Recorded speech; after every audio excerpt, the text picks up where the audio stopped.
The Coveted Spellbook. Silver Screen Coven Series 2. By Dominique Daou. Narrated by Naomi Rose Mock. Chapter 1. Summer 1932. Annabelle waited by the prestigious MGM gates, pacing back and forth as the hot mid-morning sun beat down on her. Golly, I don't miss the Texas humidity, but boy, does it get hot out here in Los Angeles. She put her colorful handheld fan to use, trying to create a satisfying breeze. I wish they would just show up already so I didn't have to bake out here. Despite many top-billed stars going off on extended vacations for the summer, this season proved to be just as busy as any for Annabelle and the publicity department. If they weren't putting out fires to save reputations, they were hard at work drumming up publicity for the latest offray of motion pictures. And that's exactly what this Southern gal was tasked with today. Yoo-hoo! Babs Holbrook from Screenland chirped as she approached the gates with her fellow reporters in tow. The press has arrived. It's about time, Annabelle mumbled, before snapping her fan shut and signaling the guard to open the gates. Ladies, how lovely of you to stop by. Babs, along with Cricket Doherty from Modern Screen and Adela Rogers St. John from Photoplay, or, as Annabelle liked to call them, the Fan Magazine Trio, were at the studio to get an exclusive sneak peek at the soundstage and sets used for the filming of Grand Hotel. Despite the picture already having its New York and Los Angeles premieres, producers smartly decided to keep the sets intact to help with publicity. Miss Stonewood, I see you once again have the pleasure of escorting us behind the scenes, Adela mused, one eyebrow perched high, sizing her up. I guess you've proven yourself to Mr. Beauregard. He wouldn't let you traipse about with us ghouls if he didn't trust you. I don't like tooting my own horn, but I do think I've shown him how useful I can be. Annabelle winked. I helped catch a deranged murderer within our own department, after all. That better count for something, she thought. Shall we get going? The publicity assistant led the way, her blonde hair extra bright under the sun's rays, as the three reporters took out their pocket-sized notepads and scanned their surroundings. Studio employees could easily clock the presence of reporters, and this time was no different. Everyone was on their best behavior once they noticed the trio strolling on by. Tell us, dear, what is so special about this picture? Cricket asked, her attention being temporarily diverted by a group of male extras waltzing by in gladiator outfits. Gee, where do I start? Grand Hotel is one of MGM's most ambitious talking pictures, with a star-studded ensemble cast. Greta Garbo, the Barrymore brothers, Wallace Beery, and Joan Crawford. You couldn't ask for a more exciting combination of actors. And the story itself is gripping and dramatic. Audiences will think it's the eel's hips. After a rather slow-paced walk where the trio of reporters gawked every which way, they finally made it to the soundstage. Annabelle let them through the door and was amused when she saw their jaws hit the floor. Well, isn't this astonishing? Babs whistled as she took in the view. As you can see, our staff worked hard to replicate a ritzy hotel. Over here is the main lobby with its gorgeous marble floor and state-of-the-art 360 degrees desk, Annabelle pointed out with swooping hand motions. And if we peek around here, you'll notice the hotel rooms decorated to suit the personalities of various characters. Isn't it neat? I'll say, tells quite the story, Adela clucked as she touched the silk sheets in one of the fake hotel rooms. She was only distracted for a moment before snapping back to more pressing matters. With all these top-billed stars in the cast, surely there were a few disagreements along the way. Oh, nonsense. Annabelle waved a hand and laughed. She saw this question coming from a mile away. The fan magazines loved this type of gossip, but it was her job to diffuse any and all unsavory rumors. Our stars are nothing but professional. The theatrics and intensity are better left on screen. And speaking of the stars, here they come now for a photo shoot. Annabelle's palms got slightly clammy as she watched the 5 top-billed actors of Grand Hotel prance onto the soundstage in full makeup and costume. Keeping a smile plastered on, she instructed the reporters to move out of the way as the photographer set up lighting for the shoot. Annabelle held her breath as the reporters exchanged small pleasantries with the stars. They mainly stuck with questions about their characters, which relieved her nerves a little bit. As she knew well enough by now, There was always bickering and drama during filming, and oftentimes it wasn't contained very well. The number of affairs and tantrums that needed to be nipped in the bud on a weekly basis was laughable, and a big chunk of those antics came specifically from these castmates. But there was no way in hell Annabelle would admit that to members of the press.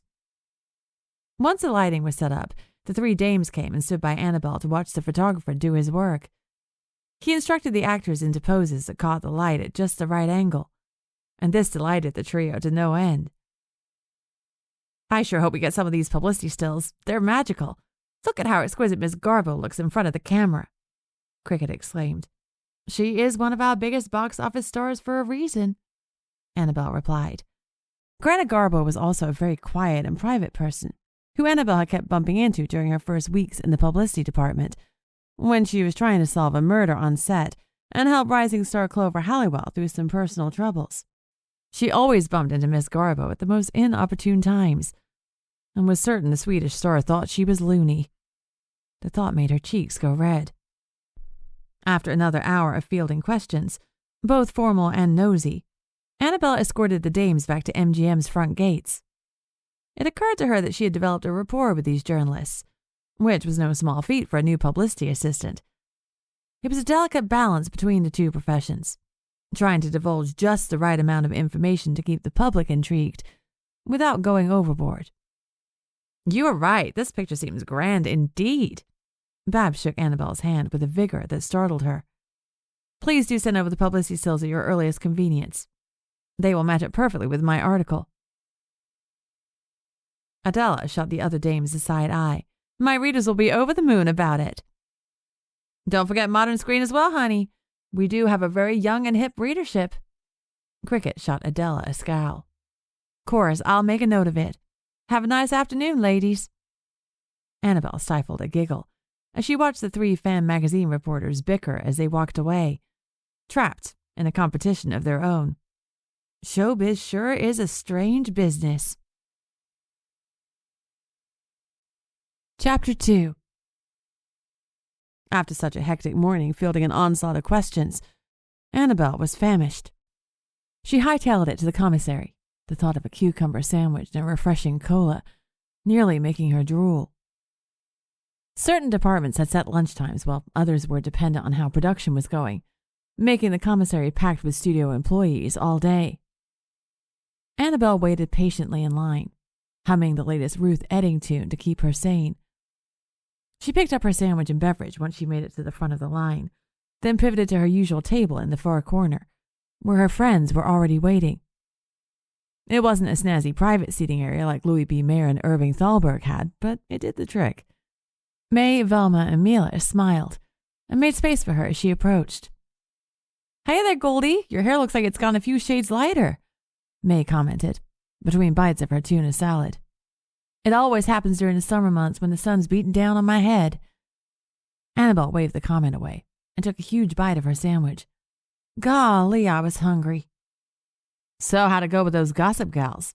Miss Harlow is always slightly on edge any time they're around," Velma asked, sipping black tea despite the oven-like temperatures in the commissary. As Jean Harlow's assistant, Velma was the expert on the movie star's temperament. They often resort to very nasty tactics to get the scoop. "Oh, you know, I skirted the truth a little bit, but they seem pretty satisfied with the information I gave them. It is my job, after all," Annabelle said with a wink. "Boy, am I amazed at how some big secrets manage to remain hidden," Mila mused, as she pushed her salad around with her fork. "If I had a nickel for every time an actress came in for a fitting and yammered on about something scandalous that was supposedly hush-hush." "That's why we try channeling in the screenplays, honey. Where do you think we get the inspiration?" May shimmied her shoulders, her friends giggling along. Annabelle couldn't believe she was now close friends with these ladies, whom she met during an unlikely chance occurrence on the soundstage where The Enchantress was completing its first day of filming. Granted, their electric connection while touching a prop book led to a temporary blackout which created the perfect opportunity for a lunatic to commit murder, but they couldn't be held accountable for that. Not only did Annabelle take it upon herself to hunt down this heinous culprit, but she discovered an emerging telekinetic ability which only materialized after she touched the aforementioned prop book. Let's just say this made for a chaotic few weeks, where she tried to track down the other dames who had also come into contact with the book while trying to adapt to a new publicity assistant role and play amateur detective at the same time. Phew. Have any of you had any interesting events happen lately? Velma asked tentatively, after looking around to make sure no one was eavesdropping. Nada on my end. Seems no elements need to be conjured up. I should be relieved, but it makes me anxious, Mila said with a shrug.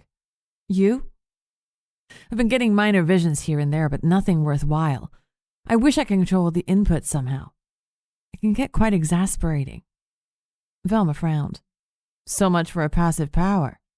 Tell me about it, May quipped with a dramatic shake of her red curls. People have such mundane thoughts most of the time, and I couldn't care less if I clued into them. Do you think my colleague Glenn in the screenplay department thinks about eating bread nonstop? It's maddening. I think the cosmos is pulling my leg, only giving me this power to bore me to death. You poor dear, Annabelle teased May. I'm in the same boat as Mila. Seems like both active powers are on the fritz and the more passive ones are being silly. Do you think it's because we haven't found that spellbook yet? It's been a month now since Cooper Mason was caught, and we all realize we gained powers from coming into contact with that prop. Surely it can't be a coincidence, Velma offered, worry making one perfectly manicured eyebrow arch. What is really tripping us up is the fact that the crew members present on the soundstage for the filming of The Enchantress don't have the faintest clue which prop we're talking about. Mila's eyes went wide. It's as if it materialized for us to connect with it, then poof, it's gone. It's a doozy, I'll give you that, Annabelle conceded, pushing her empty plate away and dabbing her mouth daintily with a tablecloth, like the true Southern lady she was. But my gut is telling me it's one of those things we can't rush. Surely this was meant to happen, and we'll find it again when we're supposed to. Oddly enough, that darn spellbook forced us into being friends, and that's been a hoot. Even if we don't have its guidance right now, at least we have each other's backs. Let's not forget Scottie. He'll be helpful. May nodded. Scottie Merlot was the head of the props department, who Annabelle happened to bump into while power walking behind her boss, Nelson Beauregard. After realizing he could help them locate the spellbook, she orchestrated some chance encounters where she conveniently mentioned the importance of finding it. Yes, but he's a very busy man. And have you seen that place? It's a hodgepodge of disorderly knickknacks. I haven't the faintest idea how they locate anything in there. For all we know, there are some poor lost extras roaming around in there trying to find the exit as we speak. Annabelle huffed. We can't come across too pushy or he might get the wrong impression and decide to not bother helping us. It's important that we have him as an ally. He's our one solid chance at finding it. From what I've heard about him through the wardrobe department grapevine, he loves nothing more than to chat about all those props. Maybe we should pay him a visit. We could bring him a treat from the commissary and get him talking. He could be more inclined to help us if he sees how interested we are, Mila suggested. That's not a bad idea, May replied, and I nominate Mila and Annabelle for this mission. You're both very good listeners, and your faces remain neutral regardless of the topic of conversation. Hey, what are you trying to say? Velma asked, hands on hips. Oh, Velma, don't pretend you don't know you appear standoffish. Heck, we were afraid to approach you those first few weeks. You can be a real ice queen sometimes, May explained matter-of-factly. I am, aren't I? I don't mind that about myself, actually. Helps keep the creeps at bay. Velma giggled and pointed a playful finger at May. And you're much too distracted to pay attention for long stretches of time. You're like a dog who suddenly catches a glimpse of a squirrel. I can't believe you can get anything done with all the brouhaha around here. I know, it's astonishing, really. That's why Annabelle and Mila are perfect for this. May looked at them expectantly. Well, I guess that settles it then. The two calmer and wiser dames of this small group will bite the bullet and listen to an extensive history of MGM's props. Annabelle smacked her hand on the table like a gavel, making her friends jump slightly. Meeting adjourned. Chapter 3. With a potato donut and fudge topping ready to go, Annabelle and Mila made the trek to the props department. Despite May insisting they were perfect for this task, they were both a little antsy. You said you crossed paths with Scottie a few times?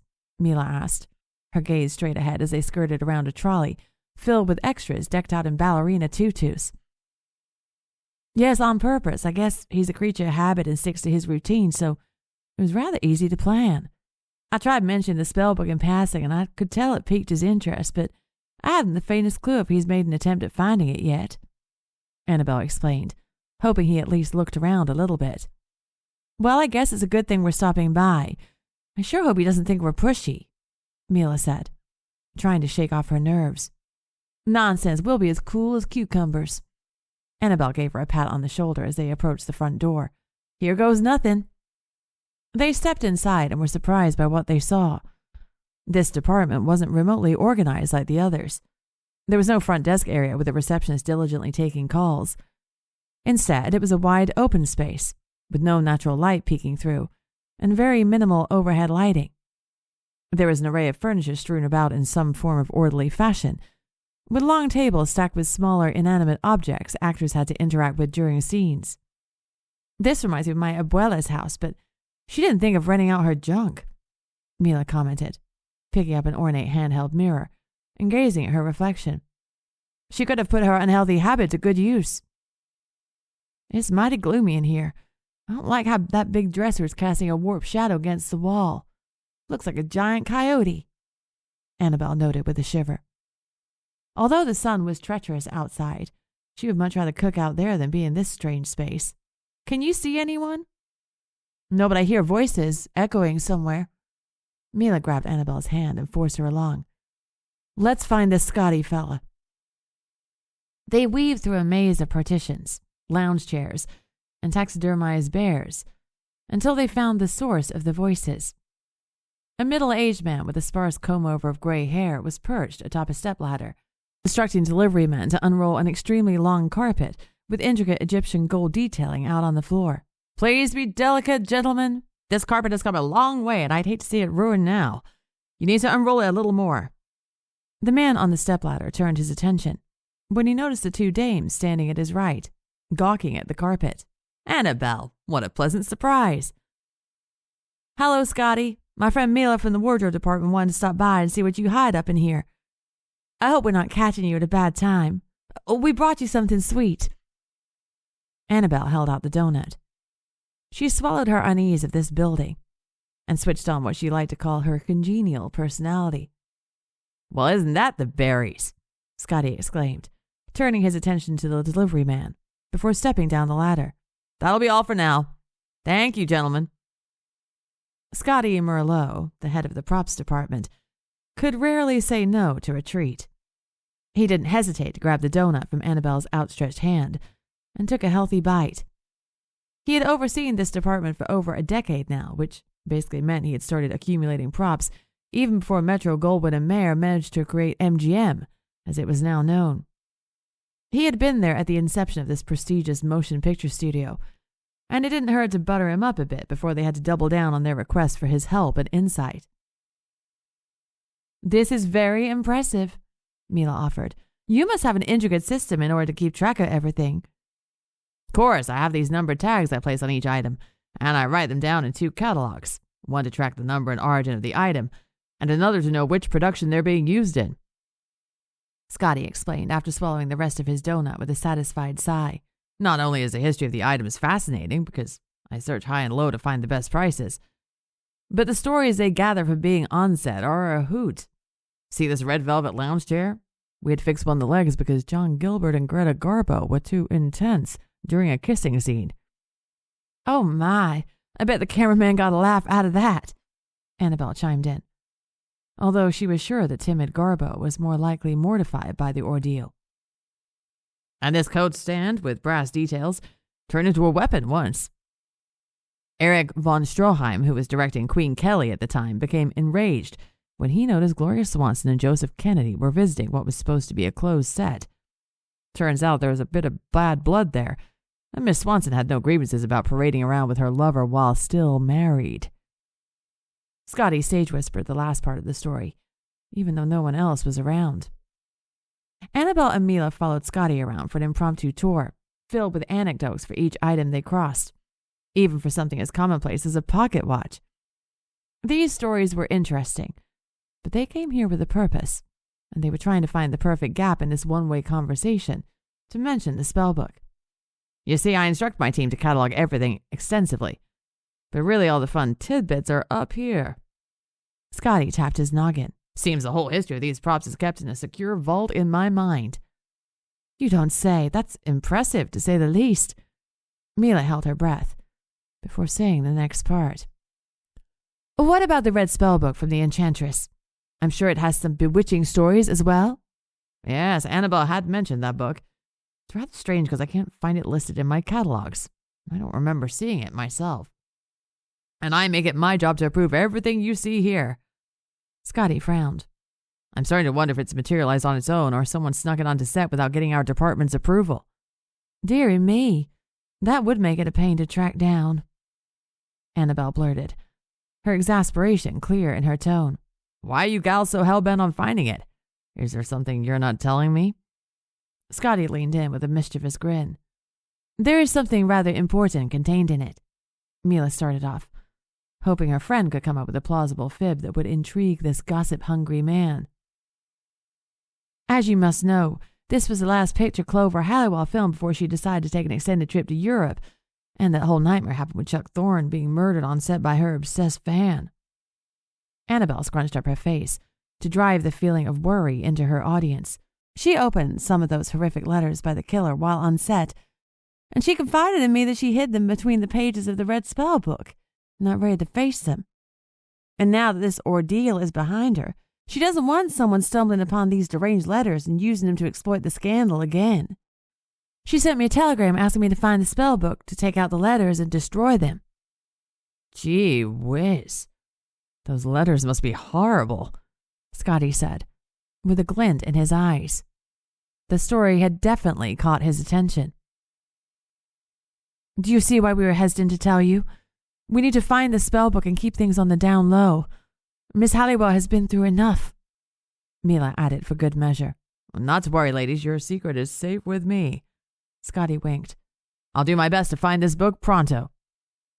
Before he could go on another walking history tour, they said goodbye to Scottie and exited the building with a sigh of relief.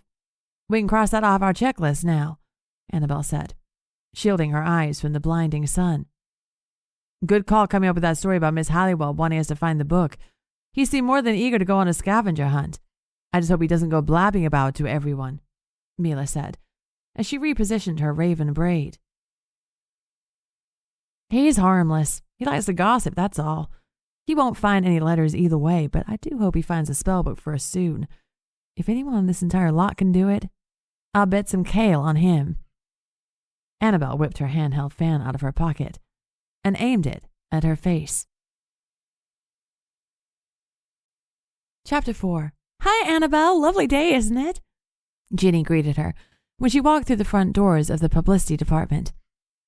She had a knack for manning the reception desk. She always had a bright smile on her face, and she knew when to be discreet. It was a perfect combination.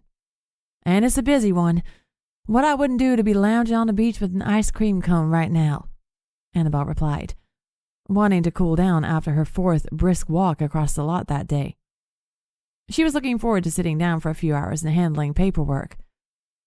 She went down the hall, heading toward her office. She could hear her colleagues being boisterous about something, one of the older ones even peeking out into the hall and closing the door loudly once he noticed the only woman in the department was coming through. The boys' club was off limits to her. These fellas complain when starlets are dramatic, but they sure like to pile it on themselves, Annabelle tutted, as she entered her own cramped office space, if you could even call it an office. She'd love to have the luxury of closing her door for privacy, but it got way too stuffy, forcing her to remain open and available for any silly thing that might be asked of her, and her coworkers loved doing that. There had been some tension and belittling since she was hired to join this department after a short, uninspired stint as an extra. These men clearly thought she was encroaching on their space and pushed back on her with exceedingly high expectations. The combination of being a former pageant queen and a faceless extra didn't help, but she was proud of how far she'd come. Besides, Annabelle thought she showed her true value to the team, especially after she uncovered who was behind poor light technician Chuck Thorne's death this past spring. She had sounded the alarm about his fall from the soundstage balcony not being an accident, and she managed to link it to Clover Halliwell's obsessed fan. Once she gathered enough evidence, she approached her boss Nelson Beauregard to form a plan. But he and her colleagues dismissed it all.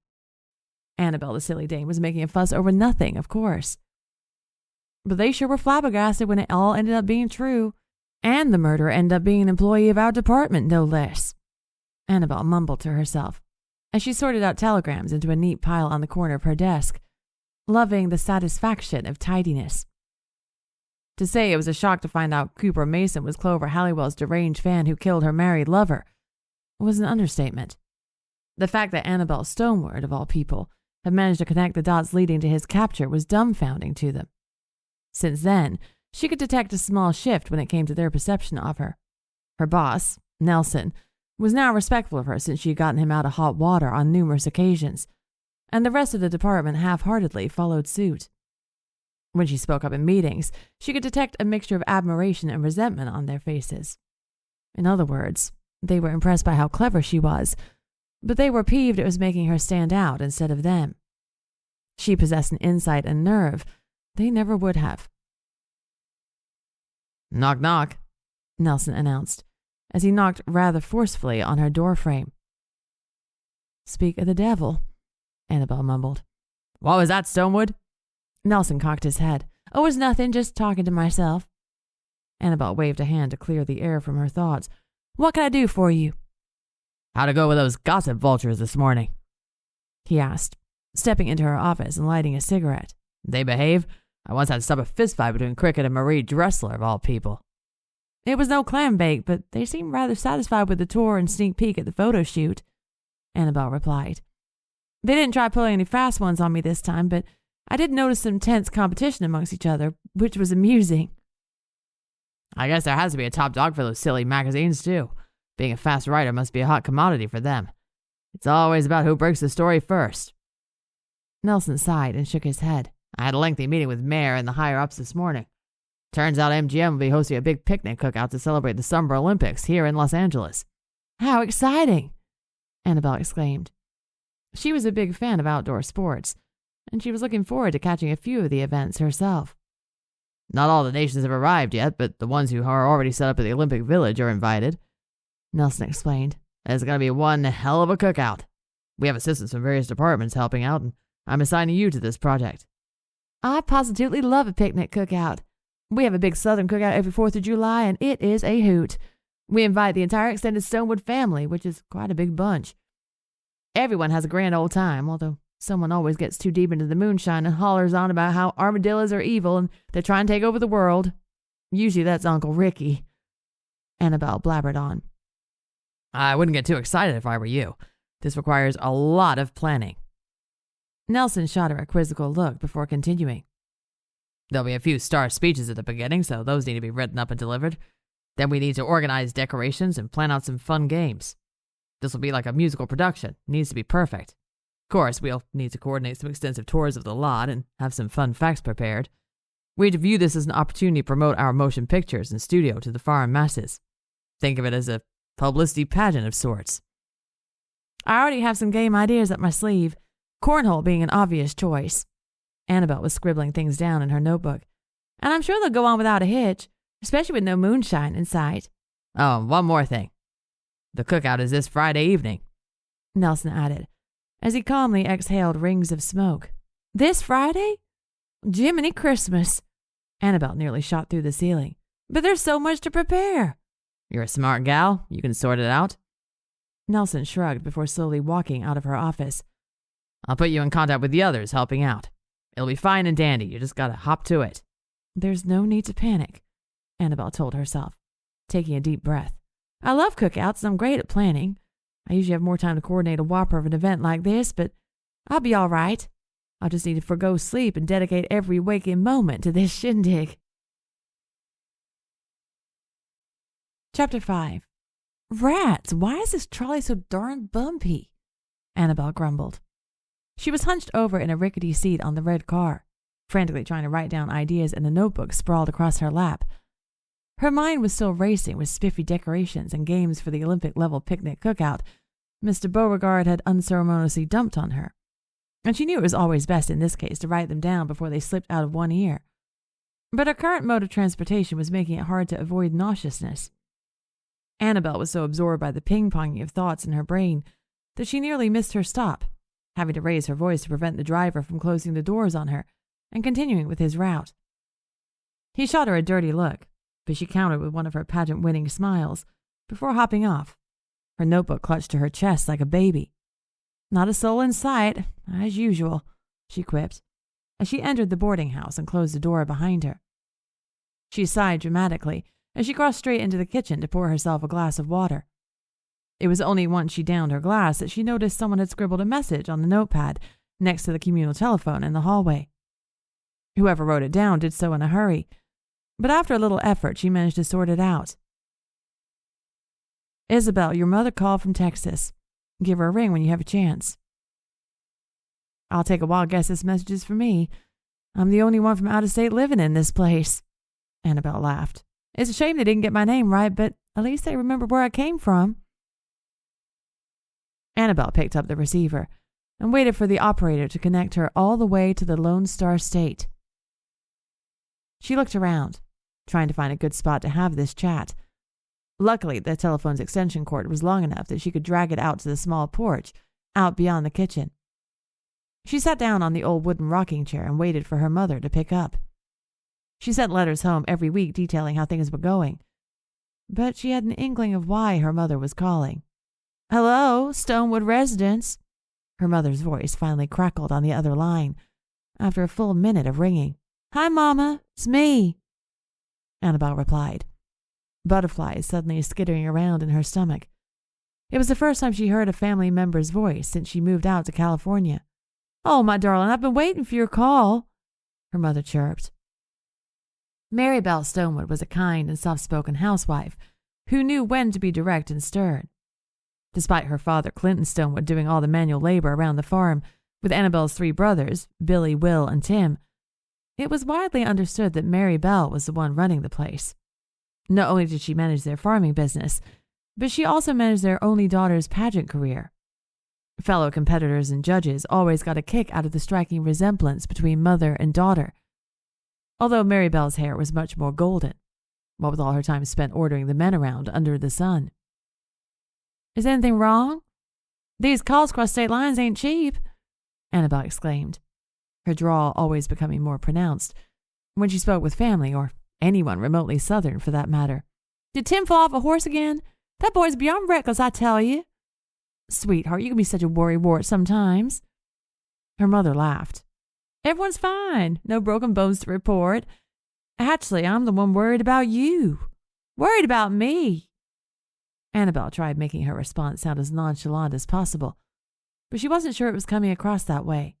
"Mom, I told you that obsessed fan was caught and is behind bars now. He's not a concern anymore.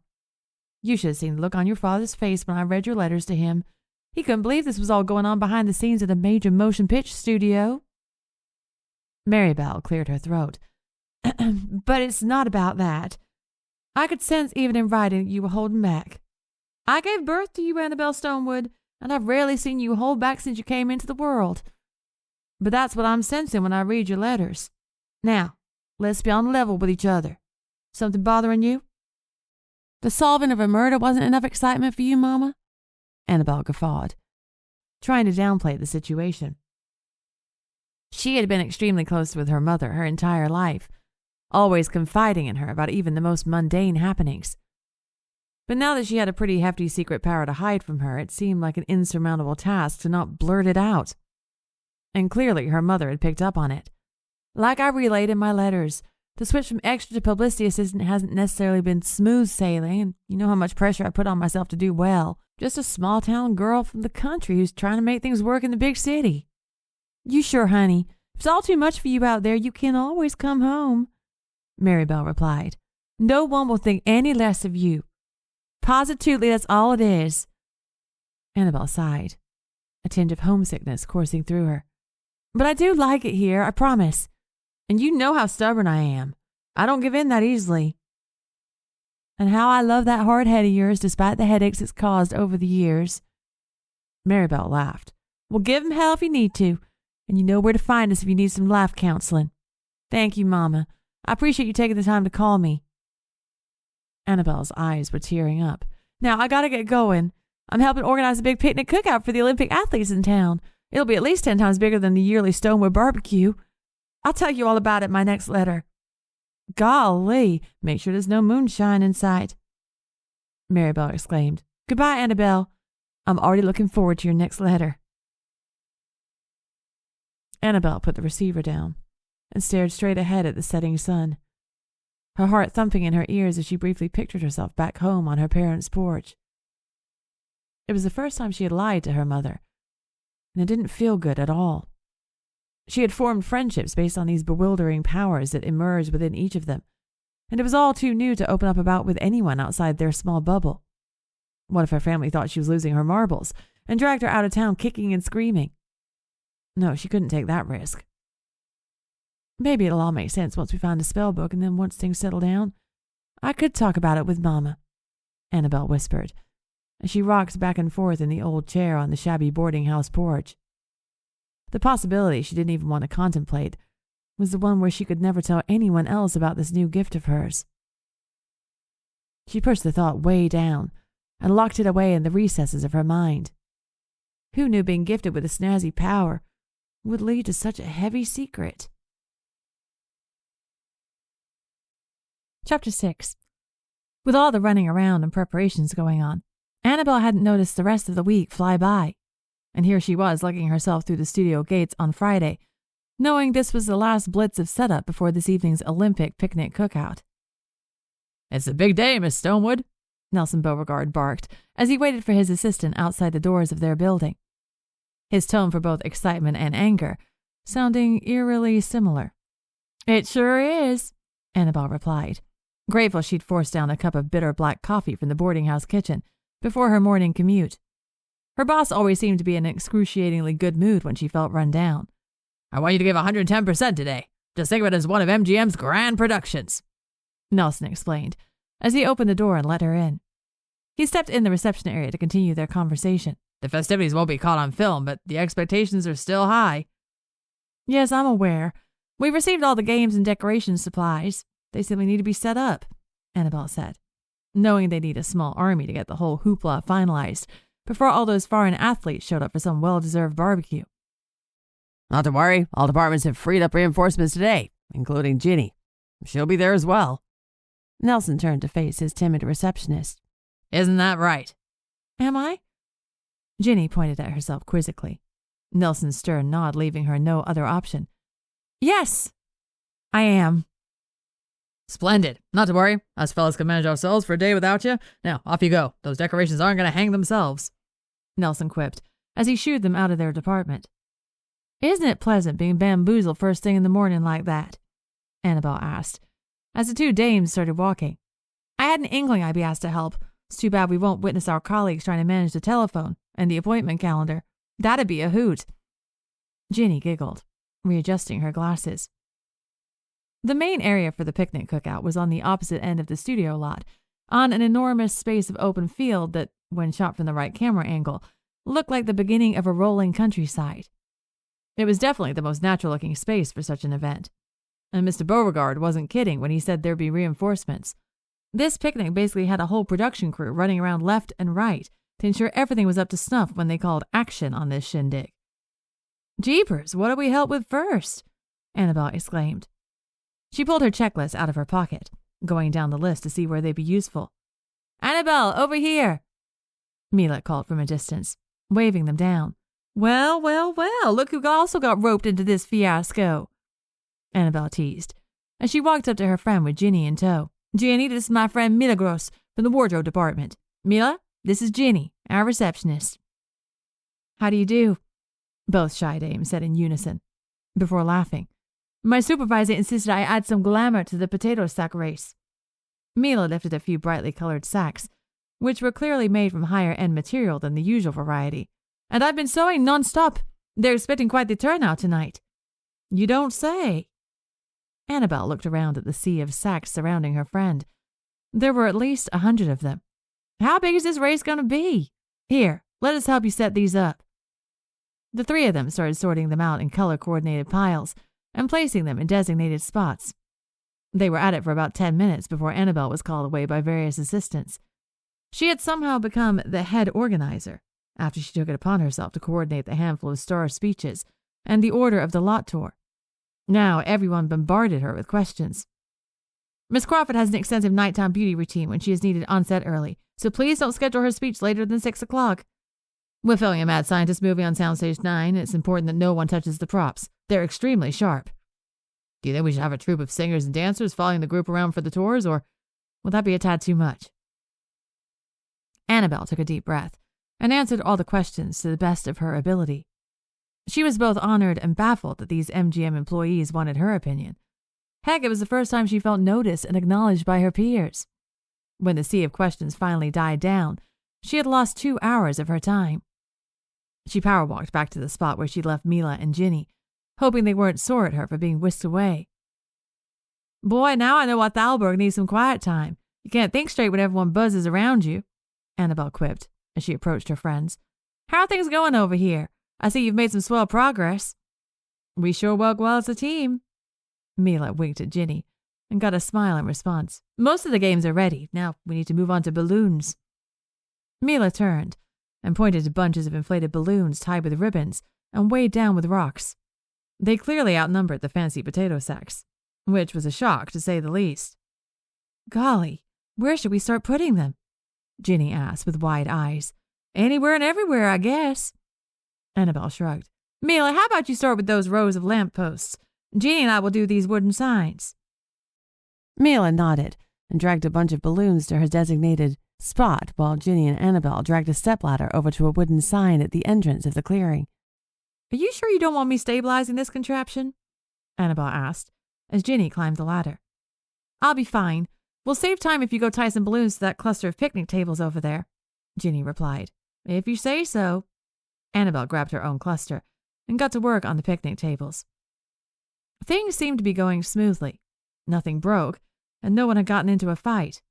Even though she hadn't appointed herself as the one in charge, she felt rather proud of how things were moving along. Her fingers were getting sore from securing knots with the string when she heard a yelp and saw Ginny falling backward off the ladder.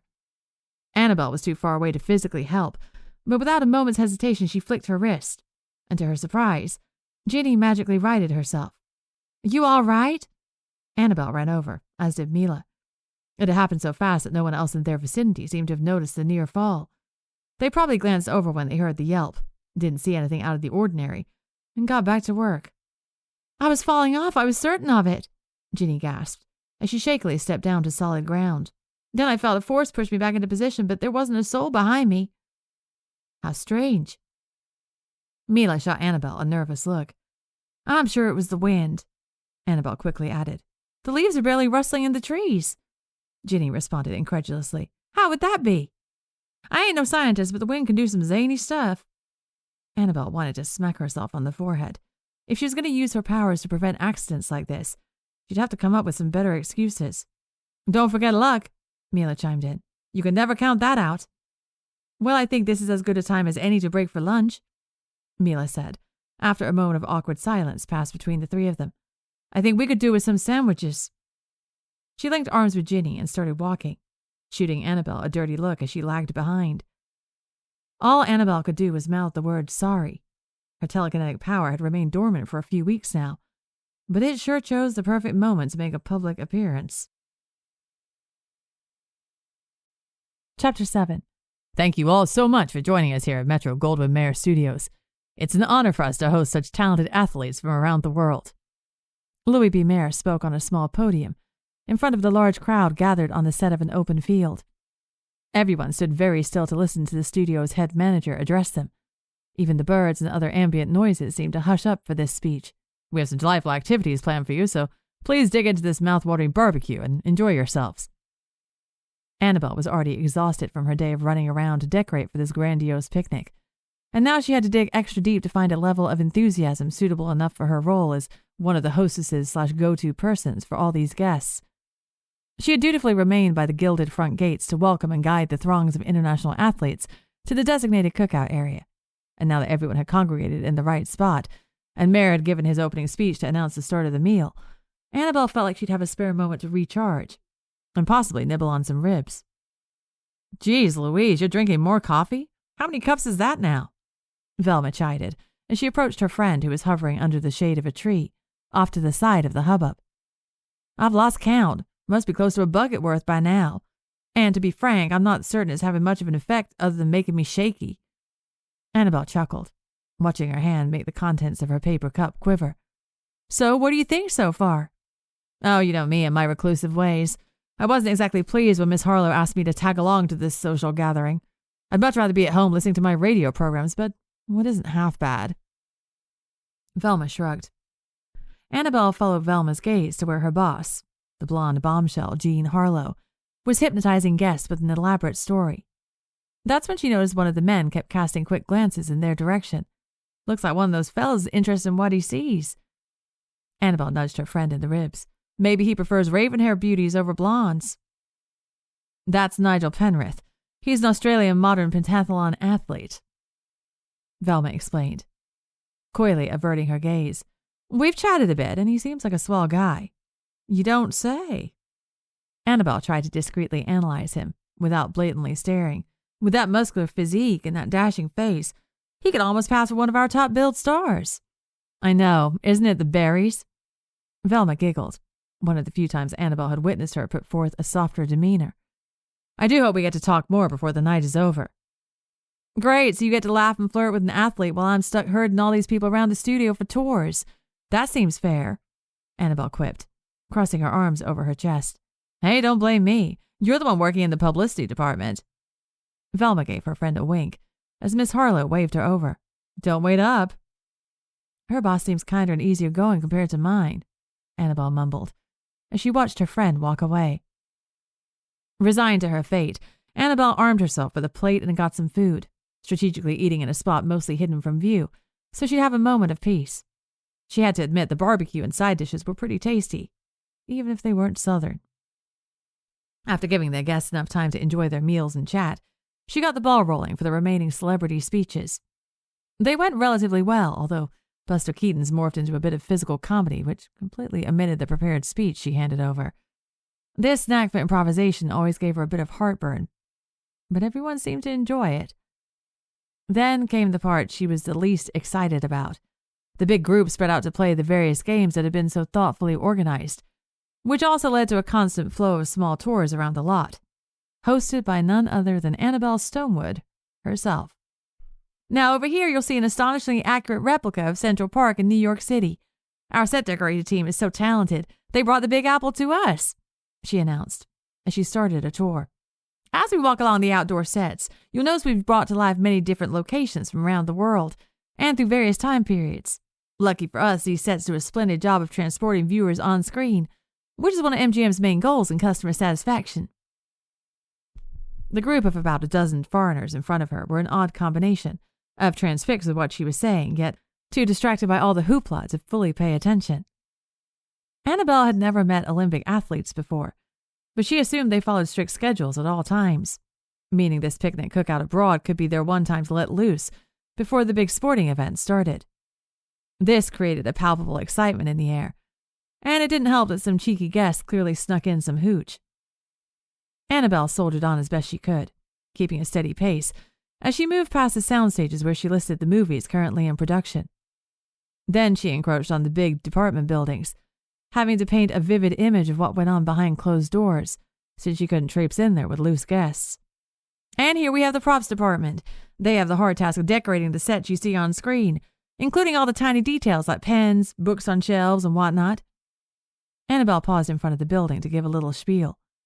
I'll bet there's a bunch of stuff in there worth a pretty penny if you get your hands on it, one rather imposing man whispered amongst the group, to no one in particular. Maybe we should have a look around. She clocked the man as being Chadwick McClelland, the coach of the Australian modern pentathlon team. He had been chatting with Jean Harlow earlier with his team in tow, but he seemed oddly strict with them, despite it not being a scheduled practice of anything of the sort. He had seemed stern then, but now that he was on this studio tour away from his athletes, he was much more laid back.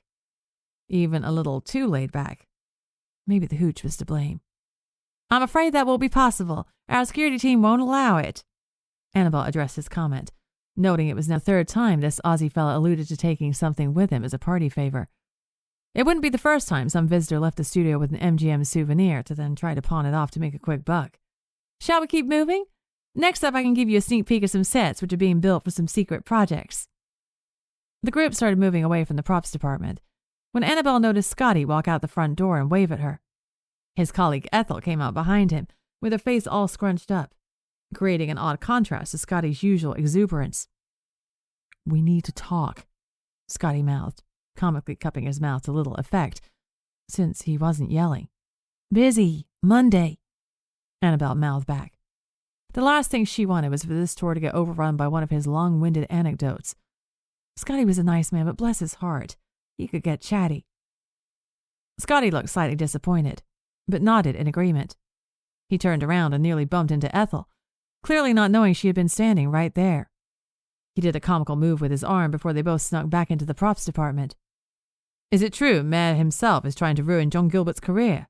Polite, slim British athlete asked, snapping Annabelle back to focus. "His latest pictures have been, how should I put it, less than satisfactory." "I see you have the gossip magazines all the way in England, too," Annabelle teased. That particular rumor appeared to be based in fact, according to her own sources, but she wasn't about to confirm that out in public.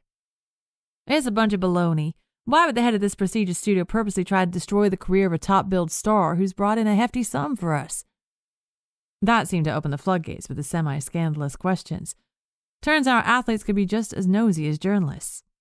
Annabelle kept a smile on her face, despite internally screaming. This was going to be a long night, indeed. Chapter 8. "Here we are, ladies. Isn't this a swell place to spend a day off?" May exclaimed, as they hopped off the trolley and looked ahead at the Santa Monica Pier, sprawled ahead of them on a gloriously sunny Sunday afternoon. "Sure seems like half the city is here gallivanting," Velma quipped, not a fan of big crowds. And this pier in particular seemed to attract people in droves. "Oh, hush up, you. It'll be the cat's pajamas." Annabelle swatted her friend playfully. "I could use some time to let loose after all the hard work I put into that picnic cookout." "Where to first?" Mila asked, trying to contain her excitement. "I've never been to an amusement park before, and I'm unfamiliar with the attractions." "You poor dear," May gasped in mock horror, then galloped ahead. "I say we venture into the funhouse first." They ran up the pier like a bunch of overly excited schoolgirls and started their excursion. As May predicted, the funhouse made them laugh uproariously with its revolving cylinders, distorted mirrors, and slides. Next up were the merry-go-round, the gorgeous hand-painted carousel with accompanying calliope music, and the wooden roller coasters which they didn't hold back from yelling. They finished off their excursion with some dancing in the La Monica ballroom before deciding to rest their sore feet. "All that excitement calls for some hot dogs," Annabelle suggested. "What do y'all say?" "Heck yes," the others chimed in, salivating at the idea. They waited in line for a long time, the attractions at the pier working up everyone's appetites. Finally, with their food and lemonades in hand, the gang found a quiet spot down on the beach where they could relax away from the rest of the crowd. The sun was slowly starting to set, and the ocean breeze was caressing their cheeks as they ate in silence, enjoying the view of the hypnotic waves. "I think this was a successful group activity outside the MGM gates, if I do say so myself," Mila said, as she wiped her hands with a napkin. "I can see why people love coming here." "I'm glad you enjoyed yourself. I don't think I'll get the sound of the scream you emitted on the roller coaster out of my head for a while," Annabelle teased, sipping her refreshing lemonade. "Hey, I told you, I'd never been on one before. It's a perfectly logical reaction," Mila defended herself, a tinge of blush appearing on her cheeks. "Well, you sure gave the ride a boost of entertainment. Those kids behind you sure got a kick out of it," May laughed, then turned her attention to Velma. "And you, Miss French, I heard from a little birdie that you were being entertained by an Aussie athlete during the picnic." "Is that so? What else did the little birdie say?" Velma put her hands on her hips and stared at Annabelle. "As far as I know, it's just some innocent chatter. I doubt we'll cross paths again." "The little birdie might have suggested she was rather jealous of her friend having fun while she was stuck giving the same tour over and over."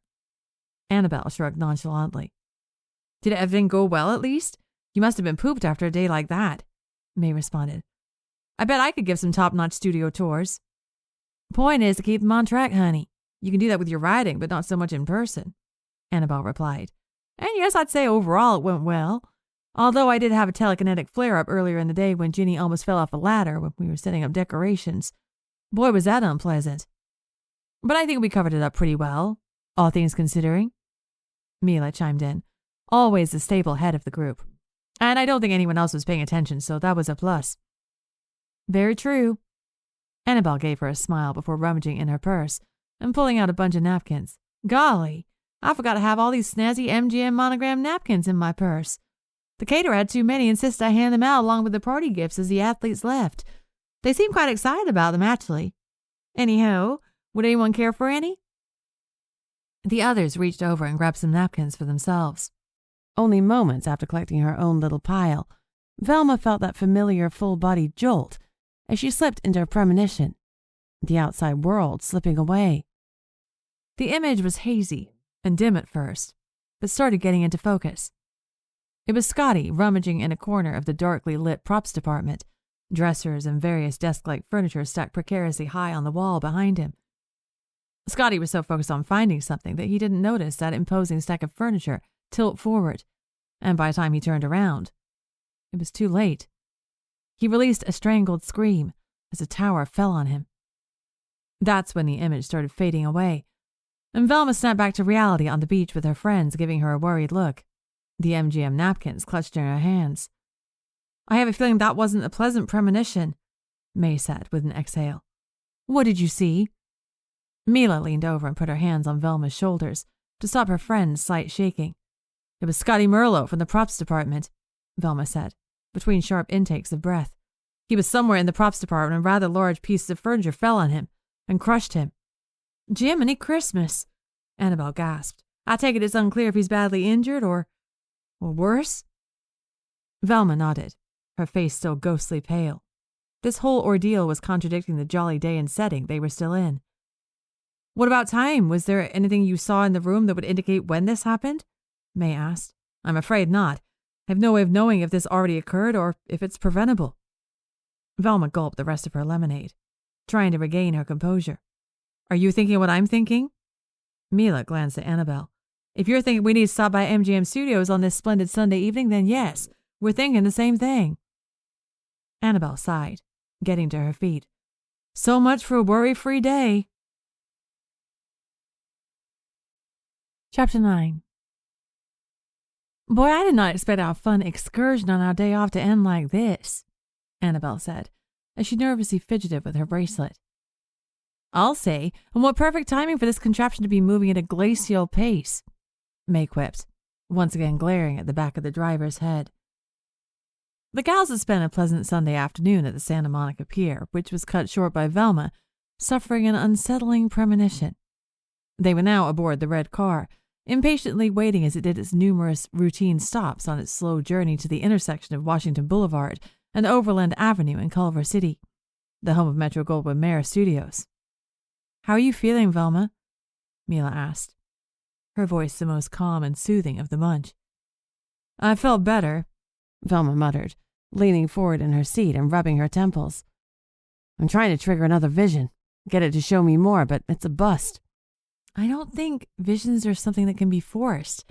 I guess that's all you were supposed to see, which is lousy considering the circumstances, May whispered, clumsily leaning closer to her friends amongst the small crowd on the trolley. Well, isn't that the elephant's ears?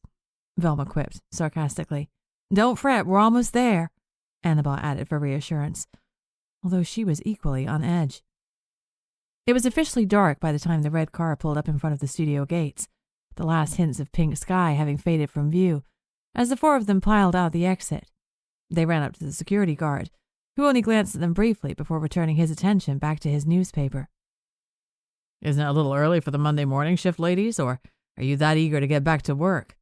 He smirked, eyes still glued on the sports section. Can you let us in, please? It's quite important, Annabelle asked.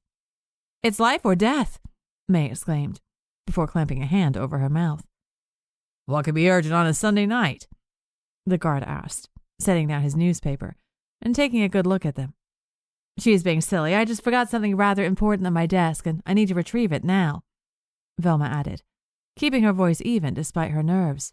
And you need it now? Can't wait until tomorrow morning? The boss man doesn't like employees roaming around the lot after their shifts are done.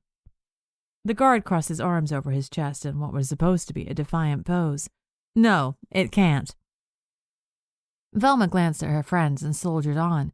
A dear friend of mine just gave birth, and I'm going to surprise her at the hospital, but I forgot her gift here. It's a handmade baby blanket that would be in poor taste if I show up with nothing in hand. Is that so? The guard still wasn't budging. I don't think you understand what's at stake here, Annabelle chimed in. There are rules to follow when visiting a friend's newborn baby for the first time. You must arrive with a handmade gift or else bad luck befalls the baby and the mother. Everyone knows that. You know, my aunt went to visit her colleague's newborn baby empty-handed, and 2 days later their house burned down. May nodded enthusiastically. Everyone rightfully pointed a finger at my aunt. She caused all that bad luck and became a recluse. Do you really want to risk that? Mila added for good measure. Why would you want bad luck upon an innocent, newborn baby? Fine, you silly biddies with your old wives' tales. The guard leaned over and pressed the button to open the gates. Make it quick. The gals walked on through and started power walking once they were around the corner. There were a few employees, mostly overnight cleaning staff, roaming about, not seeming in much of a hurry. None of them uttered a word as they walked by building after building, set after set, until they finally made it in front of the props department.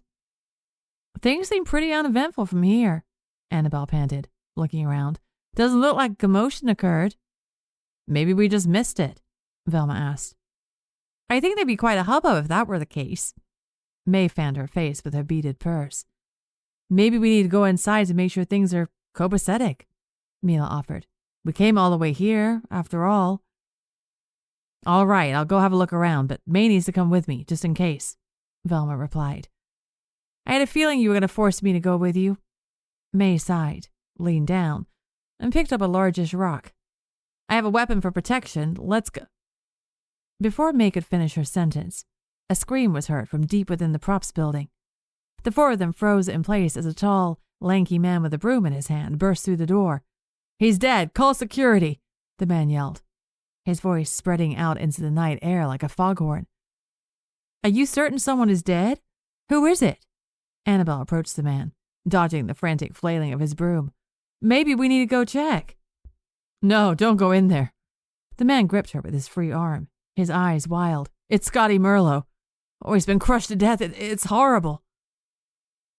The girls only had time to exchange a quick glance before an onslaught of employees came out of the woodwork, followed by studio security. The yelling man was quickly engulfed by the small crowd as the security guards blocked access to the props department. They moved off to the side, keeping an eye on things. Well, here's the hubbub we were looking for. May sighed, tossing the ruck once she noticed it was still in her hands. It's all so dreadful. If only we could have gotten here sooner. Velma covered her face in her hands. This is the first important premonition I have had in weeks, and we couldn't even do anything about it. You're being too hard on yourself. Mila patted her friend's back. For all we know, it happened hours ago. Does anyone know who that man is? The one who found Scottie? I don't recognize him, Annabelle asked. That's Elmer Zook, one of our nighttime janitors. It was a security guard from the front gates, having escorted the LAPD to the scene of the crime. You haven't retrieved your blanket yet? I thought it was urgent. We were on our way, but we got sidetracked, just like everyone else. May pointed a finger at the props department. Let's go, ladies. Mila linked arms with Velma as they now had to actually walk toward the star dressing rooms in order to get this nosy guard off their trail. I really hope this fella loses interest before we have to produce a fake baby blanket, Mila quipped. As they sidestepped the small crowd, they noticed Elmer Zook talking to a copper off to the side of the props department. They slowed their pace as they walked by them. Do you know how long he could have been lying there? The cop asked gruffly, his right hand on his gun despite the lack of an obvious threat. I'm afraid it was hard to tell with all the props scattered about. Elmer shook his head, trying to rid himself of the nightmare he witnessed when all he was trying to do was sweep the floor. What a terrible accident. Chapter 10. Thank you for meeting us here on such short notice. Nelson cleared his throat as he was once again giving a somber press conference in front of the MGM gates. A sea of reporters in front of him, As some of you probably caught wind of some unfortunate rumors last night, we thought we'd set the record straight as soon as possible. Nelson paused and rearranged the notes in his hands, the one Annabelle had scrambled to write up. The reporters fidgeted uncomfortably, wanting to get the scoop and run with it. But Nelson Beauregard, the head of publicity, loved a good flair for the dramatic. He knew how to keep these journalists waiting. After the joyous picnic cookout MGM hosted for the Olympic athletes only a few days ago, we have been met with a tragic loss. Scottie Merlot, the director of props, was discovered last night. A janitor was conducting his routine cleanups in each building, and he found Scottie crushed to death under a stack of props in his department. Some reporters gasped. Others scrunched up their faces. Others scribbled furiously on their notepads, possible headlines swirling around in their minds. The shocking news seemed even more out of place with the gorgeous, sunny California morning as its backdrop. The crime scene witnesses have been looked over by police, and this is nothing more than a horrible accident, Nelson added, before reporters could cut in with questions. We have a dedicated team evaluating the safety of the props department to make sure this doesn't happen again. Scottie Merlot was a swell fellow who everyone grew to love. His devotion and passion for his work was obvious to everyone who spoke with him. He will be sorely missed.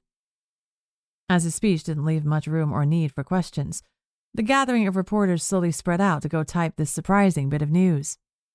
Annabelle had been watching from the sidelines, shielded under the shade of a tree. This was the second time a staff member had died at the studio in the past few months, yet everyone went on with their busy days as if that was par for the course. Thank you for the notes, Stonewood, Nelson said, as his employee approached him. I have some meetings to run to. You can go back to publicity headquarters and see what needs to be done. Yes, sir. Annabelle nodded and walked off, having trouble mustering her usual enthusiasm. The rest of the morning was a blur of banal paperwork and her male colleagues trying to pass off some of their tasks to her. She was used to their nonsense and readily stood up for herself, with a healthy dose of southern sass. But she just couldn't shake off her low energy, both physically and mentally. Annabelle was beyond grateful when she looked at the time and realized she could go grab lunch. She saw that Ginny was stuck finishing things up at reception, which meant she couldn't join her. But that was probably for the best. Annabelle knew she'd have to have a serious discussion with her friends. She grabbed herself an egg salad sandwich and a Coke from the commissary and walked all the way to the Central Park set, where the others were already there waiting for her. By all your glum expressions, I gather your days have been equally as morose as mine, Annabelle said, as she joined them at a picnic table. Yeah, it's been a pretty lousy Monday, all right, Velma replied, as she nibbled on a cracker. How was the press conference? Did Mr. Beauregard go off script? Oh, it was fine, I guess. He said everything I wrote down. Just such a shame that Scottie dedicated decades to this studio, turning the props department into his pride and joy, and all he's reduced to is a short press conference about an unfortunate accident. Annabelle eyed her sandwich, wondering if she'd be able to stomach it. At least he was doing what he loved right until the end, Mila replied with a shrug, having trouble convincing herself this was a valid point. That poor janitor Elmer looked real shook up. One second you're sweeping the floor and the next thing you know, bam, you stumble upon a body. May shook her head, then shoveled the rest of her sandwich into her mouth. Unlike the rest of them, May got an even bigger appetite when things went south. Velma frowned. What's making me sore is my vision. Why the devil did I see his death if we weren't supposed to save him? Feels like a cruel game to me.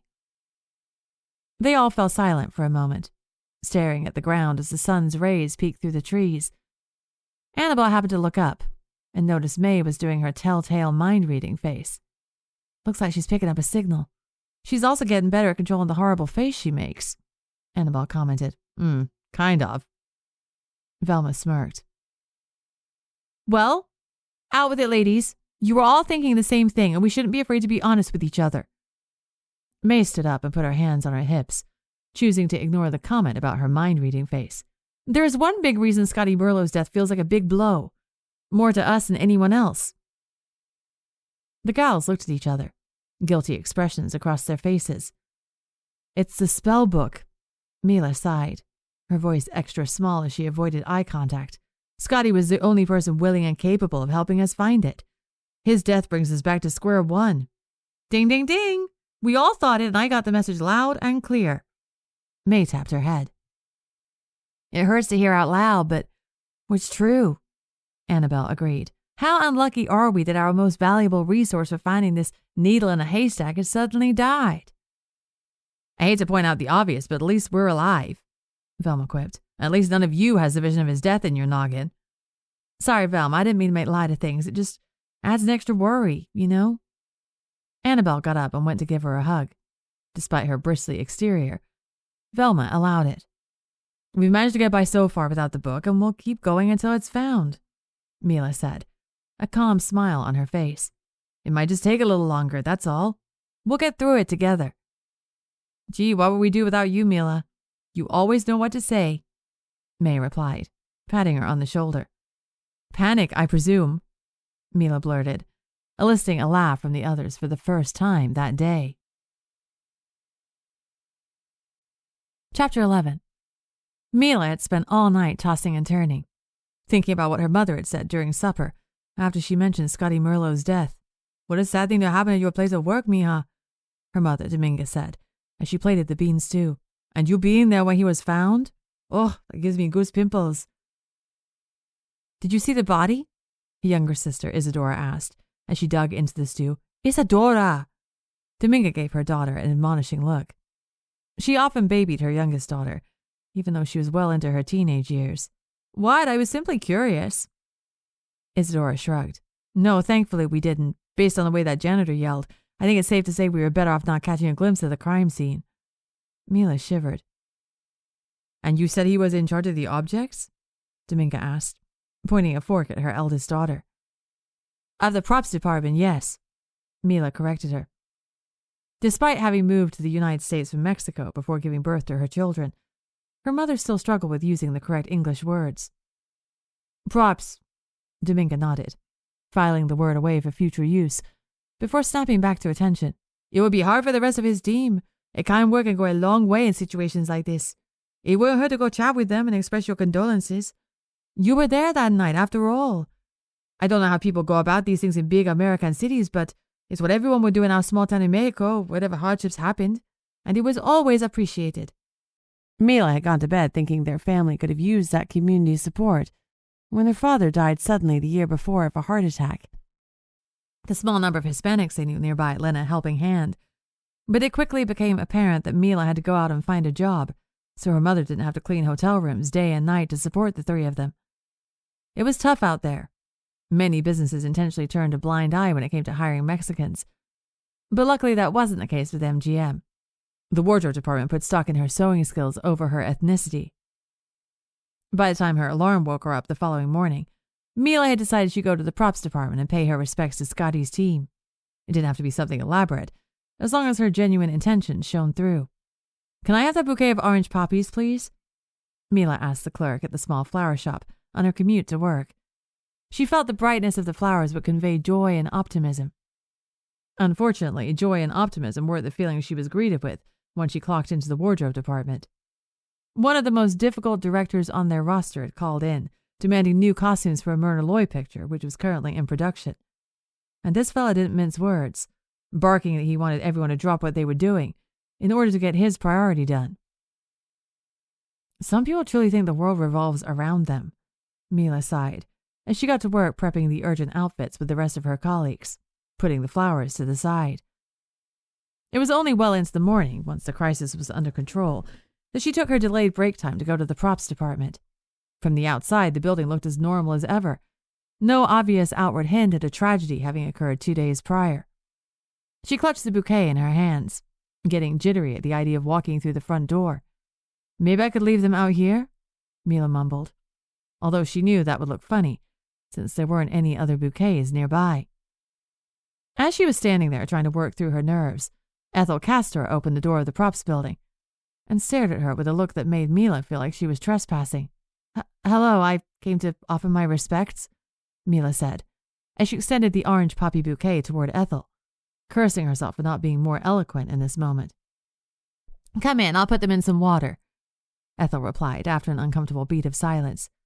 She turned back inside, expecting her visitor to follow suit. Mila took a deep breath and stepped inside, the dim interior instantly giving her the heebie-jeebies. She followed Ethel through a maze of movie set furnishings and taxidermized animals, keeping her arms close to her body until they reached a small kitchen alcove off to the left. "Don't worry, everything's been cleaned up," Ethel explained gruffly, as she grabbed a large glass and filled it with water, although I think people will be more spooked than usual coming in here, at least for a while. "I came here to say how sorry I am for what happened to Mr. Merlot. I was here the other night when Elmer, their janitor, found him." Mila trailed off quietly. "Finding a dead body isn't an everyday occurrence, even for a janitor." Ethel let out a strange chuckle as she took the flowers and plopped them into their vase. "I certainly did see Scottie's life ending in such an ironic way, that's for sure." "How are the other employees handling it?" Mila asked, not knowing the best way to interact with this off-kilter woman. "Oh, you know, everyone likes Scottie. He was up there with Leo the Lion as the mascot of MGM. A much chattier mascot." Ethel walked back toward the front entrance, placing the bouquet of flowers on display on a makeshift reception table, where there was the most light shining in. "Most of them are helping set up the soundstages as we speak, and I can tell they're all in shock. But this is show business and we gotta keep the ball rolling, so I guess I'm in charge for the time being." "I'm glad to hear things are under control." Mila was completely flummoxed by Ethel's attitude. It certainly wasn't the response she was expecting. "I won't take up more of your time, but I'm over in wardrobe if you ever want to chat." Mila made it to the front door, grateful she didn't have to stay a moment longer. She'd only opened it a crack when Ethel called out to her, "Say, aren't you friends with that persistent blonde over in publicity?" Ethel asked, with her hands on her hips. "The one who's always way too peppy for my liking?" "Do you mean Annabelle Stonewood?" "Yes, we're friends." Mila wanted to add that it was better to be known as being peppy than cranky, but she held it in. "That's what I thought. Scottie was trying to get a hold of her on Friday evening. Seems like he was eager to let her know about a discovery he made, or something along those lines," Ethel said. "You ever get in contact with her? After Friday night?" Mila's mind was starting to buzz. "No, I'm afraid not." "Well, that's a pity. Guess we'll never know what it was about." Ethel shrugged, turned, and walked back into the maze of knickknacks. "I bet a kidney I know what he discovered," Mila mumbled, as she burst back outside into the sunlight. Chapter 12. "Golly, it's packed in here," May whistled, as she joined Annabelle and Velma at their table in the commissary. "I would hate to be working behind that counter right now, everyone barking their lunch orders left and right." "You need to have nerves of steel." "One time, this poor soul, a newbie, I suppose, put too much broccoli in an exec's broccoli soup, and the grouch launched the bowl at the wall." "Talk about getting your panties in a twist," Velma added before biting into her sandwich. "Every day I count my lucky stars that Miss Harlow is kind and caring. I don't think I could keep my temper in check if anyone treated me horribly like that." "And how? That exec would be wearing that soup bowl as a hat if he crossed you." Annabelle laughed. "Say, where's Mila?" "She must be running late. A little birdie told me one of the least pleasant directors on our roster ordered a slew of new costumes for the Merlot picture currently in production, and he expected to have them ready by yesterday." May rolled her eyes as she added the dressing to her salad. "You know the type." "Boy, some people need to rein in their expectations." Velma shook her head and pulled a letter out of her pocket. "Ladies, I can't wait any longer. I need to share this with you." "Honey, I don't think you're supposed to read Miss Harlow's letters." "You could get canned for that." Annabelle gasped. "I know you two are chummy, but that's cutting it close, don't you think?"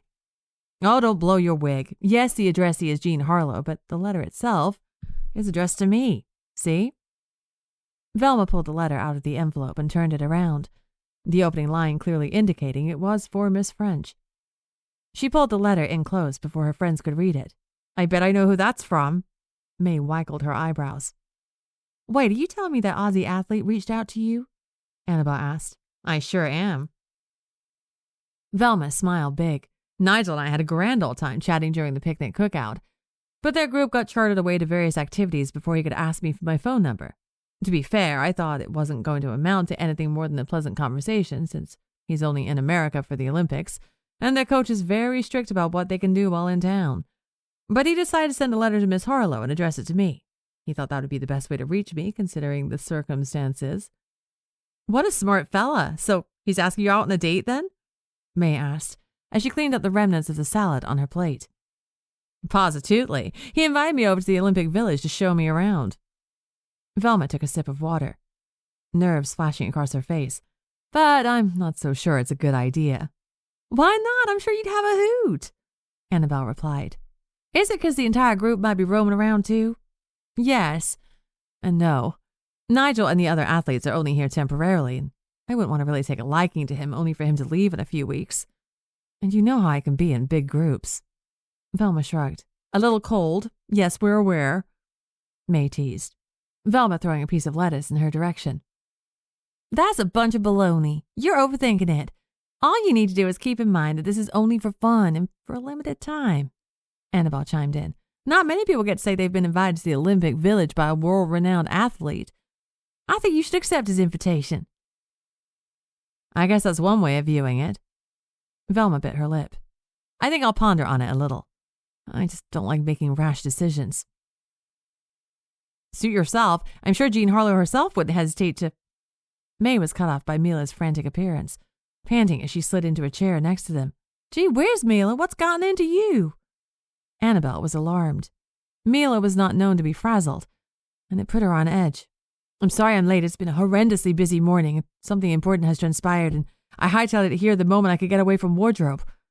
Mila started, but she needed to catch her breath. Take a second to breathe. We can wait. Here, have some water. Velma gave Mila her glass. I brought some flowers over to the props department on my break. Mila started after she chugged the water and composed herself. I want to see how they were holding up, you know? Anyhow, the only one there was Ethel Castor, and it goes without saying she's a strange bird. I'm sure she's very knowledgeable and good at her job, but she certainly lacks Scottie's warmth and friendly demeanor. Yeah, she has one of those faces that's permanently set in a scowl. May did an imitation, contorting her face and garnering giggles from her friends. She invited me into the props department, which was already uncomfortable since Scottie died amongst all those objects only a few days ago. But her lack of tact or sadness for her colleague's sudden death was pretty unsettling. Mila took a deep breath. But that's not the concerning part. Annabelle cocked an eyebrow and looked at her friends, goosebumps slowly forming on her arms as the commissary's hubbub faded away into the background. As I was trying to leave, Ethel mentioned that Scottie had made an important discovery and was eager to talk to us. Mila continued, her voice having mostly returned to its normal, soothing tone. But he died before we could have that conversation. Jiminy Christmas! That's why he was trying to get my attention as I gave tours of the lot during the cookout. Annabelle smacked a hand to her forehead. I couldn't get away, so I told him we'd talk on Monday. Oh, rats. There's only one thing. One discovery he wanted to talk to us about urgently, right? Velma asked nervously. I think it's rather obvious. May sighed. It's a spellbook. It's got to be that. That's what I'm thinking too. Mila nodded. But Ethel had no clue what it could be, meaning that spellbook should be set aside somewhere for us in that department, possibly in his office. He must have been eager to tell us where and how he found it. Annabelle shook her head. Oh, I feel so silly for not realizing it could be about that when he tried flagging me down on Friday evening. I was very focused on my hosting duties. That's all right, Annabelle. You couldn't have known for certain it was about that. He was quite the talker, after all. Mila reassured her. Well, our next step is sorted, then. May leaned in, forcing everyone else to do the same. We need to get into the props department and find our spellbook. Looks like we'll be doing some overtime today, ladies. Chapter 13. Let's wait another half hour. That way a big chunk of the day workers will have clocked out, but it won't be deserted enough for us to stick out too much, Annabelle explained. That security guard already thinks we're loony. We don't need to give him more reasons to suspect us of shenanigans. We can count our lucky stars this set isn't being used in any productions right now. It's become our headquarters of sorts. May chuckled as she skipped pebbles in the pond. Once again, they had convened at the secluded Central Park set. Usually it was to talk things over as a group, but this time it was to wait for the perfect time to enact a sneaky plan. The information Mila gathered from her unfortunate conversation with Ethel Castor, a colleague of the newly departed Scottie Merlot, required them to perform an after-hours inspection of the props department. They needed to know if he'd discovered their coveted spellbook before he tragically died. Velma, do you have the necessities? Annabelle asked. All here. Velma pulled out a tiny makeup pouch from her pocket as proof. I know we have to do this, but it sure makes my nerves act up. Mila paced by the man-made pond, fanning herself with an elaborate coral hand fan she always had in her purse. You said it yourself. Ethel is unpleasant and wouldn't dare let anyone roam around the department for a little look-see. May replied matter-of-factly. This is our best course of action. Mila groaned and fanned her face even more. Once the 30 minutes had run out, the four gals went for a stroll, which they hoped appeared casual. As expected, there were still some studio employees out and about, but they were much too zonked from their hard day of work to pay close attention to what they were about to do. They went behind the props department and huddled by the back door, making sure the coast was clear. Velma, are you sure you know what you're doing? Annabelle whispered out of precaution. I told you I can handle it, Velma hissed, opening her small makeup pouch and pulling out various pins to pick the lock. Don't cast a kitten. What I want to know is why she knows how to do this. May smirked, crossing her arms. It's not as exciting as you think. My family, meaning my aunts, are notoriously known for losing their house keys. This skill became quite handy growing up. Now shush, I need to concentrate. This is the first time I've picked a lock for a rather high-stakes situation, Velma replied with a frown. The others held their breath until they heard the telltale click, and Velma opened the door quietly, satisfied with her handiwork. They gazed one last time around them before stepping inside the building. It took a second for their eyes to adjust to the dim lighting, the props contorting in weird shapes left and right. Now, even though all props employees should be done for the day, doesn't mean one isn't nearby, so be quiet and stay vigilant, Annabelle instructed. We should split up, that way we could cut down on our time spent in here, Mila suggested. Well, that's a great idea. Remember, we're looking for our red spellbook or any hint that Scottie found it, Annabelle added, for good measure. They all agreed and went in different corners of the props department, being cautious not to knock anything over. On paper, this task was fairly simple. Find the spellbook and make tracks. But the organization of this building made it a frustrating nightmare. Some categories of items were all grouped together. Let's say elegant chairs for dining room scenes. But in other areas, they were fully set up according to the required space and genre. For example, a bedroom scene in a horror movie with a dramatic four-poster bed with velvet curtains and an ornate wall mirror. Jeepers, this is giving me a headache, Annabelle mumbled, as she approached a tall, dusty bookshelf. She let out an annoyed grunt when she realized all the books it contained were filled with blank pages. She was about to call to the others to ask if they had any luck when she heard keys jingling by the front door. She didn't even have time to look up before one of her friends whispered, "Hide," forcing her to duck low to the ground as someone opened the front door. Looking around her for a good hiding spot, she hid under a dining room table covered with a thick black tablecloth. She heard Ethel mumbling to herself as she walked right by the table in question. Annabelle held her breath, hoping her friends had also found some decent hiding spots, and Ethel's return to the props department would be short and sweet. She cautiously peeked out from under the tablecloth, noticing Ethel rummaging through a drawer, clearly annoyed. After a few minutes, she pulled out a delicate comb and slammed the drawer shut. Miss Shear only wants the prettiest comb. Ethel, why don't you go fetch her one before you leave? The woman was clearly imitating someone else with a whiny voice. Serves me right to pop into the commissary like that. Ethel continued huffing and puffing as she made her way back to the front door, stepped outside and locked it behind her. Annabelle counted a full 60 seconds before popping out of her hiding spot. Is everyone all right? She asked, approaching what she assumed was the center of this enormous, glorified storage space. I'm grand. Velma pulled herself out from under a bed. I love playing hide-and-seek at the drop of a hat. That sure was close, Mila huffed, as she stepped out from behind a delicately painted partition. Where's May? Little help over here? May pushed open the door of the small cupboard she'd shoved herself into. Turns out I'm not a contortionist. The gals laughed as they pulled their friend out of her predicament, the close call making them slightly giddy. Well, that was a bust. I'm guessing no one found the book? Velma asked, getting sour looks in response. Scottie must have an office somewhere in here. Maybe he stashed it there for safekeeping until he told us. Annabelle gulped, still beating herself up for dismissing him during the cookout. They ventured up to the smaller second floor, where a section to the right was still cordoned off by security tape. This whole time I was wondering where his body had been found. I guess X marks the spot. May shivered. Looks like there's an office right here. Mila pointed to a closed door, eerily close to the accident area. Without hesitation, she walked over and opened the door, surprised that it wasn't locked. It's an office all right, but it's just as cluttered as the rest of this darn place. Annabelle sighed. There were piles of papers and random objects scattered in every inch of this small space. Let's look around quickly, then go. They crammed themselves in the office and sorted through everything they could get their hands on. Most of it was purchase documents or random request forms for productions that were about to start filming. They were about to give up when Velma noticed a half-torn item tag near a wastebasket. Every item in the props department had one of these identifying tags, but this one had part of a word written on it. Spell. I think this could be something. Velma clamped her mouth shut as soon as she bent down and touched the tag.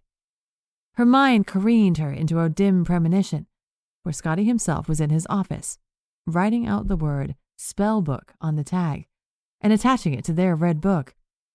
Satisfied, he left it on his desk and ventured back outside where he was met with a threatening, hooded figure who cornered him amongst a teetering stack of heavy props. With a slight flick of a wrist, the figure got all those objects to come crashing down on poor Scottie. As cool as a cucumber, the figure went back into the office, grabbed the spellbook, and yanked off the item tag before storming off. Give her space. She's having a vision, Mila instructed, as they noticed Velma fall to her knees in a trance as she clutched what was left of the tag. After a shaky moment, Velma got back to her feet and tried catching her breath. Every time she first came out of her premonition, all the images were clear, but her words felt jumbled and lost in translation. It always took her a few seconds to get the information out. I take it you had a vision of the past? Annabelle asked tentatively, getting a nod in response. The spellbook was here, wasn't it? May asked. It sure was, but it was taken, Velma explained, her voice hoarse. And that's not even the surprising part. Their jaws all hit the floor when Velma told them what she saw next. Chapter 14. Annabelle didn't even remember her ride home on the red car. She was still in a daze as she walked into the boarding house, grabbed some cheese and crackers, and hauled herself up to her room. She gazed at the sunset out her window as she slowly cut thin slices of cheese and placed them on crackers, knowing she'd have to power through her lack of appetite and ingest them. None of the gals expected Velma to drop that whopper of a surprise on them like that. Not only was Scottie Merlot's death not accidental, but the culprit used magic to commit the act and leave with the spellbook they had been desperately looking for. It certainly wasn't the outcome they envisioned when they snuck into the props department. After picking their jaws up off the floor, they hightailed it out of there and left their separate ways for the night, needing time to ponder what this all meant.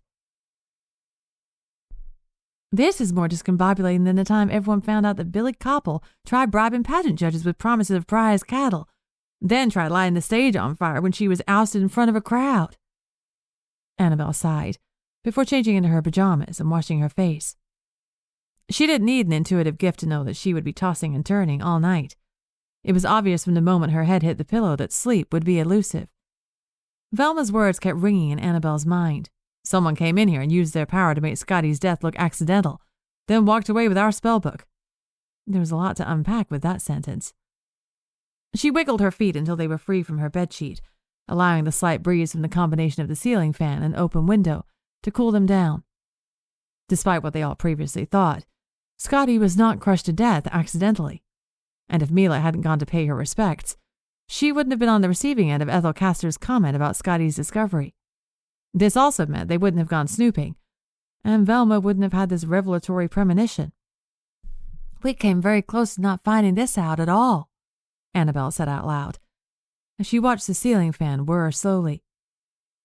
So not only was this the second death at MGM Studios in the past few months, but it was the second murder that initially looked like an accident. She spent half a second thinking about how Nelson would react to this news from a publicity standpoint, but squashed it. That was a minor detail for the time being. Instead, she focused on the culprit, the one who did this to poor Scottie. According to Velma's premonition, this person used powers, presumably telekinetic ones, to make all those props come crashing down on the victim. Annabelle's stomach did a little somersault, knowing there were other people out there with a power like hers who could be using it for such nefarious purposes. This use was intentional, They wanted it to look like an accident to get a head start on whatever plan they were enacting. She flipped her pillow to the cooler side and curled into the fetal position. What about the spellbook? The four of them had had the hardest time tracking it down. No trace of it anywhere. Something that also puzzled Scottie. And then he's murdered not long after finding it and the perpetrator walks off with it? Did this person think the book was worth something, or was it the easiest item to steal? It can't be a coincidence, Annabelle mumbled, her thoughts trailing off as she slipped into a fitful sleep. She found herself in a warped dream state where she was in the props department alone, but this time it was brightly lit, and upbeat jazz music was playing as if this was the biggest clam bake of the year, and the rest of the guests hadn't arrived yet. Annabelle stood there stunned, letting her eyes and ears adjust to this new version of this space. A hint of red caught her attention, and she turned and noticed the spellbook. Their spellbook, with its nondescript cover that gave away nothing about its contents, waiting patiently for her on the floor. She approached it, eager to pick it up and have it securely in her hands, but it kept sliding away as if attached to an imaginary string. What the devil is this? Annabelle muttered, as she kept trying to reach for it. What ensued was a skit worthy of a Carol Lombard screwball comedy. Every time she got within grabbing reach, the book slid away to a comfortable distance. This turned into a choreography of Annabelle tumbling over ungracefully, sometimes crawling on her knees, as she tried in vain to grab this elusive spellbook, all the while the jazz music growing louder and louder as she grew more and more desperate. The only thing missing was a laughing audience. Annabelle thought she had it cornered when it approached the far end of the building, where the back door was located. But to her surprise, the door flung open, and the book was propelled outside. She followed suit, doing a full somersault and landing on her behind in the pitch black of night. Ouch! What on earth? Annabelle got to her feet, but once again had to let her eyes adjust to the sudden change in lighting. She heard footsteps and turned in the direction of their hooded culprit, blending in with the dark surroundings, as they held the spellbook tauntingly before taking off into the night. Stunned, Annabelle stood in place until the back door of the props department slammed shut and jolted her out of her dream. She gasped, sitting upright in her rickety bed. She chucked the glass of water on her bedside table, then got up and walked over to her open window for some fresh air. She took deep breaths until her breathing stabilized, and her mind had solidified around a plausible theory her bizarre dream had made concrete. No, it wasn't a coincidence at all, Annabelle whispered into the air as she clutched the edge of the windowsill. Whoever killed Scottie Merlot and took our spellbook did so intentionally. They have an understanding of the power contained within, and they don't want us newbie witches getting our hands on it. Chapter 15. Despite a severe lack of sleep, Annabelle arrived at the studio bright and early, eager to share her thoughts with her friends. Her brain had time to process Velma's zany premonition about the truth of Scottie Merlot's death, and she was fairly certain her theory held up. Ah, there you are. We've been waiting for you, Nelson barked the moment she entered the publicity department. You say that as if I don't arrive to work on time every day, which I do, Annabelle retorted. Her boss liked to give her a hard time, even though he knew she was more reliable than all her male colleagues combined. Ah, yeah. Nelson waved the comment away, then pointed a finger at Ginny's reception area, which was stacked high with various stationery items. Look here, Mr. Mayor wants MGM to send individual handwritten thank you letters to all the athletes who attended the picnic cookout. And naturally, I volunteered for the publicity department to help out. And by publicity department, I take it you mean Ginny. Annabelle cocked an eyebrow. And you. It'll take days if she does it on her own, and we need every single one of these letters to leave with the mail by the end of the day. With two of my best ladies on the task, I know it'll get done, Nelson explained, searching his pockets for a cigarette. We're your only two ladies as far as I can tell, Annabelle sighed, knowing there was no use trying to wiggle out of this assignment. So much for sneaking away to talk with her friends. I'm counting on you two to be efficient. Work through your lunch break if you have to, Nelson concluded, finding a cigarette and lighting it up as he walked down the hall to his office. Well, isn't this grand? Annabelle mumbled, some of her exhaustion seeping back into her body as she stared at the multiple piles of stationery that waited for her. Good morning, Annabelle. I take it Mr. Beauregard told you about all the fun we'll be having today. Ginny walked through the front door, holding a thick folder. Yes, he didn't beat around the bush, Annabelle replied. What's that you're holding? I had to fetch the official list of invitees from Ida Coven, Mr. Mayor's secretary, Ginny explained as she opened the folder and peeked at its contents. The list is extensive, and although I wasn't at the cookout myself, I do know the majority were in attendance. Which means we have our work cut out for us. Annabelle groaned. Someone should invent some sort of contraption to make copies of letters that would prevent us from getting horrendous hand cramps from hours of writing. Maybe someday, Ginny laughed. Oh, I'm sorry, Ginny. I had very little sleep last night, but I promise I won't be a grouch all day. Annabelle sighed. Let me go grab a cup of joe and we can get cracking. After downing one cup of coffee and having another one handy, both ladies set themselves up at opposing ends of the reception desk, divided the invitees list in two, and got to work. On top of handing over the coveted list, Ida Coven had also given them strict instructions on what to write, making modifications based on the sport and country of the athlete in question to make the letters feel more personalized, and insisted they use nothing but their best cursive penmanship. It wasn't a difficult task in the sense of being complex, but it was tedious and required a fair amount of concentration. Despite Ginny needing to pause to answer the telephone every once in a while, the two got to know each other a little better. Annabelle found out Ginny was from a modest Louisiana household, and her older sister Blanche took part in beauty pageants. But Ginny was crippled with shyness and nearsightedness, which was deemed unfit for a contestant. Nevertheless, she was lugged around to all her sister's pageants, and both she and Annabelle bonded over the years of antics they witnessed. Isn't this the cat's pajamas?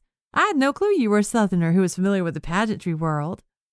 Annabelle laughed as she neatly folded letters and slipped them into envelopes with the prestigious MGM logo stamped on the front. I guess we never had any proper time to chat about our lives. Ginny shrugged, pushing her glasses back up the bridge of her nose. And my mother loathed our swamp country twang, so she insisted we suppress it as best we could. She said we'd sound classier that way. I bet it pushes to the surface when you're angry or tired, Annabelle commented, because it sure does for me. They both laughed, happy they could relate on a level other than publicity work. Golly, is it already noon? Ginny gasped as her eyes gazed up at the wall clock, then at the stack of letters they still had to write and stuff in envelopes. Well, I'm afraid we won't be able to indulge in a leisurely lunch, but I can go grab us something really quick and we can keep working. What do you say? I guess it'll have to do. Thanks, Ginny, Annabelle replied. Ginny hurried out the front door, and Annabelle scurried to the reception phone and dialed the wardrobe department, hoping no one would burst out of their office and overhear her conversation. Hi, Mila, sorry to bother you, Annabelle said, once the phone was handed over to her friend. Listen, I won't be able to join you gals for lunch, but it's really important we talk about Velma's discovery. I'm in a bit of a rush right now, and I don't think I'll be able to free myself before the end of the workday, but we could all meet up for supper. Maybe at that delicious Chinese place we like a few blocks away? Okay, I'll tell the others, Mila replied on the other line. Are you all right? You sound both antsy and tired at the same time. How astute. Annabelle chuckled. We just have many things to discuss, and the fact that this big task I was assigned is delaying this chat is putting me a little on edge. Anyhow, I gotta run, but we'll talk later. Annabelle hung up and resumed her position, just as Ginny came back with sandwiches in hand. They allowed themselves 5 minutes to scarf them down in an unladylike fashion before getting back to writing.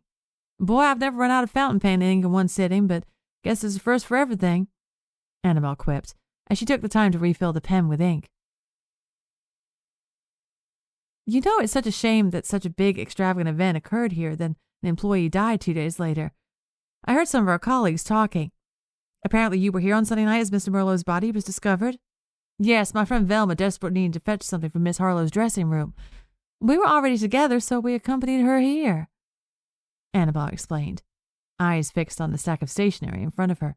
It was quite the strange coincidence. That poor, poor man. Ginny shook her head. And he was such a devoted employee that he was even coming in on weekends to get things done.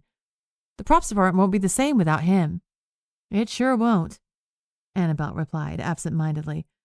Something Ginny had said made her writing hand stop mid-air. Why was the head of the props department at the studio after hours on the weekend? And how would the perpetrator have known he would be there? From what she knew of Scottie, he was a dedicated employee, but many staff members said he was a stickler regarding his days off and wouldn't give them up willy-nilly.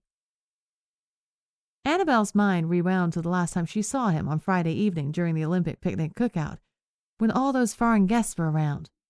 It was unusual for that many people to be roaming around the studio. Surely it was possible one of them could have snuck into the props department and surprised Scottie.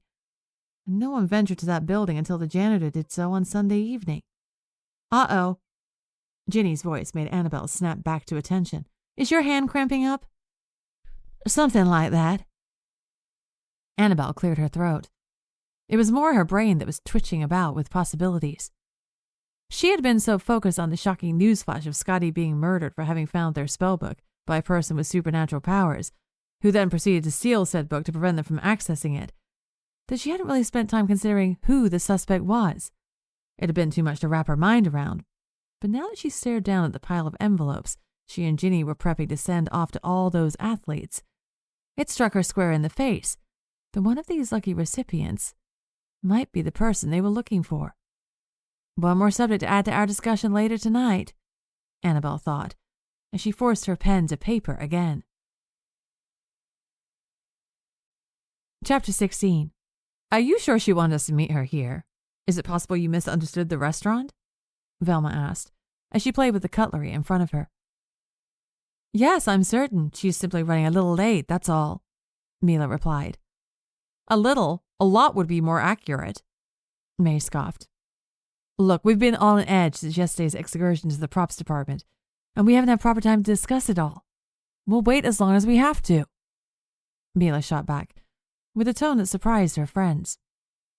As instructed by Annabelle, the three of them were waiting in the small Chinese restaurant, a few blocks from the studio, but were growing antsy with every minute that passed.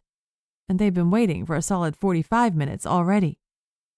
They were about to give up an order when the bubbly blonde burst through the door, sweaty and out of breath. Jeepers, Annabelle, you look a fright, May gasped, saying it loud enough for the few nearby patrons to turn around and stare.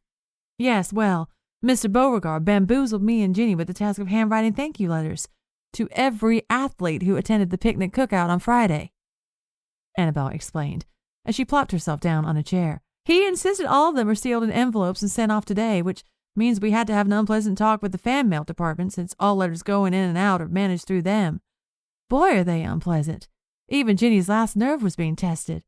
Anyhow, we finally convinced him to send the letters off, then I hightailed it here as fast as I could. Your poor hand must be cramped up. Velma shook her head. You don't say. Velma lifted her hand as proof, which was coiled up in a claw position. I sure hope it doesn't stay like this for long. It's quite off-putting. A timid waiter walked over, and Annabelle hid her temporary deformity under the table. They ordered chop suey bowls and chatted about their workdays until their plates turned up. It was only once their stomachs were full and the plates were taken away that they got down to business. Annabelle, you told me you had some theories to discuss with us, relating to what Velma saw. Let's hear them, Mila said, to get the conversation going. First off, I take it I'm not the only one who had a rough time getting some shut-eye after what we discovered? Annabelle got some nervous nods in response. I think it's safe to say Scottie's murder by someone who possesses an active power was not something any of us were expecting. Positively, May exclaimed, her eyes going wide. That was quite the double blow. None of us even questioned that it was deemed an accident to begin with, Velma mumbled, twisting a napkin in her hands.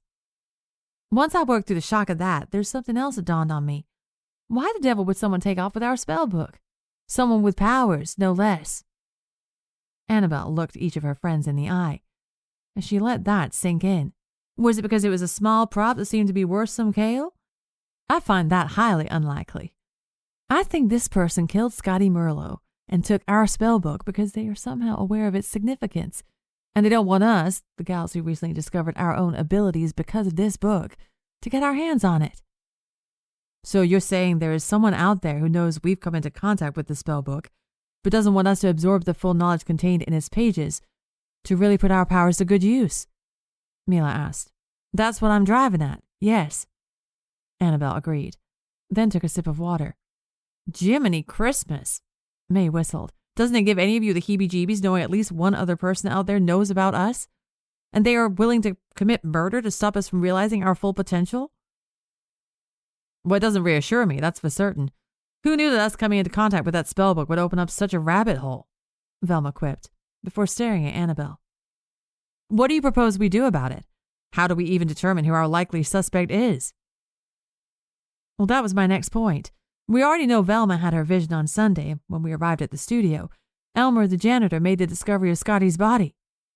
Annabelle explained. It was almost immediately deemed an accident, and therefore his accurate time of death was never up for consideration. But think about it. Why would he be at the studio on a Sunday when it was his day off, and nothing was being filmed or needing his immediate attention? The others exchanged a look as the waiter brought a plate of tea cakes to their table. They all smiled at him politely and waited for him to be out of earshot to continue their conversation.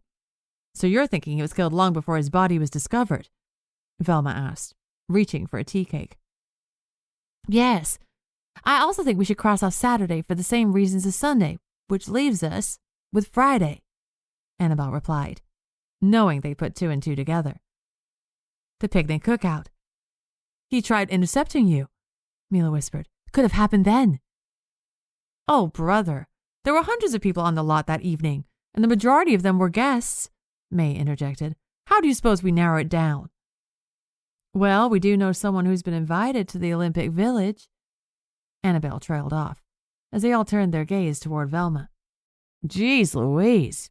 You want me to accept Nigel's invitation to go visit him so I can snoop around and pinpoint the killer?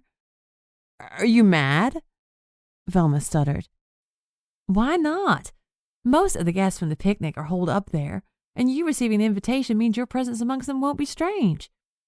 Annabelle explained. It's a perfect opportunity. I gotta admit it isn't a bad idea, May conceded. I think one of us should go along as a chaperone, just in case, Mila added. May, I think you should accompany her. That way you can try to read minds at the same time. That's a splendid idea, Annabelle exclaimed. I guess this is turning into a little clam bake then. May chuckled, reached over and squeezed Velma's hand. I'm in. What do you say? You have to admit it's a pretty solid theory, Mila added. It's not like anyone can simply waltz into the Olympic Village willy-nilly. Fine. Velma rolled her eyes. But I don't want to make a habit of accepting dates, only to conduct sneaky investigations. Oh, honey, don't pretend you're not excited to see Nigel again. We all know you fancy him, May teased. Velma grabbed a second tea cake from the dessert plate and shoved it into her mouth to avoid answering. But the blush swelling up in her cheeks proved they were right. Chapter 17. Gee, that wasn't far at all. I thought it would take longer to get there and I'd have more time to calm my nerves, Velma admitted, after they had stepped off the red car in Baldwin Hills. I told you it was nearby, silly. And don't worry, just try and act as naturally as possible. Shouldn't be difficult since you actually fancy him, May instructed with a nod, as she looked in both directions, trying to figure out which way they needed to go. I'll be right by your side as a sort of guard dog. Some kind of guard, Velma scoffed. You're pretty unpredictable to occupy that role. Hey, that's not very nice. May jabbed her in the ribs. Now come on, those athletes are probably waiting around for us. It was the weekend after they concocted the plan for Velma and May to visit the Olympic Village, turning Nigel's earnest invitation into an opportunity to find the potential murderer and thief who stole their spellbook. After getting off the red car, they followed the street signs for a few minutes, turning the corner and standing on the sidewalk shell-shocked. Well, I'll be damned, May whistled, as she stared at the massive archway and flags signaling the entrance of the Olympic Village. They didn't spare any expenses now, did they? Golly, now I really do have butterflies in my stomach. Velma wiped her clammy hands on her skirt, the hot afternoon sun not helping with her body temperature. Now where is the steel nerve Velma I know? May had her hands on her hips. Just be yourself, but a little more congenial. Oh, brother, Velma mumbled as they walked through the entrance archway and were immediately greeted by Nigel. Hello, Velma, so nice to see you again. He grabbed her hands excitedly, completely ignoring the dame standing right next to her. Hiya, I'm May, Velma's friend and chaperone. May extended her hand out and waited for the Aussie athlete to tear his gaze away reluctantly. Yeah, Velma said she'd be accompanied. Nigel shook May's hand reluctantly. Welcome to the Olympic Village. Let me give you a tour. You'll see it's much bigger than folks anticipate. He walked them around the expansive village grounds, crossing many male athletes from various countries as they did so. Not only were there separate housing areas per country, but there was also a post office, an amphitheater, a hospital, a fire department, and even a bank. I can't believe they built all of this for the Olympics. Velma shook her head, astonished. Where are the female athletes located? I believe they're lodging at the Chapman Park Hotel over on Wilshire. There are our barracks right here, with 4 per unit.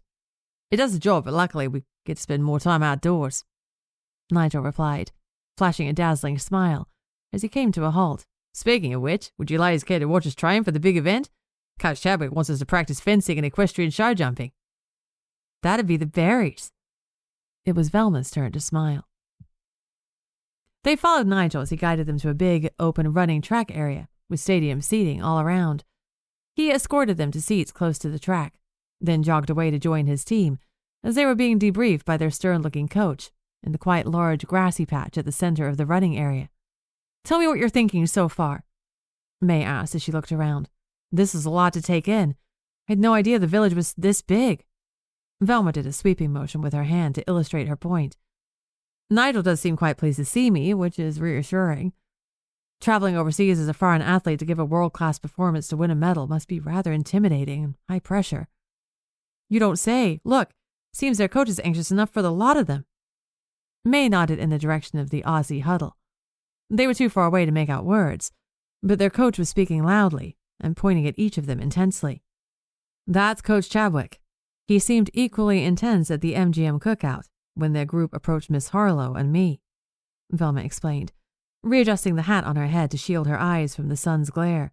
He ended up going on one of Annabelle's studio tours, and that's when Nigel explained to me that he was hard on them. But it led to the team performing at high levels. Huh, and I thought they were as cool as cucumbers down under. May giggled. I bet this heat is reminding them of their homeland. Oh, I'm still getting used to it myself. Summers aren't quite as harsh up in Canada. Say, have you been getting any thoughts? Velma waggled an eyebrow. Surprisingly, no. Maybe there are too many people around me and I haven't figured out how to zone in on anyone yet in big crowds, May replied. But don't you worry. I'm being very attentive to our surroundings. My last name isn't Hawks for nothing. And if you say so. Velma couldn't help but laugh. For someone who worked in the screenplay department, May was very outgoing and goofy, which, admittedly, had gotten on Velma's nerves upon their first few meetings. But she had quickly grown to enjoy that bubbly energy around her. The huddle broke up, part of the team doing jumping practice with horses around the track, while the other half donned protective equipment and took to fencing on the center green. The gals' mouths were agape, in awe of the sheer stamina and physicality of these modern pentathlon activities. This certainly wasn't for the faint of heart. All right, I'm going to the ladies' room and have a look around, see if I find anything iffy, May said as she stood up. Don't leave this exact spot until I come back, or else I'll never find my way out of here. Of course, now be careful, Velma said, as she watched her friend walk along the perimeter of the track and make her exit. Once again, the volume of athletes and people in general threw May off as she walked back out into the main village area, the whole place reminding her of a popular theme park, like Coney Island. She quickly spotted a public washroom, making her way there before going along for a stroll, making sure to remember where Velma was located. She walked by the housing arrangements and remembered Nigel saying this area housed the Australian athletes. As Annabelle had pointed out, the culprit could be any athlete temporarily living here. But since she couldn't easily tell who lived in the other units, she thought the Aussie ones would be a good place to start. May walked to the back of the units in what she hoped was a casual manner, the back area being flanked by trees and other shrubbery which concealed her well enough. Okay, what's my game plan? May muttered to herself. Maybe she could find a way to unlock the units to see if their spellbook was hidden somewhere inside. She tried the back doors, but no luck. Next, she turned her attention to the windows. They were a little high, but if she found something to stand on, she could slip in with ease. She found a thick chunk of wood nearby, placed it underneath the window, and stood on it. Pleased with herself, she was about to pry open the window when she felt a presence behind her. What do you think you're doing, little lady? A thick Aussie accent roared, making her fall off the chunk of wood and land roughly on her behind. Ow! May yelped before she could stop herself. She shoved the pain down quickly, regaining her composure, only to notice it was Coach Chadwick who had caught her. This is rather silly of me, but I was dying to see what the insides of these little arrangements look like. Aren't you the coach of the modern pentathlon team? My friend Velma is here visiting Nigel. I'm her chaperone, May. I thought I'd give him a moment without my presence, but I guess my curiosity got the best of me. Coach Chadwick didn't even blink. He stood there a long time assessing her, like his brain was trying to figure something out. It was hard to gauge how old he was, since he clearly spent a lot of time out in the sun, but his constant frowning didn't do anything to dissipate the collection of wrinkles on his face. She's the one with the black bulb, right? He finally said, as he reached out a hand to help her up. Yes, that's her, May replied. Somewhat relieved, he responded. She grabbed his hand and was hoisting herself up when a static jolt went through her mind. They can't find out. She gasped and let go of his hand, falling back to the ground with a thud. Had she just heard a thought following physical contact? Geez, you really are clumsy, Coach Chadwick sighed, slightly annoyed as he extended his hand again. That's what people like to tell me. May forced out a laugh as she grabbed hold of it, this time managing to pull herself up without getting another peek into his mind. You should probably go join your friend. People will get the wrong idea if they see you lurking about, Coach Chadwick said, although it came across like an order.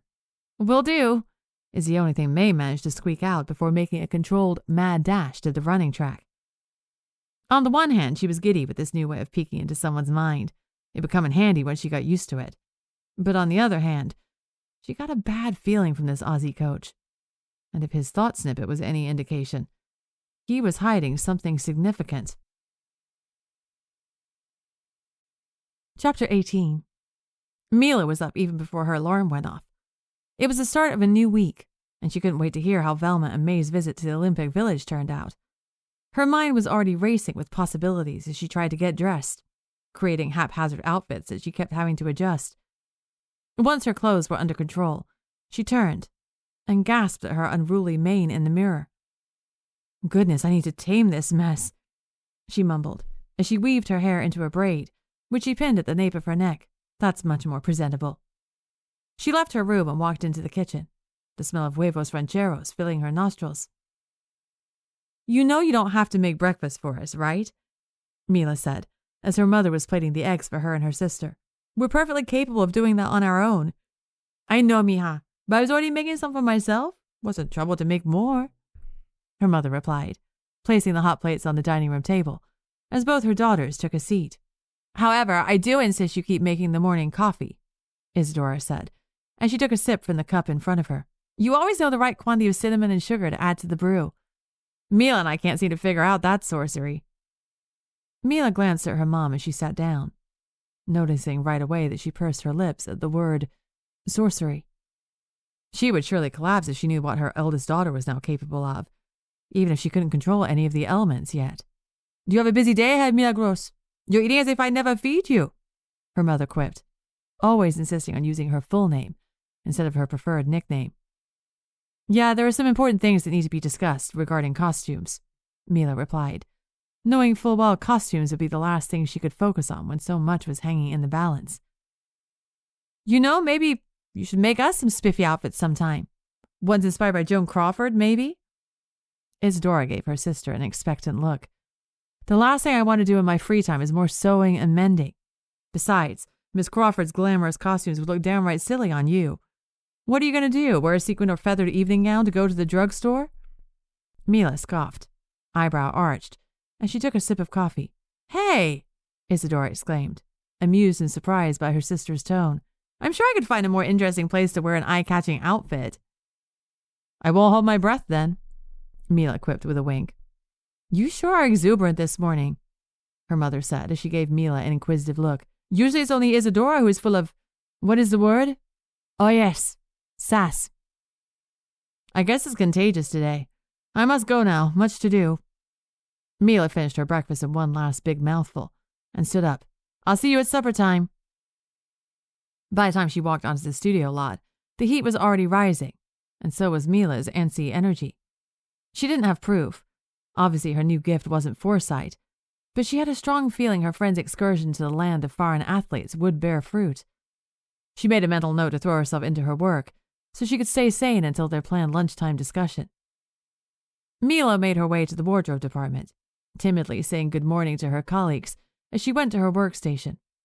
It was one thing to be more outspoken with her family and new friends, but that wall of shyness wouldn't budge for anyone else.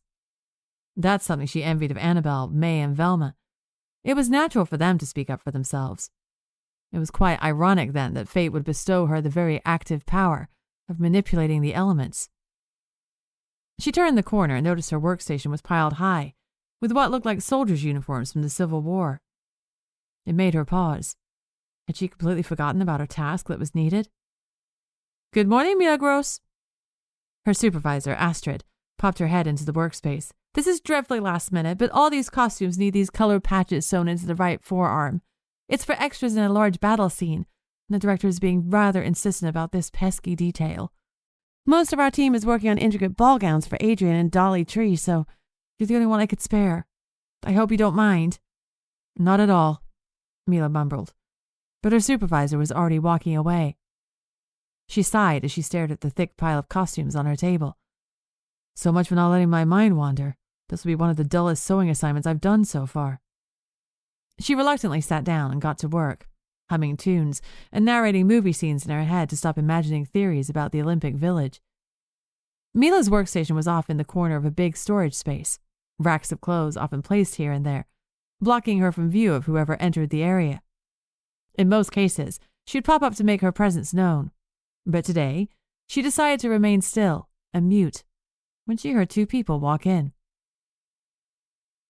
"Let's see, where are the Marion Davies dresses?" one of her colleagues asked, as Mila heard her rummaging about. "Ah, here they are. As I suspected, the gowns have gold accents." "Well, that settles it then. I'll select furniture with gold accents as well. Won't necessarily come across to the viewers, but Mr. Hurst will surely be appeased," Ethel Castor replied with her abrasive tone. "So, tell me." The wardrobe employee's tone dipped slightly. "How is the props department holding up? What a dreadful thing to happen to poor Scottie." "Well, no one expected that outcome, I can tell you that much." Ethel cleared her throat. "We're not a big department compared to yours, but it is nice to be viewed as the one in charge now. Maybe we were due for a shift in authority. I certainly won't take credit when someone else finds the perfect fit for a prop." The two women walked out of the work area, leaving Mila to ponder what she just heard. Sure, to anyone else those comments would be construed as typical Ethel behavior, always sour and judging others, but nothing to fret about. However, now that Velma had that vision proving it was actually a murder and not an accident like everyone was so quick to believe, it cast a new light on Ethel and her relationship with Scottie. "I definitely sense more than a hint of resentment there," Mila whispered to the Civil War uniforms on her sewing station. "Looks like I'll also have something to contribute during our group discussion." Chapter 19. The second the clock struck noon, the four gals bolted to the studio commissary, selecting sandwiches and Coca-Colas to go, before making their way to the Central Park set. They were chit-chatting about their mornings, complaining about difficult co-workers, and halted abruptly when they noticed the set was in use. "Oh, how unusual," Velma commented, as they watched extras get into position, as the director was explaining key points to the cameraman by the man-made pond. "I guess we'll have to find another location for our purposes." "I have an idea. How about we take a trip across the Atlantic?" Annabelle said, as she led the group 10 minutes down the path until they reached a set containing a replica of the Eiffel Tower. "Ta-da! I've always wanted to travel to France. Seems like the complete opposite of my Texas roots." "Undoubtedly much more refined, without pageants involving livestock or cowboy boots," May teased, getting an elbow to the ribs. They decided to sit at the base of the tower, a spot that was semi-secluded from view by foliage, and started unpacking their lunches. "Please tell us how your excursion to the Olympic Village turned out. I've been anxious to hear about it since yesterday," Mila asked, as she unwrapped her ham sandwich and took a big bite. "It was quite overwhelming," Velma replied. "It's a whole little city out there. There's even an amphitheater and a bank. They thought of everything." "I guess I hadn't thought much about how many people would be there. It was beyond anything I could have imagined. Not to mention the visitors like us roaming about," May added. "What about Nigel? Was he a good host?" Annabelle asked, waggling her eyebrows. "I'd say so. He met us at the entrance and walked us around the entire lot. Then we watched his team practice, equestrian jumping and fencing at the track." Velma was trying her best to tamper her excitement about this Aussie fella, but it was coming through anyway. "While those two lovebirds were busy making googly eyes at each other, I was hard at work observing, and what I noticed was someone acting suspiciously." May paused for dramatic effect. That someone was Coach Chadwick. The one in charge of the Australian modern pentathlon team? Mila asked, surprised. That's the one, Velma responded with a nod, taking a sip of her soda. You could tell he was strict when they were all here for the picnic, which was supposed to be a leisurely activity for the team. But he was even worse during practice. He seems to love berating each team member for the most banal things. I would positively hate having him as a coach. But that's not even the strange part. Uh-oh, Annabelle muttered, butterflies forming in her stomach, despite their rather somber overarching goal for this excursion. While Velma watched them practice, I decided to venture off and see if I could find a clue or something. Nigel had pointed out the housing units for the Australian team, so I wandered over there and tried to see if I could sneak in and find our spellbook. May explained, leaning forward. The back doors were locked, but I found a chunk of wood to stand on, and I peered into the windows. I was trying to figure out if I could open them and wiggle in when Coach Chadwick caught me red-handed. Both Annabelle's and Velma's eyes bulged out of their heads as they absent-mindedly ate their sandwiches. To make matters even more embarrassing, I fell off the chunk of wood onto my behind, May continued with a chuckle. I made up an excuse saying I was curious to see what the inside of those units looked like. His face always looked stern, but it seemed like he believed me. But then, he reached out to help me back up, and when I grabbed his hand, a clear thought from his mind came through to me. They can't find out. Gee, that's pretty ominous, Annabelle gasped. Are you sure it had to do with us? Also, you can read thoughts by touching people now? It's quite the new development, isn't it? May was pleased with herself. And I bet some serious kale it's about us. The thought came through as he was staring straight at me and helping me, for crying out loud. What do you think, Velma? Annabelle asked. I agree with May. I put him on our suspects list, Velma replied. Besides, didn't you say he kept making rude comments about stealing things from MGM while you gave him a tour of the studio? Golly, I'd forgotten about that. Annabelle slapped her thigh, reprimanding herself for such an important tidbit having slipped her mind. Those two facts combined certainly don't make him seem innocent. What's our next move, then? Do we wait for Nigel to invite me over again? We can't do much from over here, Velma pointed out, crossing her arms over her chest. Not to muddy the waters even more, but I overheard a conversation this morning which makes me want to add someone else to our suspects list. All heads whipped in Mila's direction. Ethel Castor was talking with one of my colleagues, and they didn't realize I was working within earshot. Anyway, it's clear Ethel isn't torn up about Scottie's death. That was obvious from the start. But she made comments about the props department being better off without him, and how eager she was to be the boss now. Before Velma's vision, we could chalk those comments off as being made by a grumpy lady who didn't care much about how her words were coming across. Now, knowing Scottie's death wasn't an accident, all that resentment seems rather ominous to me. She was also there with Scottie the night of the picnic cookout. She was hovering in his shadow. It's also possible she was pretending not to know where our spellbook was, Annabelle added. Good call, Mila. I'm surprised we didn't come to that conclusion before. Our suspect list now consists of someone who works at the studio and someone who is here visiting. One has more motive for the murder, and the other has more motive for the theft of our book, which complicates matters. May pondered, scratching her head of unruly red curls. I think we need to take pen to paper and write things down to get everything straight. May stopped talking when she heard twigs crack nearby. The four gals spun around only to notice Elmer the janitor, hovering nearby. He seemed startled at being seen, giving them a shaky nod before moving along with his trash bag. Fiddlesticks, do you think he heard our conversation? I thought he did the evening shifts, Velma whispered, as they all huddled closer. Hard to tell. He seems like a loopy one to me, Annabelle replied, a light bulb going off in her head. You know he allegedly found Scottie's body in the props department. Sometimes perpetrators do that sort of thing to appear innocent of a crime. His behavior could be a ruse to not come under suspicion. I think it'd be interesting to investigate him further. For all we know, he's in cahoots with Ethel and he's keeping tabs on us. I hate to admit it, but it's a possibility worth looking into, Mila sighed. Oh, brother, we now have 3 suspects on our list? This is starting to make my head spin, May groaned. Chapter 20. Annabelle grunted, flinging her arm around and smacking her alarm clock to shut off its incessant ringing. She sat up in bed and rubbed her eyes, having finally woken from her first deep sleep in what felt like ages. Boy, I sure slept like a log, she said groggily, as she got to her feet, surprised that her friend's expanded suspects list hadn't made her mind spin out of control. Annabelle felt a little strange as she got dressed, her mind and her body feeling slightly disconnected, but she chalked it up as remnants from her deep slumber. She forced herself to eat some toast before dashing out the door to catch the red car. She sat in a seat by the window and watched the neighborhood go by, the early morning sunshine making everything extra bright. She looked to her right and noticed a fellow passenger with a baby in her lap, making adorable cooing sounds. The mother wore a fashionable hat atop her coiffed bob, but had clearly not secured it in place, because it was slowly sliding off her head with every bump of the trolley. Annabelle felt like an observer in her own body when she felt a hiccup-like jolt in her mind before the mother's hat righted itself back on her head with no external help. What on earth? Annabelle mumbled, looking around to see no one else had noticed the motion. Had she done that with her power without consciously trying? The red car came to a halt at her stop, Annabelle making a quick exit. She took a few deep breaths of fresh air as she approached the MGM gates. Maybe it was a trick of her imagination, and the hat wasn't even sliding off to begin with.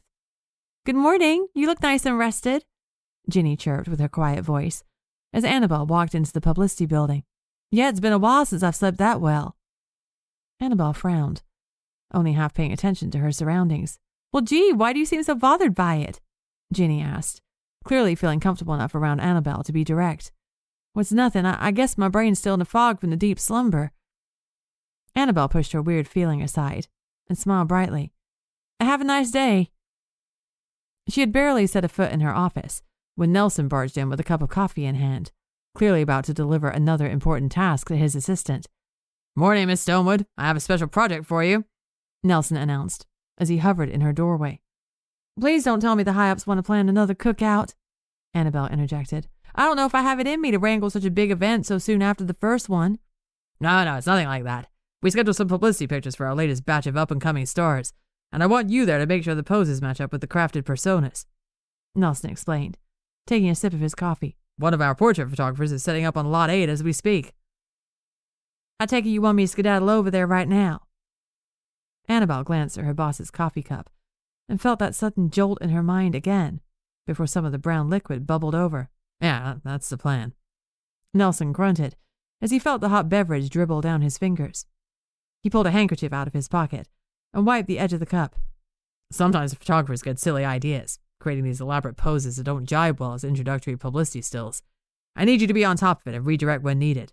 You can say I told you so if he puts up a fuss. Well, that won't be a problem. I can do that.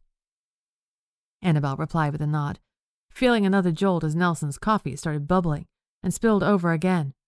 Cheese and crackers, what is the meaning of this? Nelson erupted, holding the volcano-like cup of joe away from his business suit as he stormed out of her office. Is this some kind of joke? Annabelle stood there for a moment, too stunned to move. It's the same hiccup-like jolt she had felt when that woman's hat righted itself on the red car. Her telekinetic power was calling the shots, despite her not intentionally calling it forth. All right, let's just keep an eye on that. Annabelle laughed nervously as she walked back out of the publicity building. Other than when Ginny almost fell off that ladder while decorating for the picnic, Annabelle's power had been pretty dormant for a while, despite her best efforts to practice controlling it. May's and Velma's more passive powers have been pretty active recently, in both mundane and important ways. But Mila and herself couldn't say the same. But now she was getting a little worried a situation was brewing. Ah, you must be from the publicity department. A photographer with a thick French accent accosted her as she entered Lot 8. We're nearly ready. Splendid. Annabelle flashed a confident smile, despite her contradicting feelings. A trick from her pageant days. Let me have a chat with the actors before we get started. She approached the small group of actors, the personas she had crafted for them streaming back into her consciousness as she saw them in person. Setting her own jittery nerves aside, she gave them a rundown of what they'd accomplished with the photographs. Then, on the photographer's cue, they went out one by one and flashed their pearly whites. Annabelle stood back in the shadows, pleased with how things were turning out while also being alert to any unpredictable telekinetic shenanigans. She relaxed more as 1 hour passed, then 2. Maybe it had been a fluke of some kind. Wonderful, wonderful. The photographer clapped his hands, stepping out from behind the camera and approaching the actors. "Let's take a moment to change the background and then we'll do some more serious shots." The photographer's assistant started changing the draped fabric in the background and adjusting the lighting as Annabelle approached the men behind the lens. "This seems to be going smoothly," Annabelle commented. "I take it we have a few more hours to shoot?" "Yes, we'll do these more serious expressions, to match up with dramatic roles, and then we should be done. Don't worry, I know Mr. Beauregard wants to approve the pictures before we start sending them out." The photographer stopped short as his camera took a picture of its own accord, the unexpected bright light startling everyone nearby. "Mon Dieu, that's never happened before. Excuse me." The photographer walked over to his expensive equipment, looking it over intently. "Jiminy Christmas," Annabelle hissed, as she turned around and massaged her temples in a feeble attempt at controlling the situation. She had once again felt that hiccup-like jolt before the camera went off. Not again. Oh, I thought we were done with this nonsense. "Nothing seems to be the matter. Shouldn't happen again." But the words had barely left the photographer's mouth before another surprise flash burst through the camera, forcing its owner to turn around and swear in French. The actors looked on with concern as the camera flashed at 1-minute intervals, the photographer and his assistants trying in vain to figure out what was going on. "How about we take an early lunch as we try to fix this?" the photographer announced with a twitchy eye. "I'm sure it will be resolved shortly." Without needing another excuse, Annabelle bolted out of Lot 8. The frequent mind jolts had started to give her a headache, not to mention the ball of anxiety and panic that formed itself in her stomach. Afraid to go back to her own department, she pivoted in the other direction and headed for the wardrobe department. She approached the front of the building, trying to think of an excuse to see her friend, when Mila burst through the front door out into the sunlight. "How peculiar. I was just coming to talk with you. Something is happening and I'm not sure what to make of it." Annabelle started, as Mila grabbed her by the arm and redirected her off to the side of the building. "Let me guess, it's about your power?" Mila looked very concerned, and that made Annabelle panic some more. "Yes, it's been acting of its own accord, almost in a hiccup-like fashion. I made Mr. Beauregard spill his coffee and a photographer's camera go off non-stop," Annabelle said quickly, almost as one very long word. "I can't control it and it's rather alarming." Before Mila could get a word in, one of her eyes twitched, and a sudden, focused gust of wind snapped a sturdy branch off a tree. "Was that you?" Annabelle gasped and pointed a finger at her. "Unfortunately, yes. The same thing has been happening to me all morning." Mila's voice was wavering. "What the devil is going on?" Chapter 21. There was a knock at the door of Annabelle's room at the boarding house, and she reluctantly got up to open it, letting Velma inside. "Hiya, hope you gals aren't doing too bad," Velma said with a sympathetic smile, and a bag in hand. "It's been horrendous. We should have walked home, that's for sure," Annabelle exclaimed, sitting back down on the bed with her arms crossed, thinking that would stop things from happening. "Why? What happened on the red car?" Velma's eyes went wide as she placed her bag on the small table by the door. "Well, I kept unwittingly conjuring up mini sandstorms along the way, and Annabelle made all the passengers levitate for a brief moment." Mila sighed, shaking her head. "Let's just say this day has been far from relaxing." "Jiminy Christmas," Velma whistled. "And I thought I had it rough when the shoe on my heel snapped off. Say, where's May?" "Oh, she said she had to concoct a special Canadian remedy for us. Might take her a little longer to round up the ingredients, so she says," Annabelle explained. "All right, hopefully we can get you sorted in a jiffy. I have a few things right here that might do the trick," Velma announced, turning her attention back to her bag. After realizing they were both in the same boat, Annabelle and Mila had left work early, citing family emergencies to their bosses before they hightailed it over to the boarding house to hide. That's when they called May and Velma, pleading for their help.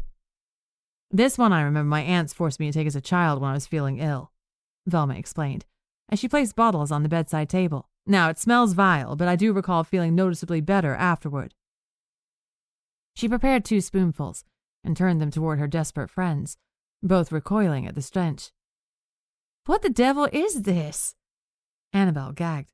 "Oh, it smells like rotten eggs." Mila pinched her nose, her eyes tearing up. "It's a mixture of sulfur and molasses," Velma explained sternly. "You wanted us to help? Well, bottoms up." "Fine," Annabelle yelped, Another telltale mind hiccup of hers made her window open and close. They both ingested the gross mixture, having to clamp their hands over their mouths to keep it down. Velma eyed them from a distance, worried they might vomit, but they seemed to be in the clear after 5 minutes. I guess we should wait and see if it takes effect before trying anything else, Velma pointed out, leaning against the wall.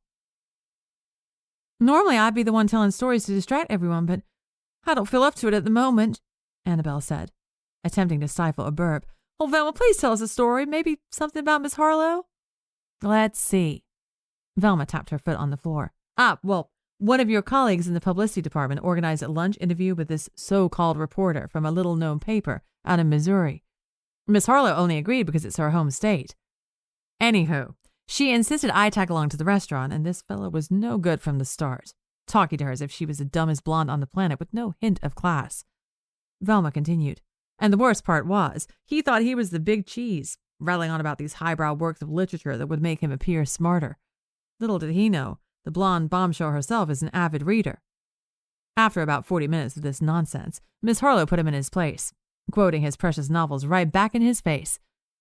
He was beyond baffled. I guess he wasn't bright enough to realize an actress isn't necessarily like the character she portrays on screen. Golly, that must have been an interesting conversation to witness, Mila said with a giggle. I bet that's not something you see every day, coming from someone so kind. It made it all the more satisfying. His stupidly shocked face will be ingrained in my mind forever. Velma chuckled. So, how are we feeling now? Even before the words left her lips, Velma knew their first remedy hadn't worked.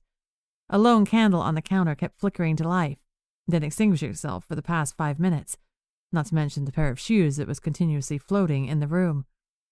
Based on the hiccups I'm still having, I can guarantee these pleasantries are still caused by us and not a playful ghost, Annabelle grunted.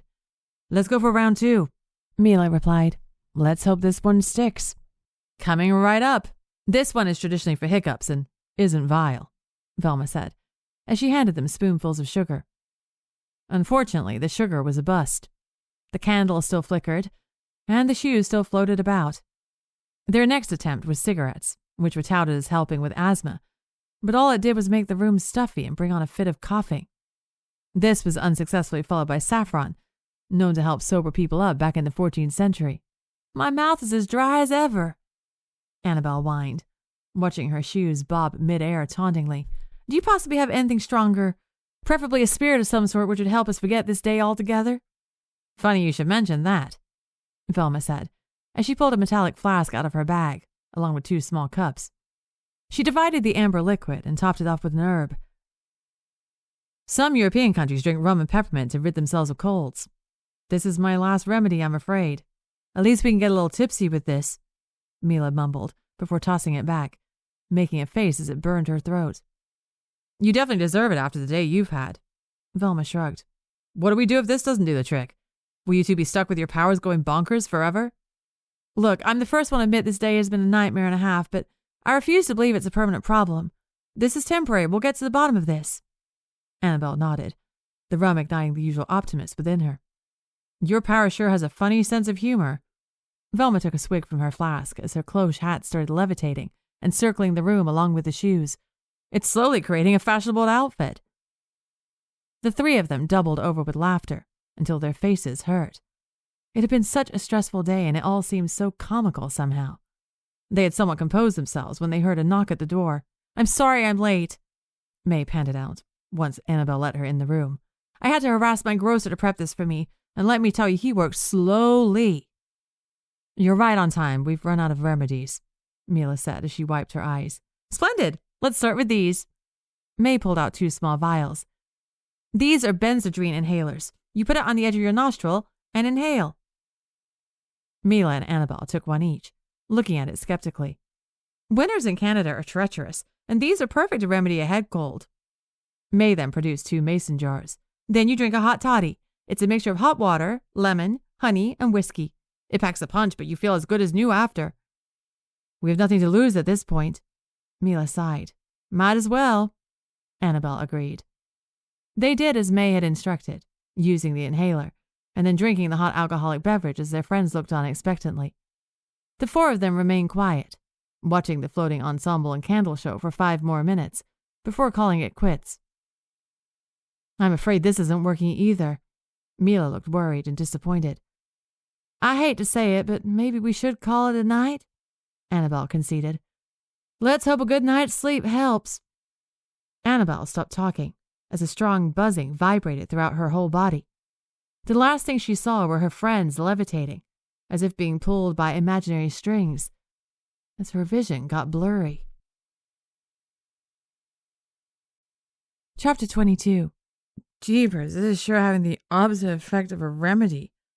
Mila slurred, the 1-2 punch of the Benzedrine inhaler and the hot toddy, making her feel like a rag doll as she floated in the air. Not only did May's so-called cure not work, but it amplified their powers. Annabelle had made them all float, and Mila managed to alter the moisture in the air, creating a thick fog. Even worse, they could hear a commotion in the adjoining room and the one below.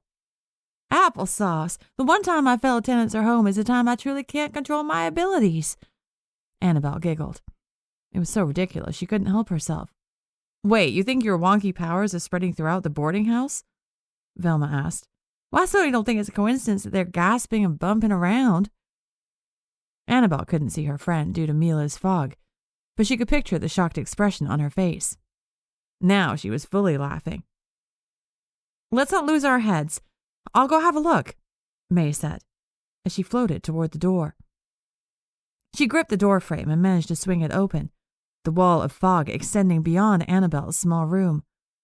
She could see shapes floating around in the fog, cussing reverberating off the walls.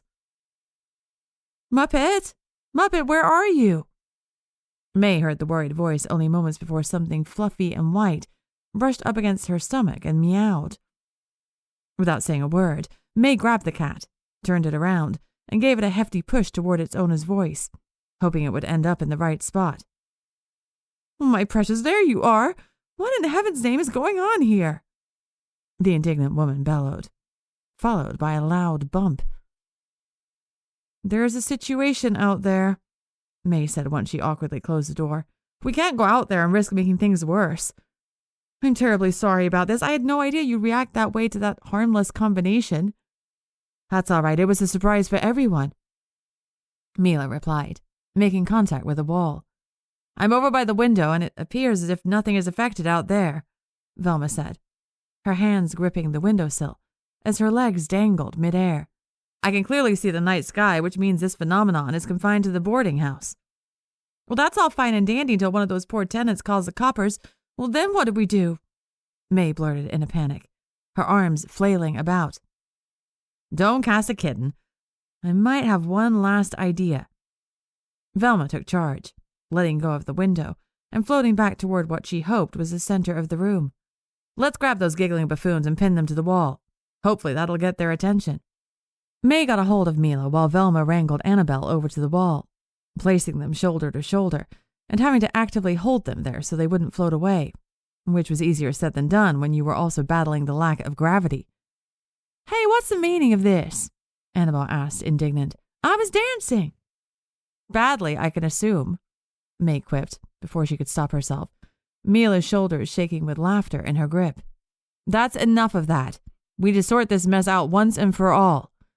Velma's voice was authoritative and got everyone's attention. Now, have you heard of meditation? She got a chorus of no's in response. It's an Eastern philosophy my aunts have been talking about for a few years now. It's about training your attention and awareness to achieve mental clarity and a state of calm, which I think is what we all need right now, Velma explained, clearing her throat. Let's start off with our breath. I want both of you to focus on breathing in deeply and breathing out fully. 15 minutes later, after some scolding, both Annabelle and Mila seemed to be breathing deeply. The giggling had stopped as they got more concentrated. Very good. Now, I want you to repeat after me with intention. I am in control of my power. Velma toned down her voice, hoping it was soothing. Velma and May started it off, saying, I am in control of my power, on a loop, until Annabelle and Mila followed suit. The more they said it, the more they meant it, the words deliberately spilling out of their mouths in unison. It was only after 5 minutes that they started to notice the fog dissipating. Velma and May exchanged an excited look. It was working, and they didn't want to disrupt their friend's rhythm. I am in control of my power. Annabelle felt hypnotized by the words, and a serene state of calm took over, the mind hiccup slowly dissipating away into nothing. That's when gravity reared its ugly head again. All 4 gals crashed to the ground. A loud thud reverberated through the boarding house, as the other tenants hit the ground too. The friends winced, looking at each other and looking around the room. Everything was oddly intact, as if nothing bizarre had just taken over. Good call, Velma. Who knew that'd do the trick? May patted her on the shoulder. It makes sense to turn inward to find a solution.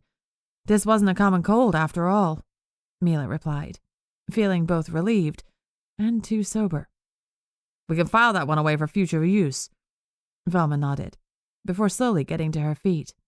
You know, it can't be a coincidence that this happens to the 2 of us with active powers, not long after our spellbook is stolen, Annabelle said, as she crawled over to her bed, her legs not wanting to cooperate quite yet. I was thinking about that too. Whoever took the book must be behind this stunt, trying to delay us from finding it, Mila added. It certainly worked, Velma scoffed. We can't dilly-dally anymore. We need to find this scoundrel fast before they wreak more havoc. There was a quick knock at the door. Suddenly, a tall woman dressed head to toe in black and holding a white cat burst inside. Is everything all right in here? Wasn't that the strangest occurrence? I wonder if we should alert the authorities, she bellowed, all nerves. Spontaneous indoor fog? Happens all the time in Canada. May shrugged. It's nothing to worry about. But what about the floating? Did you float too? The woman was starting to doubt herself. That's just a side effect from the fog. It's so thick that it makes you think you're losing your grip with gravity. May replied with a nod. Isn't it the zaniest thing? Annabelle chimed in with a staged laugh. I can't wait to tell my parents about it. Nothing of the sort happens out in Texas. I suppose. The woman petted her cat's head a few times, then let herself out, completely baffled. You come up with the wackiest fibs, Velma snorted despite her best efforts. The trick is you need to appear convincing, May replied with a frown. Although I'm certainly making Canada sound like an odd place, aren't I? Chapter 23. Annabelle turned off her alarm and slowly sat up in bed, gingerly opening her eyes one at a time. She looked around her room, baffled that it looked so small and normal, despite last night's chaos. The fact that her and Mila's powers went completely haywire on the one night all the neighboring tenants were present at the boarding house was both hilariously ironic and mortifying. It turns out no one is particularly fond of floating around in a thick veil of fog. Today is a new day, and I'm ready to move things along. Annabelle repeated it as a mantra while she got ready for work. An irrational part of her felt guilty that she temporarily had zero control of her telekinetic abilities, even though they all knew the thief most likely meddled somehow to keep them off his trail. So far, their suspects list consisted of 3 people, 2 MGM employees, and 1 Australian coach. Now that she felt capable of trusting herself again, Annabelle was more determined than ever to get the ball rolling and do more investigating. The sun was already beating down as she entered the studio lot with a renewed confidence which, 24 hours prior, had been nowhere to be found. She had a plan, and she was eager to set it in motion. Hey, Annabelle, hope you're feeling better today. Ginny gave her a serious look. Yes, much better, Annabelle replied somberly, suddenly remembering she had left in a panic yesterday, citing a family emergency as an excuse. I had been told a big tornado was approaching my hometown back in Texas, and I went into an absolute tizzy when no one answered my calls. I was fearing the worst, but then my mother finally reached me, confirming the farm and the family were safe. Jeepers, that must be distressing, especially since you're out of state, Ginny emphasized with a headshake. I feel the same way about hurricanes in Louisiana. I get rather antsy when I hear one is approaching. Mother Nature sure likes to wreak havoc sometimes. Annabelle sighed. The more she spoke with Ginny, the more she detested admitting the truth from her.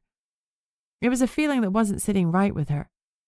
Is Mr. Beauregard in, or has he decided to take his time this morning? He's in his office, and he's surprisingly chipper. To be frank, I'm not sure if that's a good sign or not. Ginny giggled. I guess we'll find out. Annabelle winked, then walked down the hall, wanting to use her boss's supposed good mood to her advantage. Hello, Miss Stonewood. I take it your family emergency has been resolved? Mr. Beauregard looked up from his desk as he heard a knock at his door. Yes, thank you. Everyone is safe and sound. She shot him a bright smile. You know, I think I have a swell idea for a story, one which would generate good publicity. Go on. Nelson waved his hand, then instinctively reached for his cigarette and matches on the corner of his desk. How about we do a behind-the-scenes look at the props department? With Scottie Merlot's tragic accident, it has put the department in the spotlight, so to speak, and I think a press release about how much Scottie was appreciated, along with highlighting the importance of his department, would be of value at such a crucial time. As we know, it takes a village to create movie magic, and this would be a new perspective for the public. I don't see it doing any harm, Nelson replied with a shrug, clearly in a more laid-back mood than usual. So, what is your first course of action? I was thinking of going over to the props department, taking a few notes, and chatting with the employees to get good information to include in the press release. Annabelle explained. Splendid. Well, go ahead and bring Ginny along with you. This could be a good learning experience for her. Nelson turned his attention back to his day planner. Oh, all right, if you insist. The last request had surprised Annabelle. She had to tread lightly with the cranky Ethel Castor, not being too direct or anything like that, which meant Ginny's presence wouldn't cause much of a problem. If anything, it would appear more innocent with her tagging along. Was I right on the money? Was he in a good mood? Ginny asked, leaning forward on her desk, as Annabelle waltzed back to the reception area. Yeah, so much so that he wants you to join me. I need to collect information for a press release about the props department, Annabelle explained, amused at the surprise spreading on her co-worker's face. Are you sure you understood correctly? Ginny asked with a frown. I don't want to get in trouble for leaving my desk. Positively. He even said it would be a good learning experience for you, Annabelle insisted. Now let's ankle. Well, I certainly won't say no to having a few moments away from my reception duties. Ginny grabbed a pen and notebook before hopping around her desk and following Annabelle outside. Ethel Castor slipped into the role of director of the department, but I have to warn you, she's pretty thorny, Annabelle explained as they reached the props building. I doubt you'll ruffle her feathers with your congenial attitude, but please keep in mind we need to stay in her good graces in order to get this press release off the ground. Duly noted, Ginny replied, adjusting her glasses on the bridge of her nose. They opened the front door and were surprised to see a small department meeting happening right by the entrance. Can we help you? Ethel croaked, one bony hand on her hip. Hello, I'm Annabelle from the publicity department, and this is my colleague Ginny. We were tasked with writing a press release about Scottie Merlot in your department, Annabelle explained eagerly. Can we please have a few words with your employees and take a look around? We would love to shine a bright spotlight on how hard you all work. Fine. Ethel sighed and started walking away. Talk to them first. I have some things to do. Annabelle instructed Ginny to chat with the employees and get good quotes out of them, while she walked around, jotting down details about the department. Considering her and the gals had already snooped around after hours, she wasn't too sure what she was looking for, but it didn't hurt to look again. Clearly their spellbook wasn't here, but maybe she could find incriminating proof against Ethel. I think I got what we need. Ginny approached Annabelle after about 15 minutes, waving her notebook triumphantly. How about you? Well, I've jotted down some colorful descriptions of the place, Annabelle responded. Unfortunately, she didn't find any evidence lying around. I do get the impression Ethel isn't the nicest person. Many of the employees said she wasn't too keen on poor Scottie. Ginny had lowered her voice. None of them came out and said it, but I get the feeling she's happy to be in charge now. It's rather unfortunate, isn't it? Was all Annabelle could muster. Ginny was connecting dots faster than they had. We should try getting some of her comments as well before we leave. Of course, Ginny replied. I'll take notes while you ask questions. It took them a few minutes to locate Ethel. She was all the way at the back of the building cataloging some new banjos that had just come in. You're still here. Ethel barely glanced at them. Yes, we're nearly done, but we want to ask you a few questions before we leave. Annabelle kept her tone jolly, despite her annoyance and suspicions of this permanently sour woman. I'll allow 5 minutes. Ethel closed her hefty catalog and turned to them. Perfect, that's all we need. Annabelle turned her notebook to a new page. How would you describe Scottie Merlot? He was very passionate. He loved finding the perfect combination of props for a movie scene. Ethel answered robotically, her eyes remaining blank, as she delivered this clearly rehearsed line. You two had been working together for a spell now. What'd you think of him as a boss? Annabelle kept her face neutral, hoping her choice of words would rattle her. He was very particular about small details, and I would describe our working relationship as adequate. I do hope I can run the department as efficiently as him. The last statement seemed painful. Ethel's right eye twitched as she delivered it. I was here the night his body was discovered. Oh, such a tragedy. Annabelle shook her head. How'd you react to the news? I was shocked, of course. No one could have anticipated an accident like that. Ethel snapped, her face flushing red with anger. That's all the time I can allow. I must get back to work. I trust you can escort yourselves out? She turned her back as Annabelle and Ginny took the long walk all the way back to the entrance, too uncomfortable to utter a word, until they were safely outside in the sun. Cheese and crackers, that lady is unpleasant. Ginny scoffed. Why is she so rude? Beats me. Her permanently sour mood is well known around the lot. Annabelle replied, the cogs turning in her mind. There's more to it than that. I can't put my finger on it, but it's a strong feeling. Ginny kept her eyes straight ahead as they walked. It's the way she talks about Scottie. It doesn't sit right with me. I understand the feeling, trust me, Annabelle responded, not wanting to add fuel to the fire. Ginny was piecing things together without even knowing the truth about Scottie's death and the whole magical thievery element. Of course, she couldn't open up to Ginny about that, but she was pleased that someone outside of their small group could also sense the cloud of suspicion surrounding Ethel Castor. Although Annabelle didn't get any new insights from this little press release excursion, anger and resentment kept jumping out at her, like glaring motives. Chapter 24.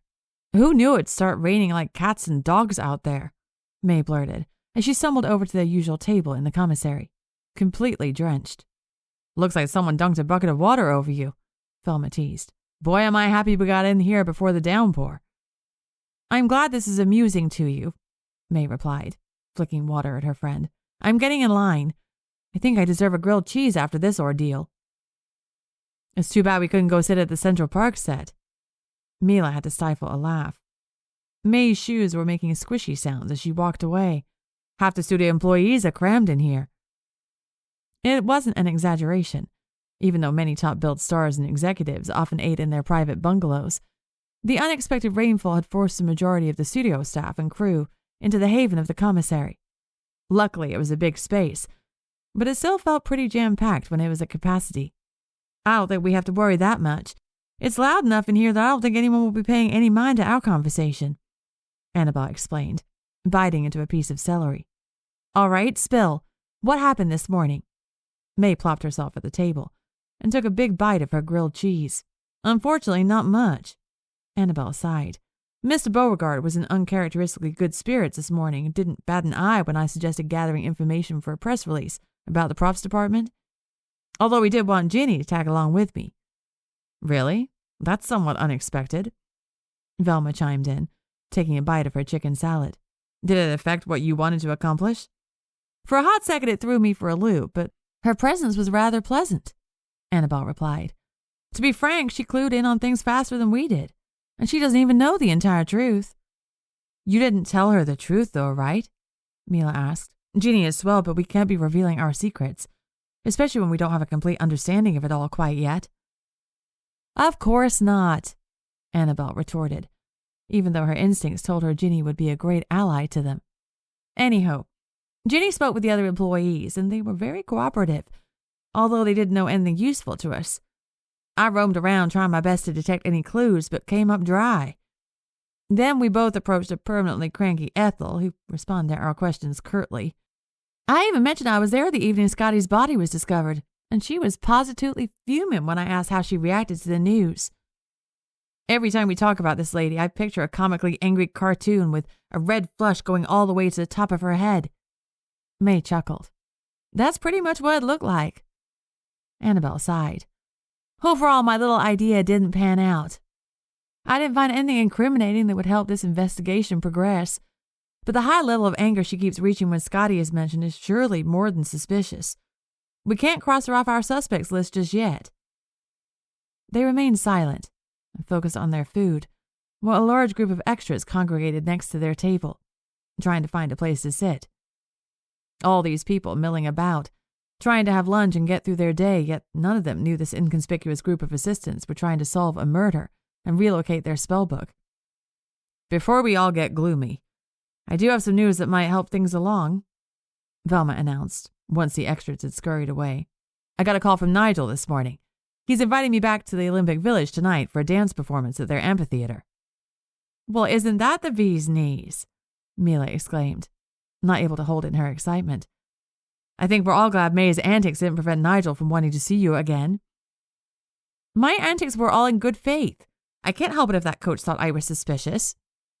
May defended herself, shoving the rest of her grilled cheese in her mouth. If anything, it's thanks to me that we've pinpointed him as a suspect. I don't see any of you being able to read thoughts. Yes, that's very true, and we're extremely thankful for the information you've gathered. But I think I should accompany Velma as her chaperone this time around, Annabelle suggested. A big smile stretched across her face.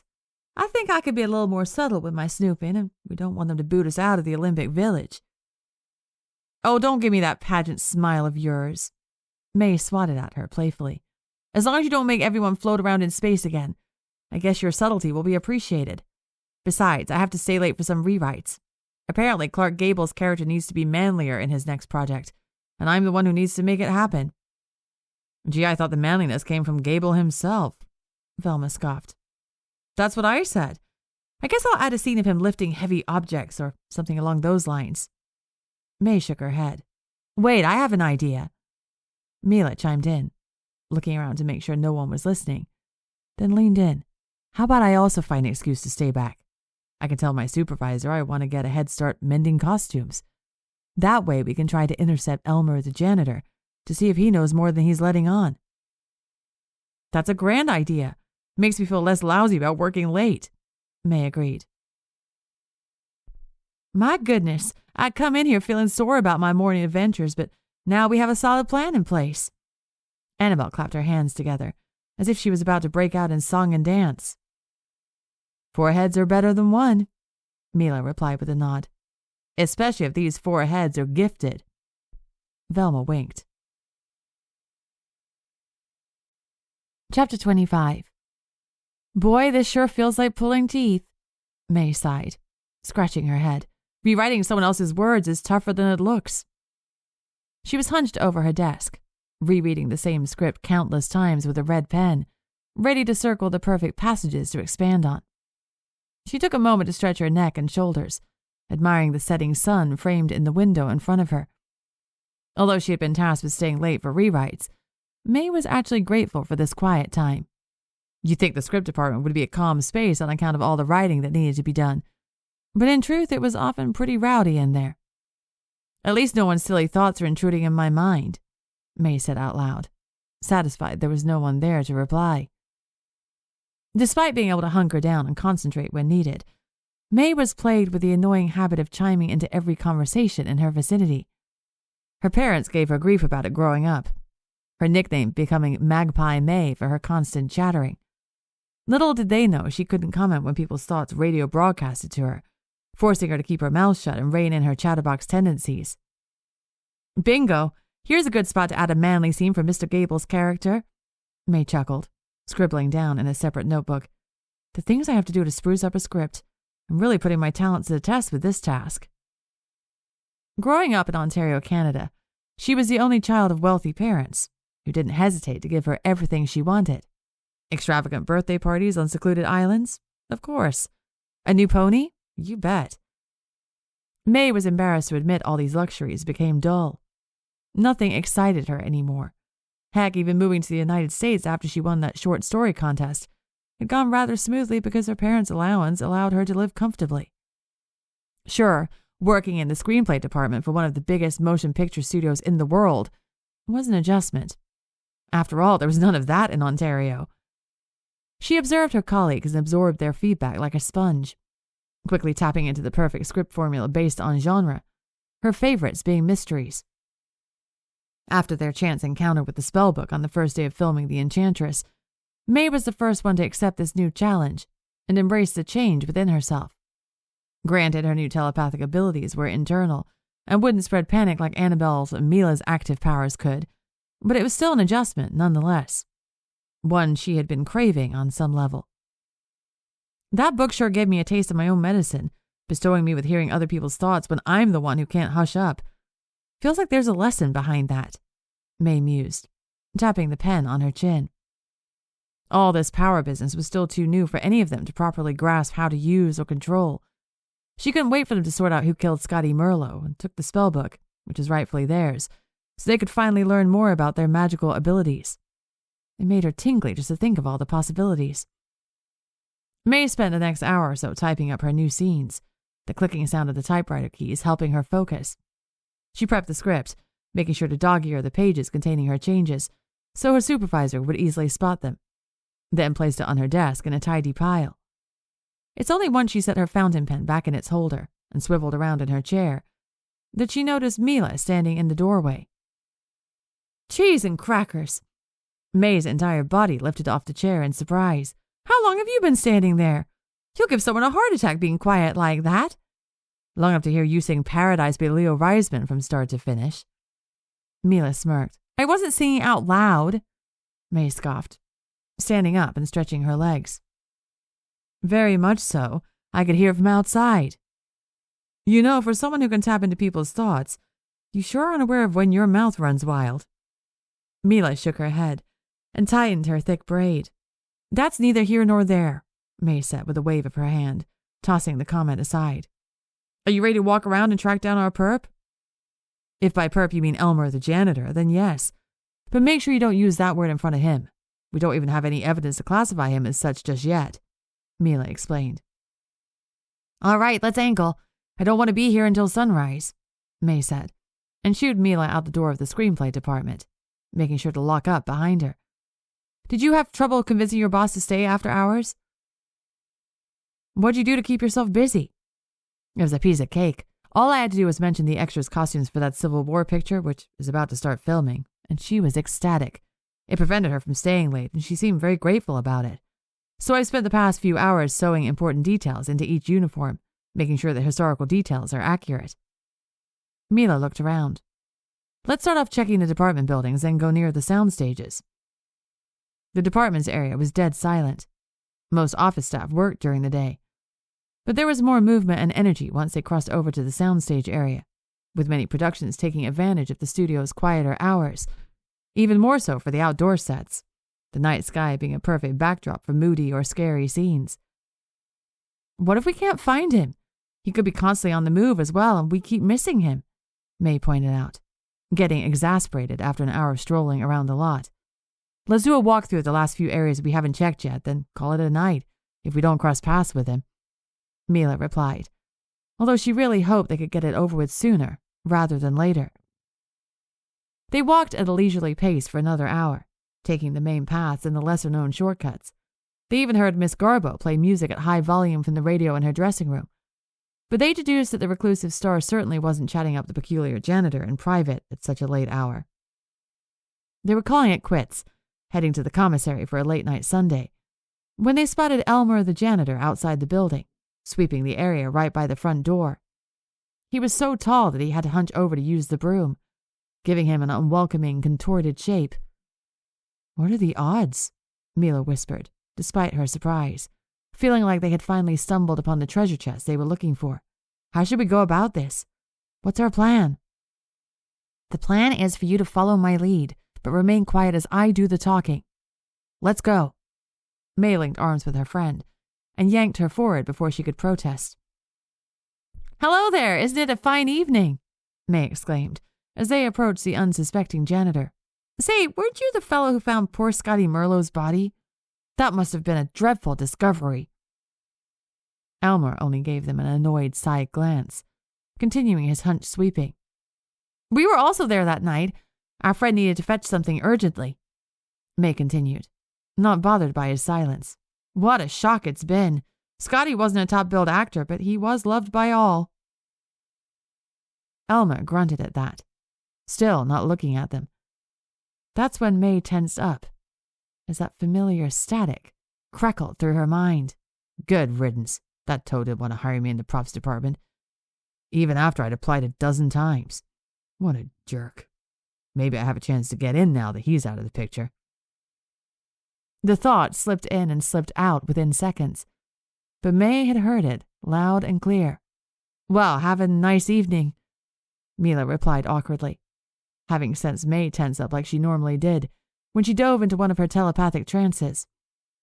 She forced her through the front door of the commissary and off to the side. What was he thinking? Let's just say this fella had ample motive to watch Scottie out of the picture, May said, after shaking her head to reset her mind to its normal setting. If we pair that up with the convenient timing of him discovering the body, I'd say he needs to be bumped up on our suspects list. Chapter 26. I keep thinking about May and Mila. I hope they managed to suss out Elmer the janitor, Velma confessed, as they got off the red car. You and me both, but we can't think about that right now. We have more important things to focus on, Annabelle replied, as they approached the entrance to the Olympic Village. Jeepers, you weren't kidding when you said this place was grand. Told you so, Velma teased. It looks even more spectacular as the sun is setting. Along with an excited crowd, the gals crossed through the entrance and looked around waiting for their escort. Word had gotten around about the dance performance, and everyone dressed up for a swell clam bake.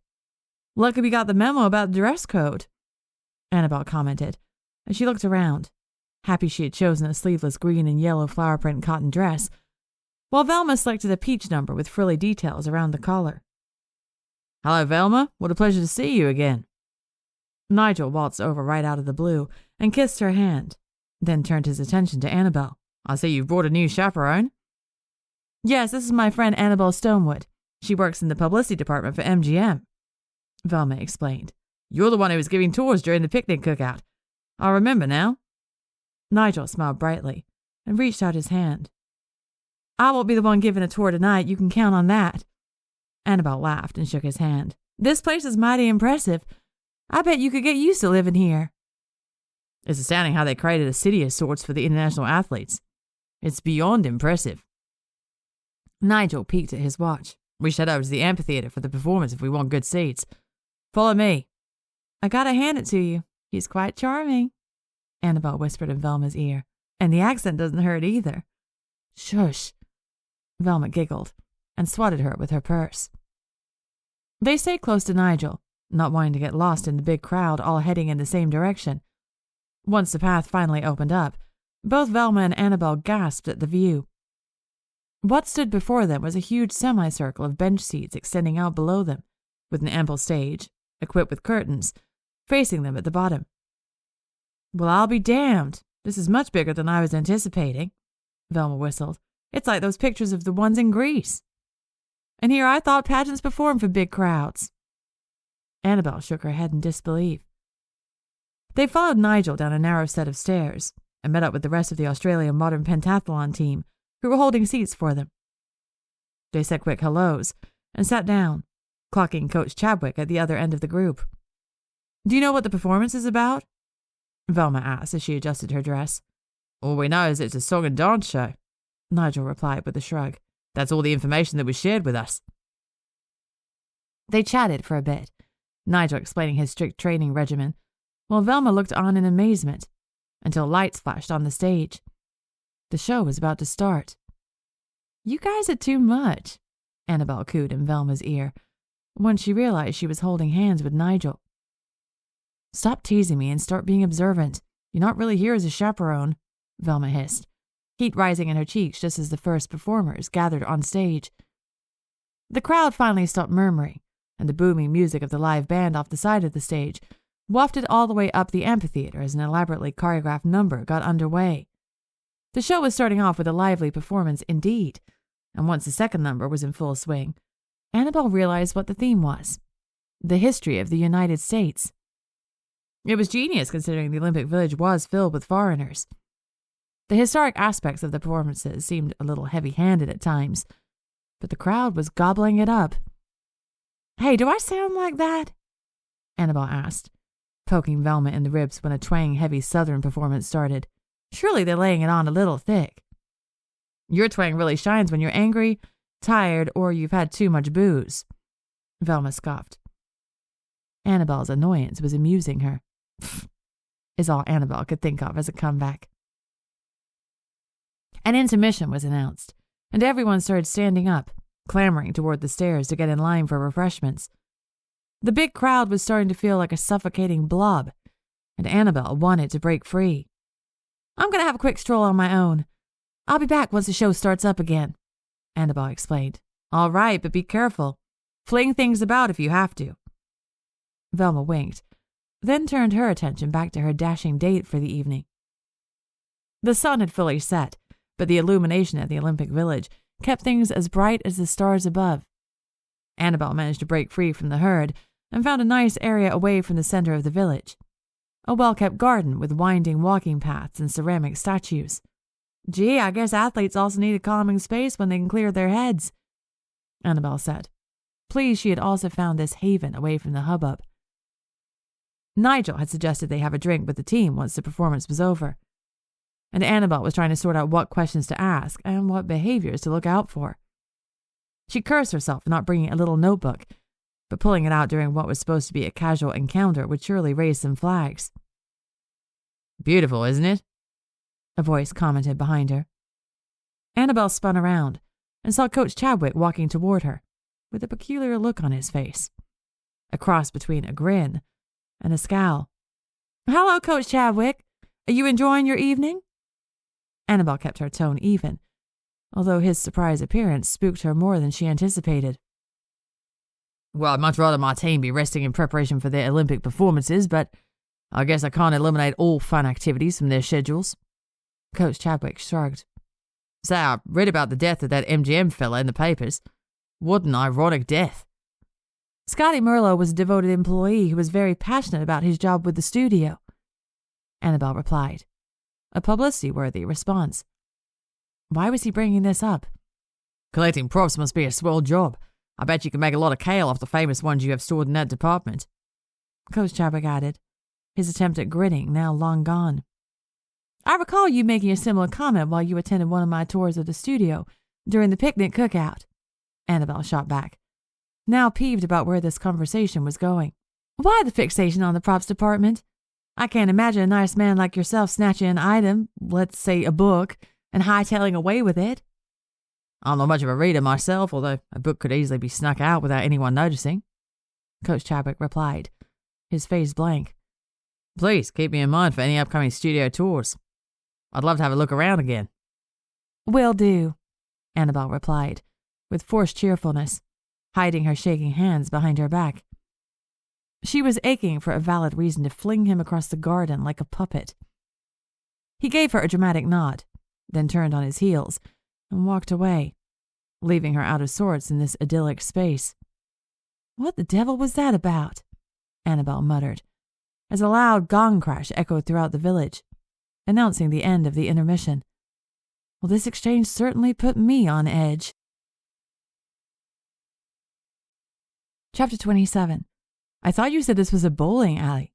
Why are we at a doctor's office?" Mila asked, looking around the very bland and empty waiting area. "You'll see. Now let me do the talking," Velma replied, then approached the reception desk where a bored woman read an F. Scott Fitzgerald novel. "Excuse me, would it be possible for us to obtain prescriptions? We get terrible migraines." "Wait, what?" May muttered, leaning closer to Mila and Annabelle as they hung back. "I don't remember the last time we even had a banal headache." "Shush, I'm trying to understand what's happening," Annabelle replied, trying to seem unimpressed, as she eavesdropped on Velma's shenanigans. "Of course, can I have your names?" The receptionist pulled out a doctor's prescription pad and a fountain pen. Velma listed their names as the receptionist scribbled individual prescriptions for each of them, then handed them over.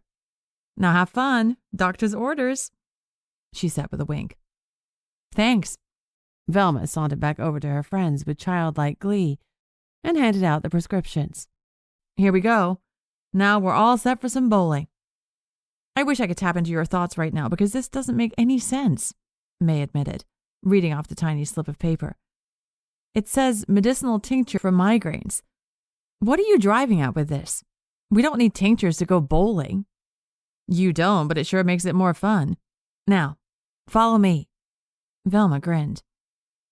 They exited the doctor's office and took the dingy flight of stairs all the way down to the basement, where muted laughter could be heard behind a closed door. Velma knocked hard 3 times. Then a stern-looking tree of a man opened it roughly. Do you have your prescriptions? He barked. We sure do.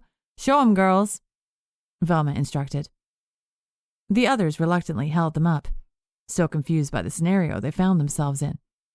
Welcome to the Highland Park Bowl, the man grunted, moving aside to let them in.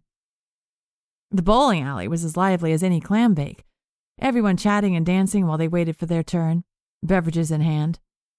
Velma led them straight to a counter in the far corner and slapped her prescription down in front of a dapper fella cleaning glasses. We need our migraine tinctures, please. Velma flashed him a smile. Without questioning any of them, the fella pulled out 4 glasses and started mixing liquids. An amber one got the gals raising their eyebrows in surprise. Here you go. Ward 8 is the perfect cure for migraines. Enjoy. The fellow moved aside to help another group who had accosted the counter. Cheers, ladies. This bowling outing will be the berries. Velma made them clink glasses. Hey, there's hooch in this, Mila gasped. Whiskey, if I'm not mistaken, Annabelle replied, impressed. Aren't you a little weasel, bringing us to a bowling alley which doubles as a speakeasy? Golly, I had heard about such places before, but I never thought I'd set foot in one. May looked around in awe. I like it so far. Velma shrugged. I grew up in these parts, so I know a thing or two. Besides, I was certain your southern upbringing would make you think this was scandalous. Please, I can't even recall all the times booze was smuggled into flasks during pageants, Annabelle scoffed. It's laughable the number of times some bathtub gin impacted dance routines. Mila, are you copacetic? May asked, taking another sip of her beverage. I wouldn't have come up with such a plan on my own, but it does seem fun, Mila conceded. That's the spirit. Now, I insist we play at least 1 round, and maybe have another cocktail before we discuss anything serious. We deserve to let loose a little, Velma instructed, as she sauntered over to a free lane.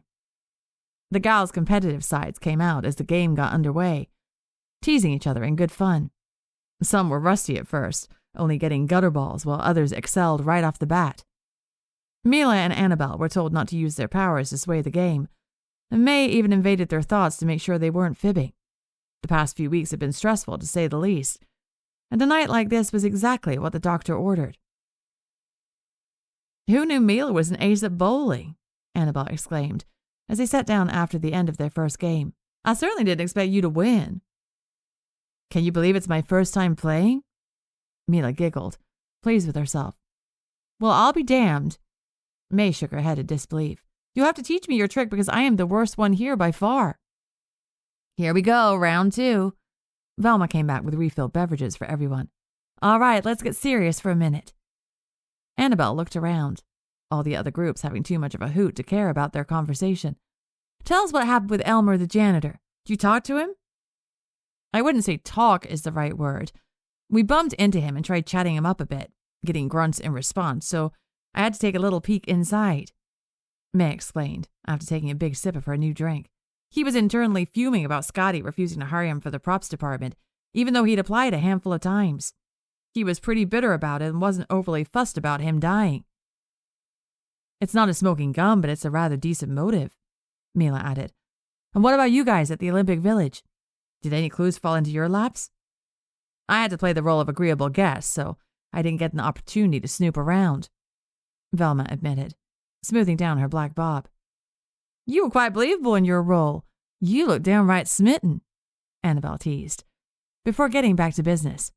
We had planned to join the team for a drink after the performance, and that's where I thought we could glean some important information. But I went for a stroll during intermission, and Coach Chadwick accosted me, making me feel more than uncomfortable. Oh boy, what did he do?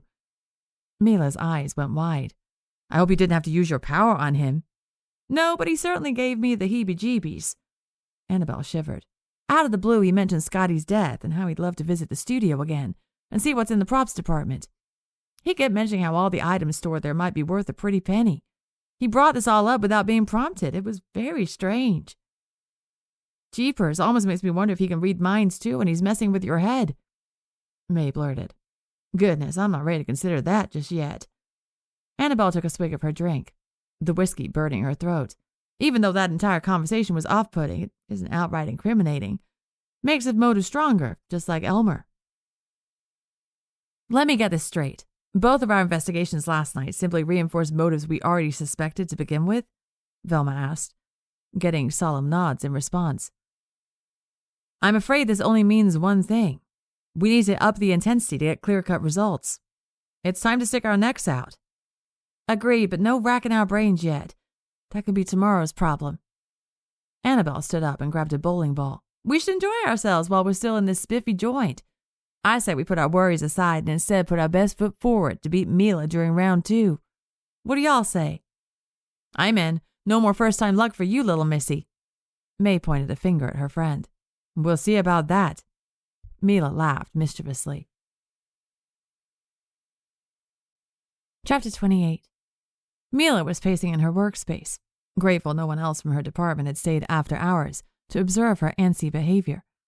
It didn't take much to convince her supervisor that she wanted to volunteer more of her time to help move things along with certain projects. She was grateful it had never been imposed on her, but now it was coming in handy. Where is she? Mila sighed, checking her handiwork for the 15th time. May had also managed to stay late, instructing Mila to compile certain costume items they could use for their plan.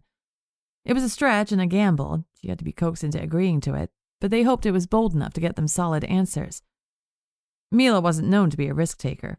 If anything, she was overly cautious and took the time to think about the pros and cons of every important decision she made. But this was as good a time as any to stop overthinking and take a proper risk.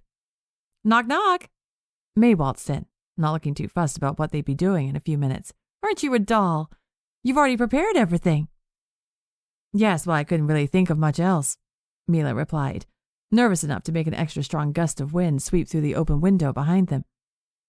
The stacks of costumes in the room started swaying precariously on their coat hangers, until Mila managed to rein it in, turning the strong gust of wind into a soft breeze. Look, I know this is zany, but we've discussed this multiple times. May came over and placed her reassuring hands on her friend's shoulders. Under the circumstances, this is the best chance we got at getting a confession from Elmer, or eliminating him as a suspect. And you're sure he'll be going to the props department? Mila asked, her nerves making her take it out on her cuticles. Positively. I found an excuse to go over to the cleaning department and happened upon the janitor's schedules. Their rounds are clearly indicated, May explained, adjusting a pinned red ringlet that kept bobbing into her line of vision. And what exactly do you mean by happened upon? Did someone volunteer this information, or did you snoop? Or better yet, did you use your mind-reading abilities? Mila asked, arms now crossed over her chest. A combination of all the above. May shrugged. It wasn't that big of a deal. Outside of our little group, Scottie's death is still considered an accident, so my little appearance and questions didn't raise any eyebrows. Come on, we need to get this show on the road. I know we have to go through with it, but part of me is fearing this will lead to bad luck.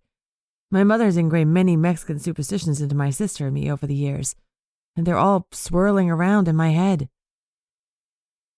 Mila shook her head, looking down at her dress. She named me Milagros because it represents miracles and good luck. After all, I even wore this yellow dress today because she always told me this color wards off bad luck. And my grandmother used to pinch our arms every time we crossed a black cat. She never told us why, but I sure hope she had a good enough reason to bruise us like that. May replied with a giggle. I'm not saying those superstitions are baloney, but you shouldn't focus your energy on them. We need to do what's best in the moment, and lucky for us, this is what needs to be done. Now, are you on the trolley? I see your point. Mila finally agreed, picking up the basket of costume items. Let's get this over with. With the warm summer evening air surrounding them, May and Mila made the trek to the props department as inconspicuously as they could. They tiptoed to the back door and used the lock-picking technique Velma taught them to let themselves in. After confirming no one was present after hours, they put the basket down and got to work. Now, if we place everything at just the right spot under weak lighting, it'll work just as intended, May explained, fetching a tall coat hanger stand and dragging it into position. He shouldn't be here for another half hour or so. That gives us enough time to set things up and get into position. How about you get us a few lamps to cast just the right amount of light and shadow to make this effective? Yes, boss. Mila went off in the appropriate direction, kind of knowing her way around this creepy department. May reached into the basket and grabbed a thick coat and a hat that looked similar to what Scottie used to wear. She adjusted them on the coat stand and took a few steps back, pleased with the result. Mila then came back carrying 2 lamps, and they went about placing them to cast the perfect ominous shadow. Now go stand over there and tell me what you see, May ordered. Looks like the floating figure of a man with a hat, Mila sighed. Splendid! This'll no doubt shock him. He'll be spooked whether he's guilty or innocent, and then he'll spill his secrets. May nodded emphatically, pleased with herself. Surely it would be more effective than your original plan of shoving a white sheet over your head, May quipped.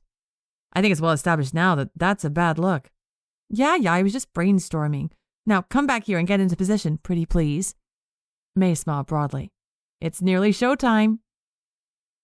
They had positioned their ghost shadow on the second floor of the props department, near where Scottie's body had been found by Elmer, feeling it would be more believable. They heard the janitor unlock the front door and start his tasks, grunting a surprisingly upbeat tune as he did so. They waited an unbearable 20 minutes as he finished up on the first floor before his heavy footsteps were heard coming up the stairs. They couldn't peek around their hiding spot for fear of blowing their cover, but they knew Elmer saw their apparition when he gasped and dropped his broom. Elmer! May managed to mimic Scottie's high voice rather well, adding a croaky tone she hoped worked well with the weird situation they found themselves in. Why? Jesus, Mary, and Joseph, Elmer blurted, making Mila's stomach turn. I know what you did, May continued, making sure to keep her dialogue to a minimum. I'm sorry. Oh, I'm sorry, Elmer begged. I shouldn't have been sneaking in here. Tell the truth, May pressed, exchanging a confused look with Mila. Say it. I admit it, okay? Elmer whimpered. After the shock of discovering your body, I realized I was glad you were dead. You never wanted me to work for the props department, and I hated you for it. I thought I had a better chance of making it without you there. May emitted a large grumble from deep down in her throat, trying to coax him to say more. I know it's horrible to think that way, to think bad thoughts of someone who died in a horrible accident. Oh, I beg of you, please don't haunt me. Elmer's voice was on the verge of hysterical. Mila looked at May, noticing she looked just as faint as she felt. Elmer hadn't killed Scottie. He still thought it was an accident. They needed to pivot, fast. I won't. May cleared her throat. But only if you become a nicer person, or else. It's a deal, I promise I'll be nicer. I can do that, no problem. Elmer replied emphatically. Now be gone, May blurted harshly. Not having to tell him twice, Elmer picked up his broom and made tracks, his panting and whimpering audible until the front door smacked shut behind him. Dios mío. Mila inhaled sharply as she stood up from their hiding spot. What have we done to that poor man? I realize it doesn't feel great right now, but our plan worked. We know for certain that he did not murder Scottie and steal our spellbook. Besides, we all know he wasn't the kindest person around. If anything, this ghostly intervention will get him to change his sour attitude from now on. I think that's a win-win for everyone, May explained, as she yanked the costume off the coat stand. Sure, if you say so, Mila grumbled, unconvinced. They picked up their stuff and replaced the props in silence, eager to get out of there. But just as they were about to exit the back door, it flung open to reveal Ethel and a stern-looking security guard. The 4 of them stood there stunned for a brief moment, both duos not expecting to see the other. What is the meaning of this? Are you attempting to steal props? Ethel yelled. Her face beat red. Not exactly. May laughed sheepishly. Chapter 29. Today is going to be a good day, Annabelle announced to her room, after shutting off her alarm clock. She got out of bed and opened the blinds, the sun already making its presence known. She went about getting ready, determined to keep a positive attitude despite the group's predicament. Sure, May had conjured up a bizarre plan to get Elmer the janitor to spill the beans, but Annabelle refused to worry about it. She was sure the plan was executed without a hitch. She hummed an upbeat tune as she ate peanut butter toast with sliced bananas and washed it down with a cup of black coffee. She kept her good mood going on her trolley ride, chit-chatting with her fellow passengers. Annabelle flashed the security guard her most dazzling smile as she walked through the front gate of the studio and made her way to the publicity department. "Morning, Jenny. Sure hope you have a splendid day," Annabelle greeted the receptionist as she skipped to her office, getting a hearty laugh in response. It was only once she sat at her desk that she realized how quiet it was. Many of her colleagues hadn't arrived yet, but the lack of grumbling coming from her boss's office was off-putting. When she heard the telephone receiver slam down, followed by an onslaught of cursing, she knew something unpleasant was about to happen. "Stonewood?" Nelson stopped on over to her office and slammed the door shut behind him. "I was Ethel Castor on the line. She says 2 employees were caught snooping around the props department last night, and they happen to be your friends, Milagros Luna and May Hawks. Now, do you know anything about that?" "Is that so? Well, they were helping me with the publicity feature I'm planning about the props department, and I know they were working after hours last night." Annabelle swallowed, trying to appear casual and not panicked. "I'm sure this is all just a big misunderstanding." "Ethel certainly doesn't think so. Thinks they were trying to steal props, and she is beyond sore about it. She insisted your friend spend the night in our security holding cell." Nelson huffed, lighting a cigarette. "MGM has a holding cell?" Annabelle was momentarily sidetracked by this tidbit of information. "Of course we do, but that's besides the point. You need to go over there and smooth things over. Ethel knows you're friends with these dames and knows you're writing a publicity piece about her department. You need to defuse the situation before we involve their supervisors. You catch my drift?" Nelson pointed a meaty finger at her. "I want this mess handled as quickly as possible." Yes, I'll go over there right now. I'll take care of it." Annabelle sidestepped her boss in the doorway, power walking by reception, and shooting Ginny a look that meant, "Don't even ask." "Apple sauce," Annabelle mumbled over and over, her legs taking her all the way to the dressing room bungalows as she avoided eye contact with fellow staff and crew. She knocked on Jean Harlow's door in a way that conveyed an urgency she couldn't hide. "Annabelle, what a surprise!" Velma greeted as she opened the door, her voice not indicating an ounce of confusion. "Can I help you with anything?" "Can I have a word with you? There's an urgent surprise we need to discuss," Annabelle replied with a tight-lipped smile. "Sure, Miss Harlow's on set right now anyway. Why'd you come in here?" Velma offered, moving aside. "Don't mind if I do." Annabelle walked in, slightly giddy about being in Jean Harlow's dressing room, but she quickly shoved the awe aside. "Look, we have a problem." "Uh-oh, something tells me May and Mila's plan didn't go smoothly." Velma crossed her arms and sat down on one of the plush couches at her disposal. "You're right on the money with that assumption," Annabelle exclaimed, too antsy to sit down, instead choosing to pace around. "I haven't had a chance to talk to them yet, so I don't know how Elmer reacted to their fake spectral appearance, but I do know they got busted afterward." "Busted? By whom?" Velma's eyes went wide. "Ethel Castor and a security guard caught them trespassing.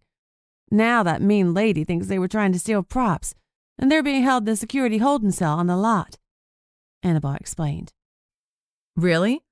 They have one of those here?" Velma raised an eyebrow.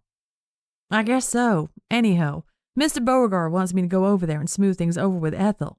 He thinks I'm the best one for the job because I'm writing that feature about the props department, and everyone knows I'm friends with Mila and May," Annabelle continued.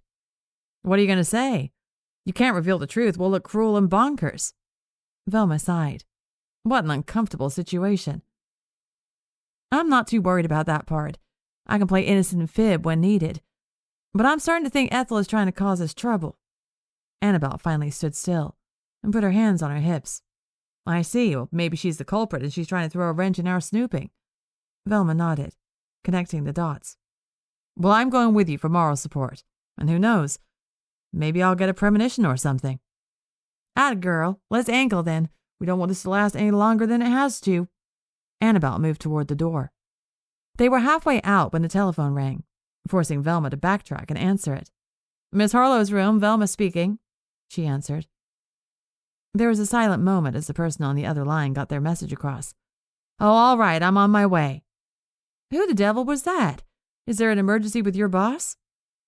Annabelle asked, her hand on the doorknob. No, it's for me, if you can believe that. That's never happened before.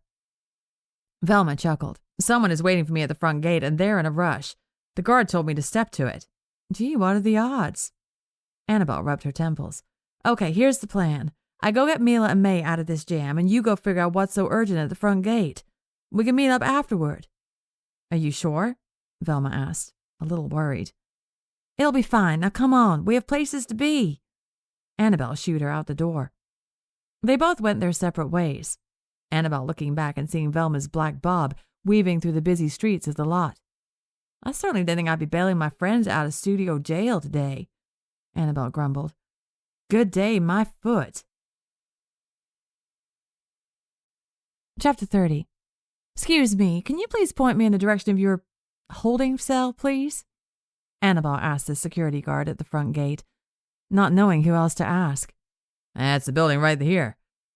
The guard pointed to the small gray building to the right of the Golden Gates. We've had a few loony fans spend a few hours in there, but I gotta say, it's a first for a couple of unassuming dames. Yeah, well, they won't be in there for much longer. Thanks. Annabelle stomped on over, taking a moment to compose herself by pushing down her annoyance as much as she could before opening the door. She was met with another wall straight ahead and a short hallway leading to one door on the left and another door on the right. She could hear voices to her left, so she chose that direction. Annabelle, boy, it's swell seeing you. May got to her feet and approached the bars. It was a small, plain holding cell with a narrow bench. We've been here all night. What the devil happened? Annabelle blurted. The good news is Elmer is not our culprit. After he saw our shadow figure of Scottie, he lost his marbles and started apologizing for having harbored a grudge against him for not being hired in the props department. That was the extent of his confession. Plus, he still thought it was an accident, so we can cross him off our list. Mila explained, looking listless as she sat hunched over on the bench. Then we were about to skedaddle when Ethel and a security guard barged in, and let's just say we looked the opposite of innocent. May huffed. Obviously, they thought we were trying to steal stuff. I guess that's a more decent accusation than what we were actually doing. All right, that's a lot to process. Annabelle inhaled sharply. Firstly, nice work on eliminating Elmer from our suspects list. But now I'm starting to think one of our other suspects is trying to foil our plans. You're thinking Ethel locked us in here to slow down our roll? To stop us from finding something incriminating about her? Mila asked, her voice hoarse from lack of sleep. You gotta admit it's looking pretty plausible. Plus, Mr. Beauregard sent me over here to disarm the situation and prevent it from getting to your supervisors. Ethel knows we're pals, and I'm working on a publicity piece about her department. I think this is as good a time as any to have a private conversation with her and apply a little pressure, Annabelle explained. And get you two out of here, obviously. All three of them jumped when they heard the front door slam open, followed by thumping footsteps, before Ethel and a security guard materialized in front of them. There you are. Mr. Beauregard said you'd be stopping by. Ethel looked Annabelle up and down with a scowl, having to crane her neck due to her unfortunate lack of height. Hello, Ethel. I was wondering if we could have a private chat. Annabelle glanced at the broad-shouldered security guard, hoping he'd catch her drift. You can go guard the door outside. We'll go in the room next door. Ethel waved her hand dismissively, as if she was now in charge of this department too. The guard simply shrugged and walked back out. It's fine, Annabelle mouthed, as she took one last look at her friends who were miserable behind those comical bars. She followed Ethel down the short hall into a closed, stuffy room, which no doubt shared a wall with the holding cell. They sat on either side of the table, staring at each other. Annabelle detected a slight smirk on Ethel's face. She clearly thought she had the upper hand. Care to explain this nonsense? Ethel asked. Your associates have been tight-lipped so far. I sure do agree this is nonsense. My friends certainly didn't mean any harm. Annabelle started, the gears in motion. In fact, they were doing me a favor. Doing you a favor by breaking into my department after hours? Ethel scoffed and crossed her arms. This ought to be good. Well, it's rather silly, really. I have this charm bracelet my mother gave me before I moved out here. It's supposed to bring me good luck when I'm having a bad day. I only wear it on days where I truly feel like that boost of luck is needed, and I'm sentimental like that." Annabelle giggled. "And the last day I wore it was the day my colleague Ginny and I came over to ask you questions about the publicity article we're working on. I always prepare my outfit the night before so I'm ready for the day ahead, and I was setting everything out last night, accessories included, when I thought to myself that my charm bracelet would be exactly what I needed." Annabelle continued, rattling on in what she hoped was a believable manner. "But when I went looking for it, it wasn't in my small jewelry box. I must admit I panicked, so much so that I called May and Mila in tears because, well, I knew they were working late, and I begged them to check the props department because that was the last place I could think of where I distinctly remember wearing it. I was afraid if we waited until morning, one of your employees might mistake it for a prop and catalog it. They are such good friends that they didn't hesitate to stick their necks out for me and jimmy the lock to get in. And now I feel absolutely horrible that I got them in this much trouble over a charm bracelet." "Huh." Ethel frowned. "If that were the case, why wouldn't they simply say so?" "Maybe they realized it would look rather far-fetched unless I fessed up to it." Annabelle shrugged innocently, then put her wrist on display. "It's all so embarrassing, and I found the bracelet this morning in one of the shoes in my closet, of all places. That makes me feel even worse about it all." "It would explain why we didn't find any props on them when we burst through the door. All they had was a basket of their own stuff," Ethel conceded. "I guess that's what they had with them when I called in such a tizzy." Annabelle sighed. "Don't you see this is all just a big misunderstanding? I could write it down in a statement on an MGM letterhead and get it signed by Mr. Beauregard, if that'll help matters more official." "I suppose that won't be necessary. Besides, we don't have much of a reason to keep them in here." Ethel rolled her eyes, annoyed that she couldn't enact more severe punishment. "But this is a warning to all three of you. No more trespassing." Meanwhile, May and Mila had their ears glued to the holding cell wall, after realizing they could hear the conversation in the other room pretty well. They sighed with relief and hugged each other when they realized Ethel was backing down. "Thank you, Ethel. You're very forgiving," Annabelle exclaimed, then leaned in. "To tell you the truth, the gals told me they witnessed something earlier yesterday evening that made them have doubts about going through with my suggestion, but my utter despair made them grit their teeth and do it. They crossed paths with Elmer, the janitor, not far from the props department, and he looked positively spooked. And he was mumbling something about Scottie Merlot and how sorry he was that he thought ill of the dead. He even pleaded not to be haunted." "How peculiar." Ethel blinked, her voice sounding hollow. "I know he wanted to work for us, but Scottie kept rejecting his application. He said he didn't think Elmer had the right attention to detail." "Well, I see. I suppose he still held a lot of resentment about that." Annabelle nodded gravely. "I wouldn't call myself an overly superstitious person, but maybe all those bad feelings were playing tricks on him, and his conscience made him think he saw Scottie somehow. Unless Scottie's ghost really is roaming around the lot." "Where do you think she's going with this?" May whispered on the other side of the wall. "I'm not sure, but hopefully it leads to some answers." Mila turned to look at May when she noticed her friend was in the trance-like state, which usually accompanied her mind reading. May remained completely still, her eyes staring blankly ahead, before she snapped back to reality. "I'm happy Scottie's out of the picture. That's what she's thinking." Before Mila could process what was happening, May started banging on the wall and yelling Ethel's thoughts out loud. "She's happy Scottie's out of the picture so she can be in charge and do a better job." On the other side of the wall, Ethel and Annabelle exchanged a look. "What is the—" Ethel's voice was replaced by screams as the overhead lights started flickering.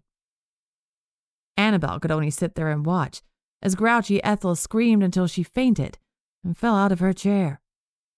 The lights reverted to normal once the thud was heard. "What was that?" May yelled. "Ethel fainted." "Wait, you could hear us this whole time?" "Sure did. Then I heard her thoughts and figured I should share them with everyone," May explained through the wall. "And what about the light show?" Annabelle asked. "Oh, that was me," Mila replied sheepishly. "Electricity." "Well, it certainly got a reaction out of her," Annabelle chuckled. "That was some good teamwork. I bet she didn't expect the tables to turn this much when she locked the two of you in here." Speaking of which, what do you say you fetch some smelling salts in the guard to get us out of here, partner? We've been in here long enough, May exclaimed, banging on the wall one last time. Chapter 31. This workday has barely had time to start and it's already in shambles, Velma muttered, as she turned away from Annabelle and made her way to MGM's front gates. She racked her brain, trying to think if there was a special delivery from Miss Harlow that needed to be picked up, but nothing was coming to mind. One time, a fan had bought a human-sized stuffed teddy bear as a gift for the blonde bombshell, and Velma had been the one to fetch it and lug it all the way to her dressing room, the plush limbs dangling and getting in her way. She wondered if maybe her aunts had come back early from their trip and wanted to surprise her, but that was highly unlikely. Her aunts lived in their own little world, often oblivious to their surroundings, and Velma had to become independent rather quickly as a result. One night when Velma was 5, her parents had dropped her off at her aunt's house, wanting to have an evening to themselves. They were supposed to go out for a nice supper and some dancing, but they never returned to pick her up. Her aunts, Alice and Ginger, contacted the police, asked about any automobile accidents in the area, but they came up with a big goose egg. Velma didn't remember much about them since she'd been so young, but her aunts insisted they were respectable, devoted parents who wouldn't skip town and leave their only child behind. In some ways, that was even worse because it meant there wasn't even a clear answer all these years later. They had simply vanished from her life. Alice and Ginger did their best raising her. They didn't have any children of their own and lived a rather bohemian, carefree lifestyle in their big Victorian home. Velma had rebelled against this lack of structure, growing up to become the opposite of her aunts in many ways. But there was still love and fondness there despite their differences, and she still lived in their big house, taking care of things when they were away on their months-long trips. When she turned the corner and approached the Golden Gates, Velma was surprised to see Nigel waving back at her instead of her aunts. Her face softened despite the chaotic morning she'd had so far. "Nigel, what a pleasant surprise! You could have rung me up on the telephone if you wanted to chat." The security guard opened the gates, and Velma walked through to the public side, guiding the Aussie athlete to a grassy spot with high palm trees looming above. "I was going for a stroll around the neighborhood and thought I'd stop by for a quick hello." Nigel flashed her that megawatt smile that made her knees weak. "And I thought I'd formally invite you to the modern pentathlon Olympic event. Your friends are also welcome. All of you can cheer us on as we win the gold medal." "Oh, how exciting!" Velma tried to externally tamper her giddiness to an acceptable level. Not only was she going to attend an Olympic event, but it would also give the gals more time to continue their investigation. Funny how Nigel kept extending invitations, which prevented her from finding legitimate reasons for being at the Olympic Village. "I'm sure my friends would be thrilled to go. You must be eager to perform." "I sure am. It's our job after all. Also looking forward to Coach Chadwick easing up a bit. He's been very intense, even by tournament standards." Nigel shrugged. "Speaking of which, I should get back to the village before I get scolded. I'm so glad you'll be there to cheer me on." He reached for her hand and gave it a quick peck. Velma's vision narrowed into a black tunnel as he let go of her hand. Her stomach did somersaults as she was dropped back into her vision about Scottie Merlot's death.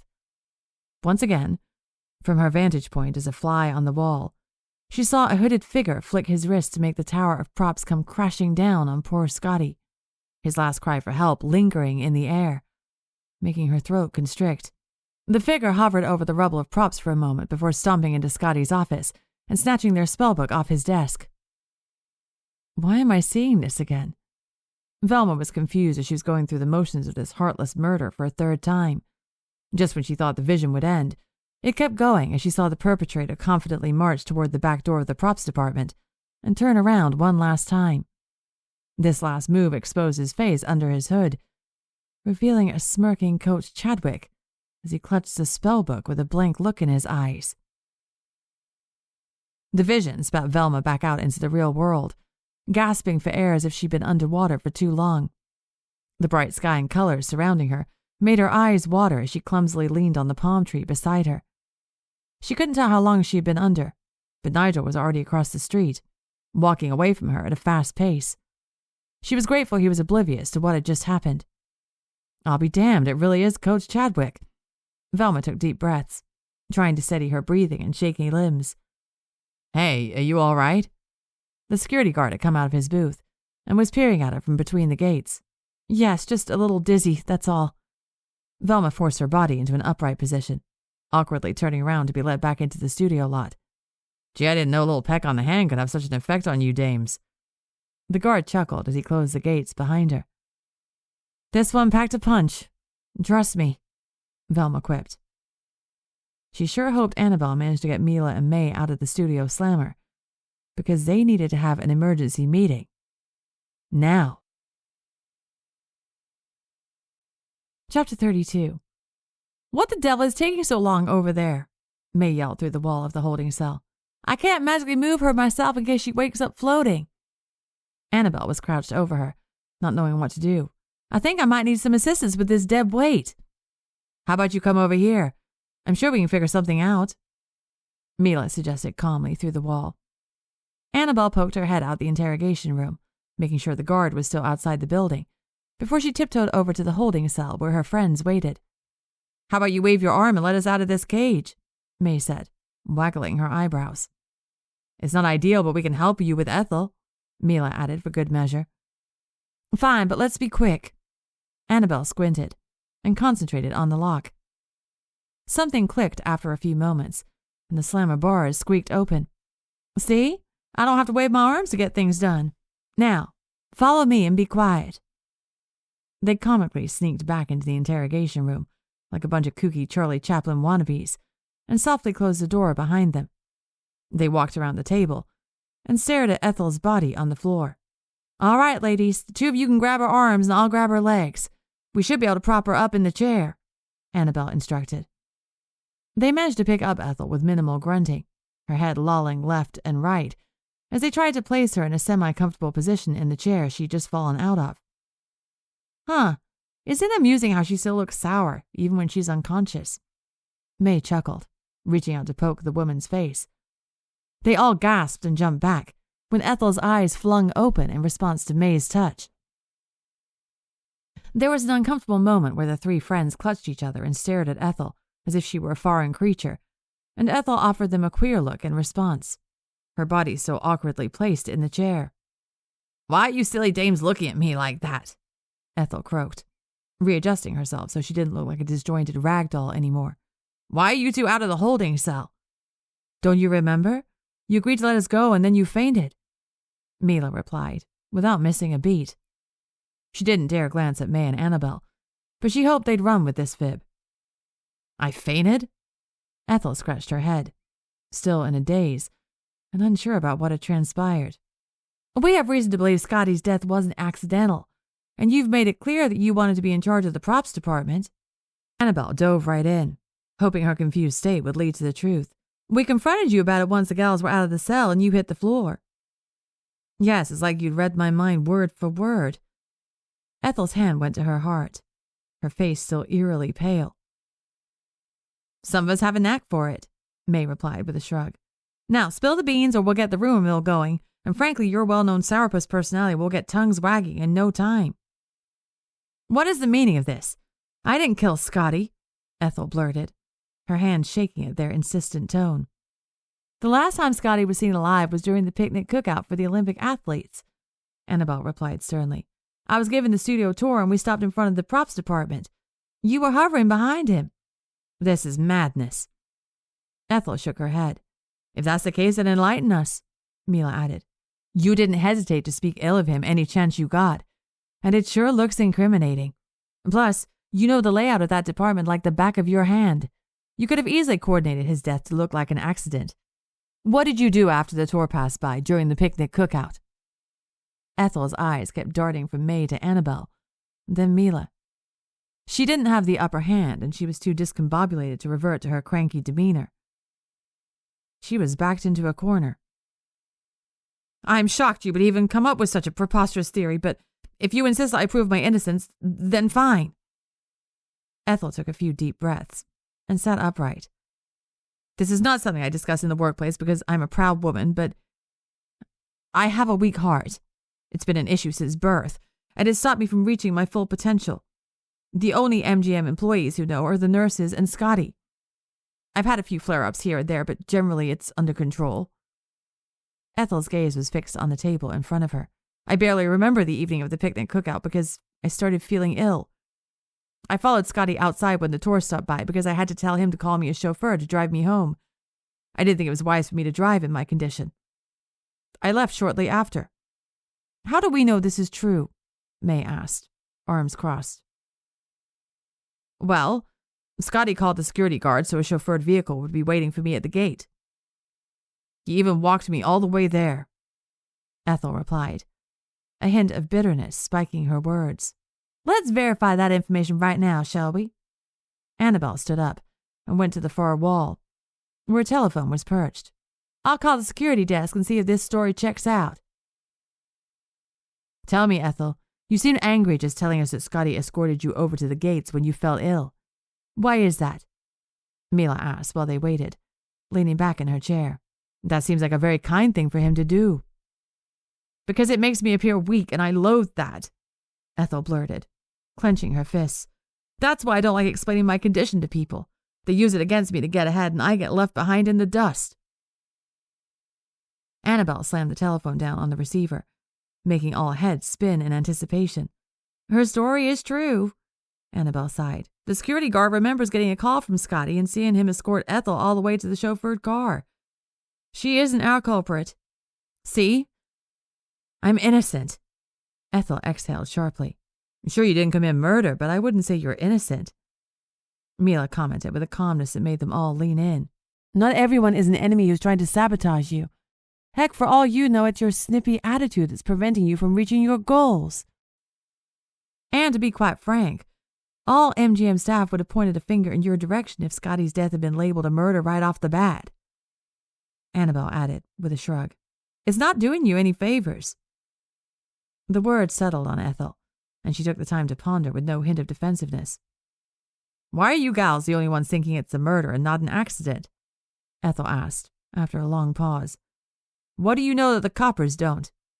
Let's just say we strongly believe it was an attempted robbery, Mila answered, keeping mum about the spellbook.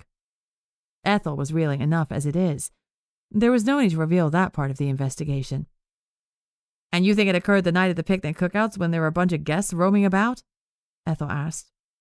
The gals nodded in unison. Dearie me, that's quite the conundrum. We really appreciate it if you could keep this all to yourself. We won't tell anyone about your heart condition if you don't let anyone know about our theory, Annabelle said. Oh, and no official complaints against Mila and May for their trespassing either. We wouldn't want all your little mean thoughts becoming common knowledge now, would we? May smiled innocently. Sure, Ethel replied with a thin smile, shaking Annabelle's hand to seal the deal. We'll see you around, Mila said with a wink, before standing up, her friends following suit, while Ethel sat there flabbergasted. They walked back outside, giving the guard a curt nod as they shielded their eyes from the blistering midday sun. They were silent for a moment, putting distance between themselves and that dreadful studio slammer. Phew! Who knew we could turn the tables on her like that? May giggled. For the looks of it, no one has spoken up to Ethel Castor like that in a long time. Yeah, it turns out she's all bark with no bite. It almost looked like we'd have to fetch a nurse just for confronting her, Annabelle added. But you know what that means? We've eliminated our 2 MGM suspects, which leaves... Annabelle's words were cut short, as Velma literally bumped into them, making them involuntarily squeal. We need to talk. Now. Velma shot them a serious look, her tone leaving no room for negotiation. Chapter 33. Skipping the commissary altogether, the gals hightailed it to their usual spot at the Central Park set, choosing to hide under the shade of the trees to cool off. This morning had been a whirlwind, and they could sense they wouldn't be able to catch their breath until this conversation was over. I have a pretty good idea how this will turn out, but go ahead and tell me what happened with Ethel. Velma fanned her face with a free hand. Since I was somewhat acting on the publicity department's behalf, she agreed to talk with me. Annabelle started, acutely aware of the sweaty strands of hair stuck to the back of her neck. I was trying to subtly push her buttons to see if I could corner her into proving her guilt. But as once May tapped into her mean thoughts about Scottie and yelled them through the wall that she fainted. Wow, You made Ethel Castor faint? Velma was genuinely impressed. Someone finally got through that hard armadillo shell of hers. Yeah, well, it turns out she isn't as tough as we thought. She had a serious heart condition since she was a child. And when we accused her of possibly offing Scottie on the night of the picnic cookout, she told us she fell ill, and Scottie escorted her to the front gate, where a chauffeured automobile was waiting for her, May explained, her entire body feeling damp. Annabelle called the security desk and it checked out, which officially crosses her off our suspects list. Mila added, happy her braided updo meant her hair was under control in this stifling heat. She turned green even at the thought of being a suspect. Her grouchy exterior is all just a front to keep people away and wallow in her perceived misery. I think we gave her a wake-up call that being mean to everyone has its downfalls, namely looking like a prime suspect when someone you've openly spoken ill of suddenly dies under mysterious circumstances. Golly, all of that must have made her head spin. Velma shook her head. Wait, so you told her about our murder theory? What about the spellbook? Don't worry, we only told her what was necessary. Meaning the spellbook wasn't mentioned and we came to a cordial agreement. She'll keep our theory to herself and we won't blab about her secret heart condition. Not to mention May threatened to intrude on her mind if she didn't follow through. That really seemed to settle the matter. May smirked and turned to face Velma head on. Now, your turn. You bumped into us huffing and puffing for crying out loud. Who on earth was at the gate? Velma stood and started pacing in the slim perimeter of the shade, wringing her hands together as she did so. It took her another solid minute before she could work up the nerve to tell them the details of her encounter. It was Nigel. He invited us to attend the modern pentathlon Olympic event tomorrow. Velma finally blurted out, her legs still pacing back and forth in a straight line. That's swell. We'll be able to properly suss things out, and I'm sure we can finagle an invitation back to the Olympic Village afterward. Now that Elmer and Ethel are no longer suspects, it points us directly toward an athlete as the culprit. Speaking of which, we were right on the trolley with suspecting Coach Chadwick. Nigel grabbed my hand and kissed it before darting off, and I got a vision of Scottie's death yet again. But this time I saw the face behind the hood, and it was Coach Chadwick, Velma explained to a surprised audience of 3. Jiminy Christmas! I guess we can't be too surprised based on his bizarre behavior, but why would a kiss from Nigel incite this vision? Annabelle asked with a frown. It's stumping me too. Maybe it's because there's a strong connection between Nigel and Coach Chadwick? Velma pondered. After all, my original vision of Scottie came through after touching a napkin from the picnic. She waved a frustrated hand in the air. Either way, these are details we can revisit once we have the spellbook back in our possession. I saw what I saw, and there's no mistaking who the murderer is. This is a lot of information for one morning, May groaned, as she rubbed her temples. Tomorrow's a big day, then. This might be the last opportunity to be around the coach and those athletes before they all leave the country. We need to make it count if we want to get our spellbook back. Mila put into words the pressure looming over them. We all have our own strengths, but we also work well together. We have to rely on our instincts and each other to get this whole mess solved once and for all, Annabelle said resolutely. Now, unless Velma is blessed with more premonitions, this will be pretty off the cuff, so we need to stay on our toes. It's just like at the Little Miss Lasso pageant when the fireworks started going off prematurely around the stage during our group performance, and us girls had to tiptoe around the debris and hide our panic behind bright smiles.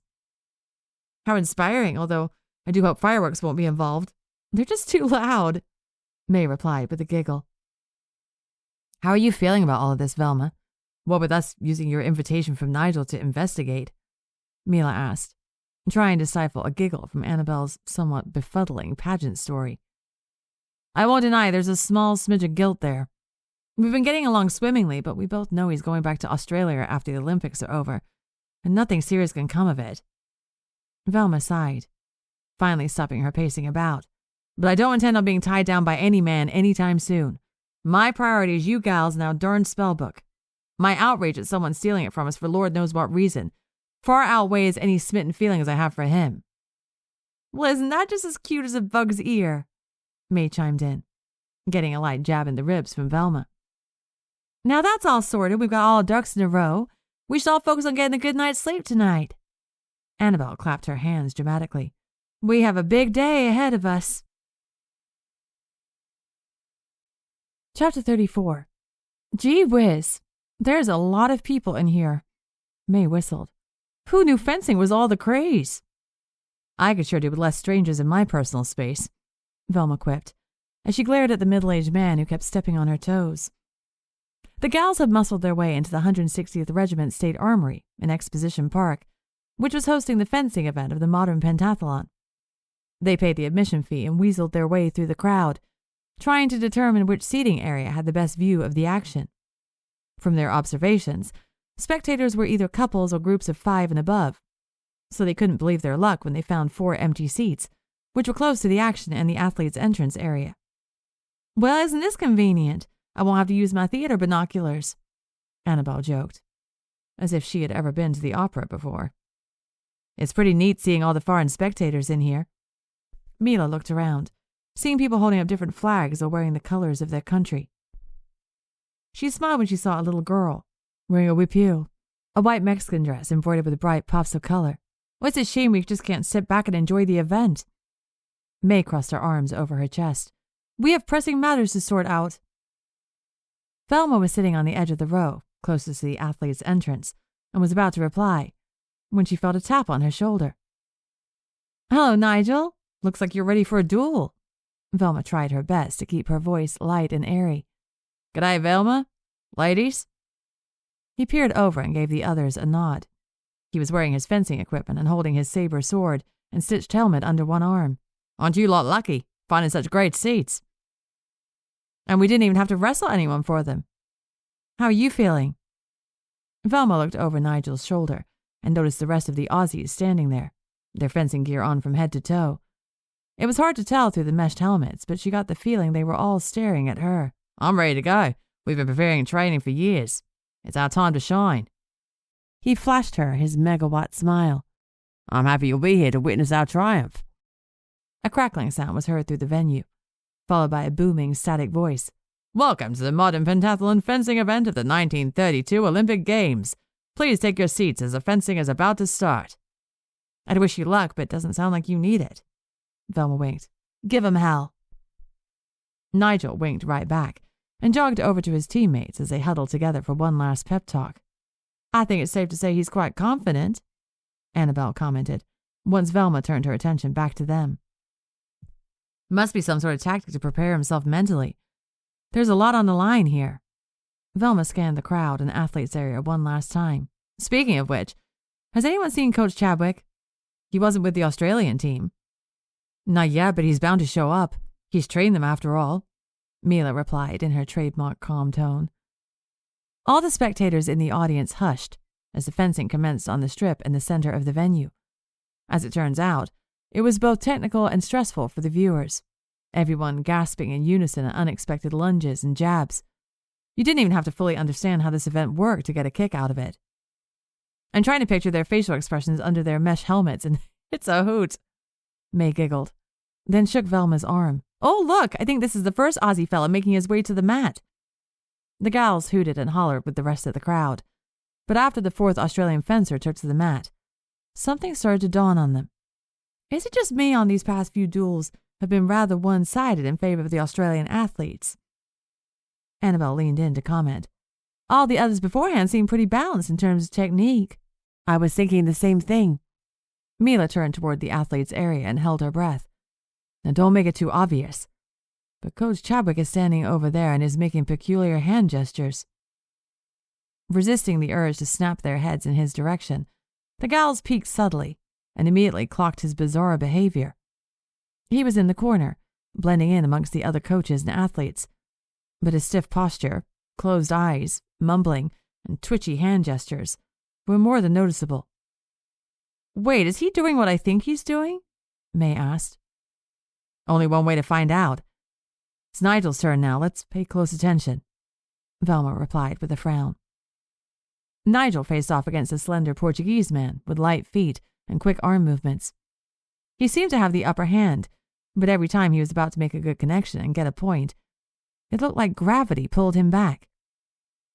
It's in those moments of disbelief and surprise that Nigel went on the offensive himself and scored points. This kept happening over and over until Nigel won the bout, meaning he'd advance to the next round. I don't think anyone has picked up on it, but it's as clear as day to me. Mila sighed. Positively. Coach Chadwick is controlling the outcome of these matches. I bet some serious cabbage his athletes wouldn't have won half their duels without his assistance, Annabelle said, making sure to keep her voice down, lest eavesdroppers wonder what on earth they were blabbing about.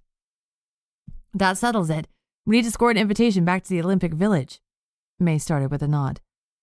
Something tells me it won't be a difficult invitation to obtain, Velma added, eyes still transfixed on the coach. Despite having already stolen our spellbook, he keeps interacting with us like it's a compulsion. After about another hour of high-stakes fencing, the event ended with spectators cheering or booing, according to who won their pairings. The gals hung back as the crowd dispersed, heading out to celebrate or nurse their bruised egos. They hovered near their seats, waiting for their culprit to stroll on by with his athletes. And, as luck would have it, it only took about 5 more minutes before they came in contact. Congratulations, fellas! What a performance! Velma exclaimed, laying it on thick. Thanks, Velma. We did grand just like I thought we would. Nigel turned to his teammates, who were all still wearing their mesh helmets, like a strange badge of honor. And congratulations to you, Coach. All those hours training these men finally paid off. Velma reached out her hand. Oh, I knew they had it in them. Coach Chadwick grunted and reluctantly accepted her hand. Velma took a deep breath before grabbing hold of his big hand and giving it a firm shake. She was hoping his contact would trigger another useful premonition, something that would help them figure out where he hid their spellbook or what he planned to do with it. But all it did was leave both their hands clammy. We'd love for you dames to join us this evening at the Olympic Village to celebrate our success. Coach Chadwick was suddenly upbeat once Velma let go of his hand. There'll be food and booze and Los Angeles hi-hats too. Even Charlie Chaplin said he'd attend, so best put your best glad rags on. That'd be the berries, Annabelle cooed.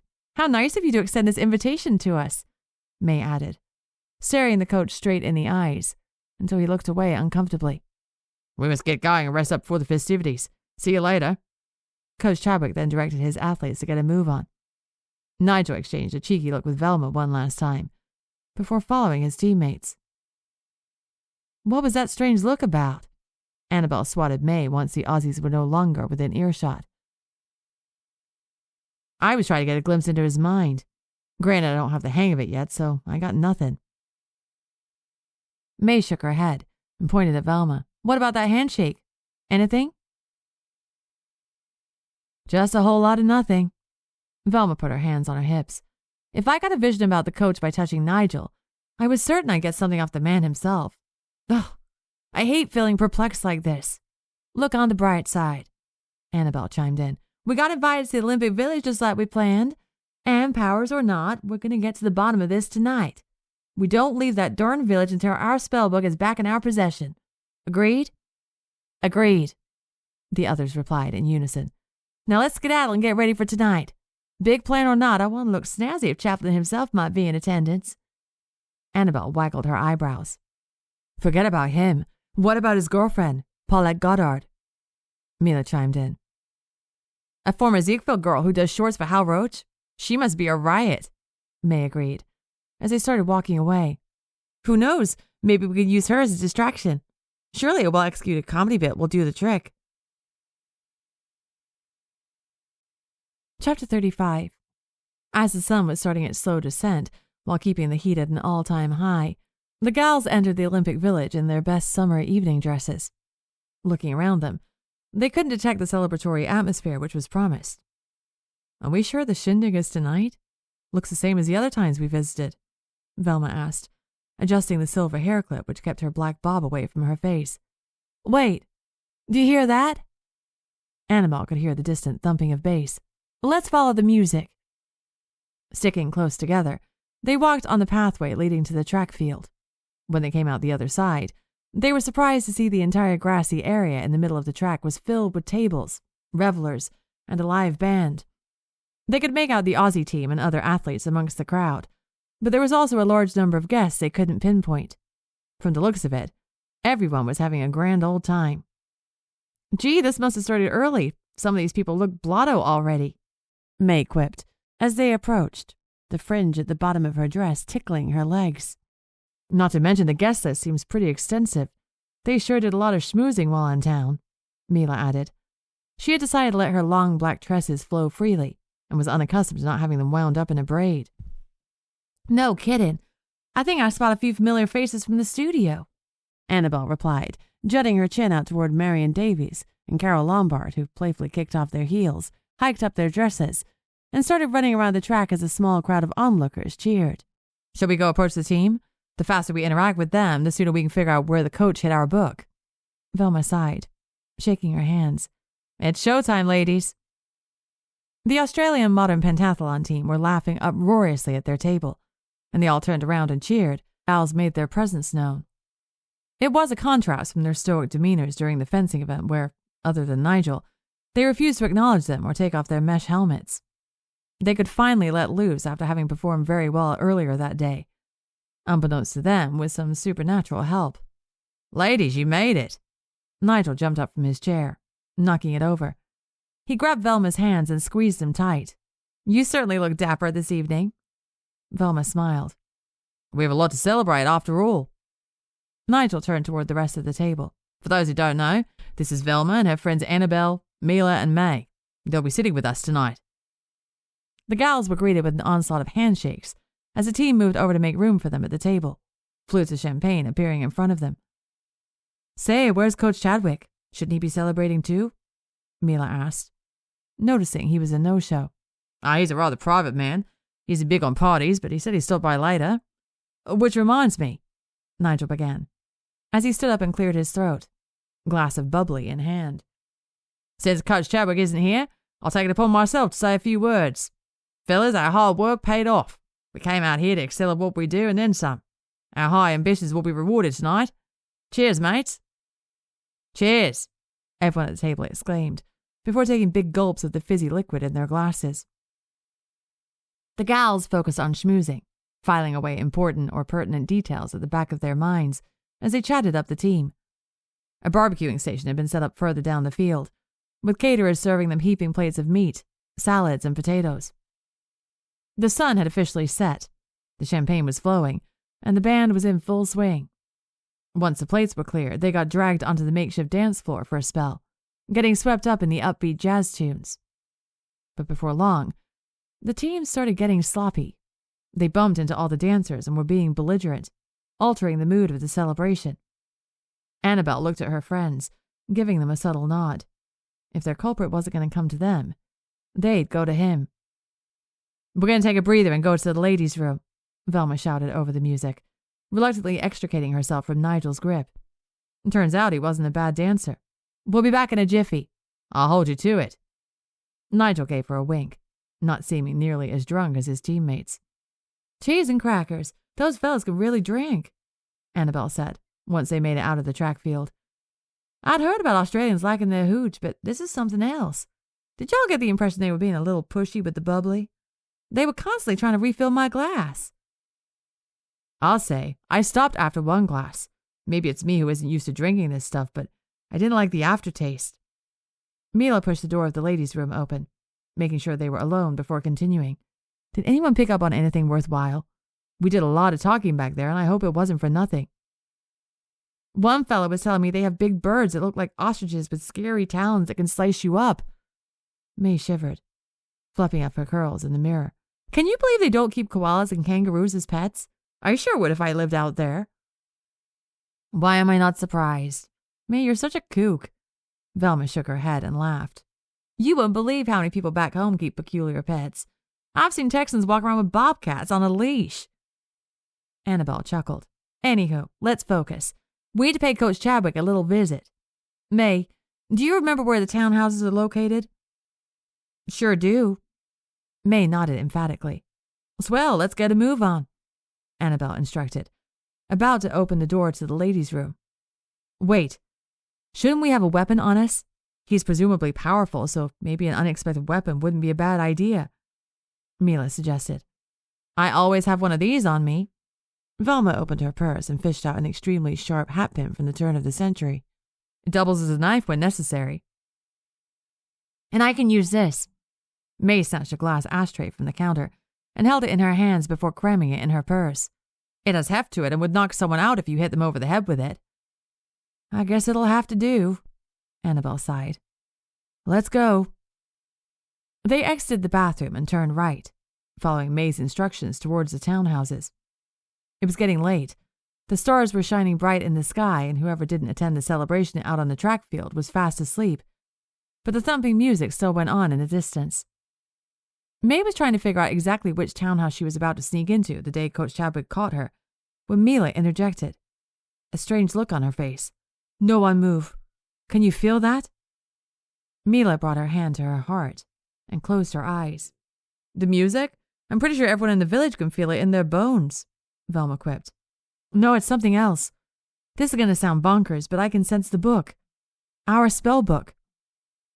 Mila opened her eyes again. I can't explain how, but it's close by. It's like it's calling out to me. I don't feel anything. How about you two? Annabelle asked, getting headshakes from May and Velma. Maybe it has to do with your powers, although I don't know exactly how it links with the elements. My instincts are telling me this is what we need to be following. After all, we could find our spellbook and then confront the coach, Mila suggested. Seems more logical this way. They all exchanged looks. No one opposed to what Mila was proposing. Lead the way, honey. Annabelle moved aside, hoping this would all work out. This could be their last chance to find it and frame the coach for murder. Mila centered herself, taking steadying breaths, before moving forward in the direction of the amphitheater.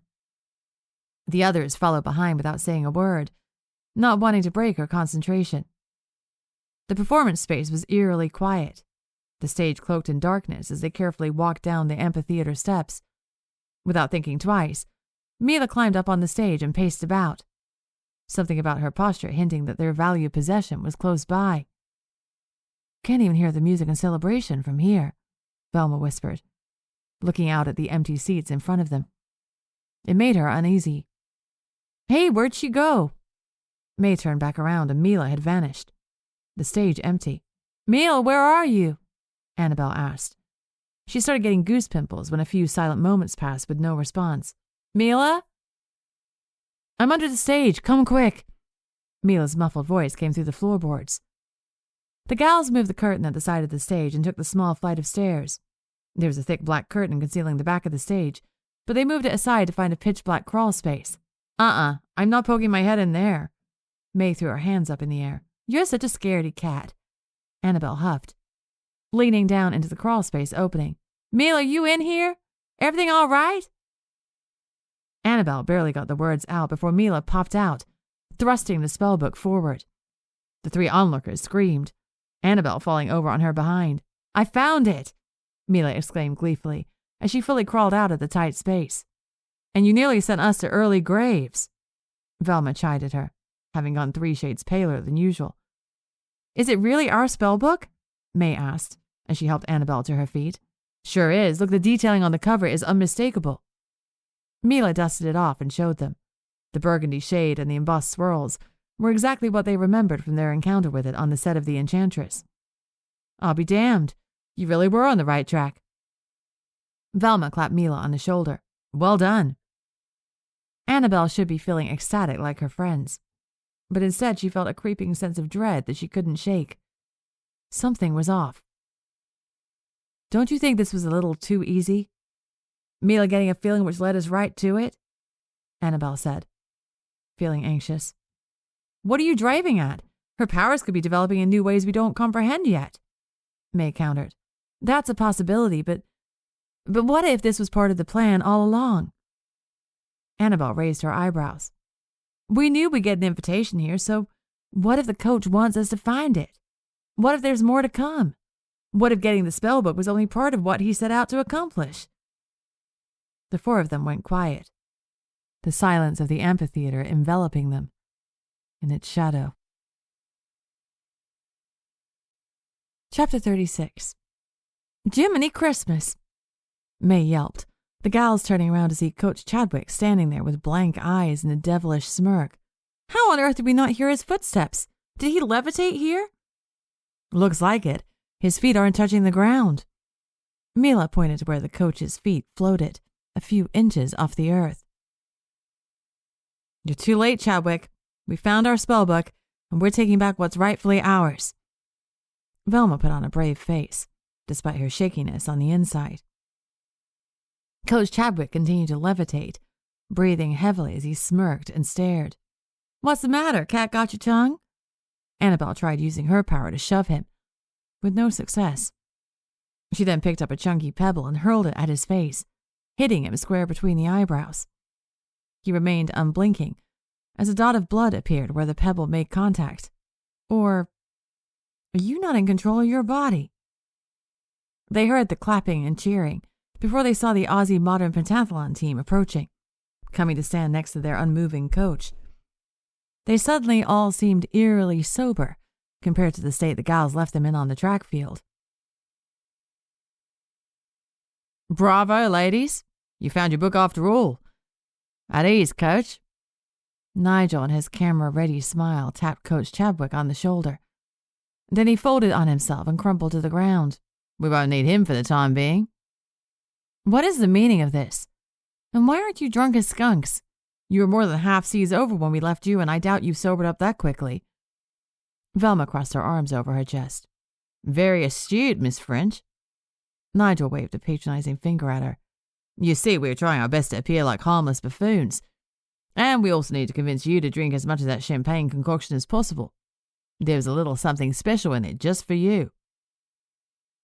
"That aftertaste wasn't my imagination after all." Mila's eyes went wide. "You idiots mess with our powers." "Rightio," one of the athletes with the thickest Australian accent chimed in. "Russell, we talked about this. It is I who speaks on behalf of the group." Nigel admonished him, Russell quickly averting his gaze to the ground. "Where was I? Oh, yes. We needed to incapacitate you somehow. We didn't want any shenanigans going on during such an important event." Nigel continued as if this was the most casual conversation, and not an absurd confrontation. "Hold up. I need you to back things up for a moment," Velma interjected. She now understood why Nigel's hand kiss ignited the premonition of Scottie's death. "You took control of Coach Chadwick so he could do the dirty work of sealing the spellbook and killing Scottie for you. Now, to be frank, the murder wasn't part of the plan. He just happened to be there and therefore needs to be eliminated. But the rest is correct." Nigel shrugged, while his teammates laughed. "Why steal our spellbook? Don't you have one of your own?" Annabelle didn't add that they barely understood their own spellbook, having spent no time with it and not comprehending why it was so important to strangers. "Wow, you lot truly are new at this.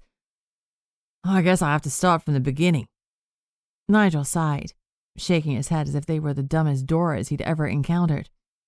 Velma had to bite her tongue and refrain from lunging at him. "We are Australian warlocks, with our own set of impressive powers, but we're always looking to add to our collection," Nigel continued. "Once a year we tap into our oracle through a body of water to suss out where powerful witches are hiding. Naturally, we travel to their location and do a little magical stealing. When we did so earlier this year, our oracle let us know those unassuming dames were about to come into some serious powers in the spring, with a depth that hadn't been explored yet." The gals exchanged glances. Powers with a depth that hadn't been explored yet. Could that be true? "We knew we'd have to cross the Pacific, but we remained patient and prepared accordingly." Nigel went on boastfully. "We decided the summer months in your hemisphere would be a perfect time to enact our plan. We found out the Summer Olympics are being held in Los Angeles. Therefore, our best course of action would be to impersonate the modern pentathlon athletes to give us a good cover." "Fiddlesticks, you're not even real athletes? What about him?" May blurted, pointing at the coach lying like a rag doll on the ground. "Ah, he's a real coach, but we've brainwashed him a little to make him think we're the real deal. And obviously he come in handy in other ways." Nigel smirked. "That explains why we witnessed earlier, during the fencing event." Mila spoke out. "They were channeling their abilities and suppressing their opponents through Coach Chadwick." "You know your onions, don't you?" Nigel's tone dripped with condescension. "You're just a bunch of imposters. You won't get away with this." Annabelle fumed. Typically, this sudden surge of emotion would ignite her telekinesis, but she was out of luck this time. Nigel kept his smirk firmly in place as he approached Annabelle, coming to stand inches from her face, their noses almost touching. "Let me guess, Annabelle, this is all so new to you that you haven't told another soul. The secret of your burgeoning powers being contained to the four of you." He searched her stunned eyes. "That's what I thought. which means no one else will come save you. Heck, you didn't even tell anyone you thought Scottie was murdered. The entire studio still thinks it's a tragic accident. That last comment got a few giggles from the imposter warlocks, which only made the 4 gals fume even more. If you're all so powerful, why didn't you just snatch our spellbook and skip town? You got what you came for. Velma spat, making Nigel turn on his heels and get up in her personal space. You silly thing. Nigel tisked. It was much more fun to mess with you this way. Besides, stealing the spellbook was only the first part of the plan. We needed you to figure out it might be hidden somewhere at the Olympic Village. Coach Chadwick acting as our scapegoat. Now that we have you here, we can enact the second part of our plan. Nigel snapped his fingers. The gal's hands and feet suddenly magically bound with rope, as they ungracefully fell to the ground in a heap. You see, you can't gain your powers by using a simple spell from your book. No, that won't cut it. Nigel waved a finger emphatically. The powers are within each of you, and we need to strip them from you in order to gain them ourselves. Something tells me this won't be a walk in the park, May muttered, half her face covered in dirt. And for us, yes. Nigel guffawed before clapping his hands with authority. Gentlemen, it's time to conduct the ritual. Chapter 37. Watch it, buddy. We're not a bunch of rag dolls, May protested, as one of the imposters slung her over his shoulder and dragged her up on the amphitheater stage, the curtain now drawn. 4 chairs had been perfectly positioned in the center of the stage, and each gal had been plopped in and fastened to it with more rope. Despite their resistance, there was no wiggle room. Panic creeping in slowly. What do you think this ritual consists of? It'd be dreadful if they made us drink a foul concoction from a cauldron. Velma grimaced. How about we focus on an escape instead? Mila replied, trying to remain composed. Besides, they already made us drink something that affected our powers. Annabelle, are you able to use yours? I'm out of luck here. I'm afraid they've been blocked for the time being, Annabelle said through gritted teeth. She couldn't believe they had fallen for these warlocks' trap, and now they might lose their powers before they really got the opportunity to understand them. Hey, why is it so darn quiet? We could hear them yammering away a moment ago, May pointed out. It had gotten suddenly silent, only their breathing and their desperate thoughts audible in this normally echoing amphitheater. The stage curtains flew open with supernatural force, revealing all the guests of the celebration on the track field now seated and patiently waiting. They also no longer seemed half seas over, instead transfixed like a bunch of patient zombies. Applesauce, this can't be good, Velma muttered, exhaling sharply. Isn't it neat? It's always more entertaining to do these rituals in front of an audience, Nigel announced as he waltzed to the front of the stage, his teammates following close behind. The constant messing about with innocent people seems like a given, but who knew warlocks could be this dramatic? Annabelle spat with an innocent smile. Oh, my dears, it's our specialty. Nigel smirked, then snapped his fingers. All right, that's enough chit-chat. Let's get this ritual underway. Where are the hats? 4 of his fellow warlocks produced oversized top hats, which they plopped down on the gals' heads, the brims sliding down around their eyes and obstructing their vision. What is this about?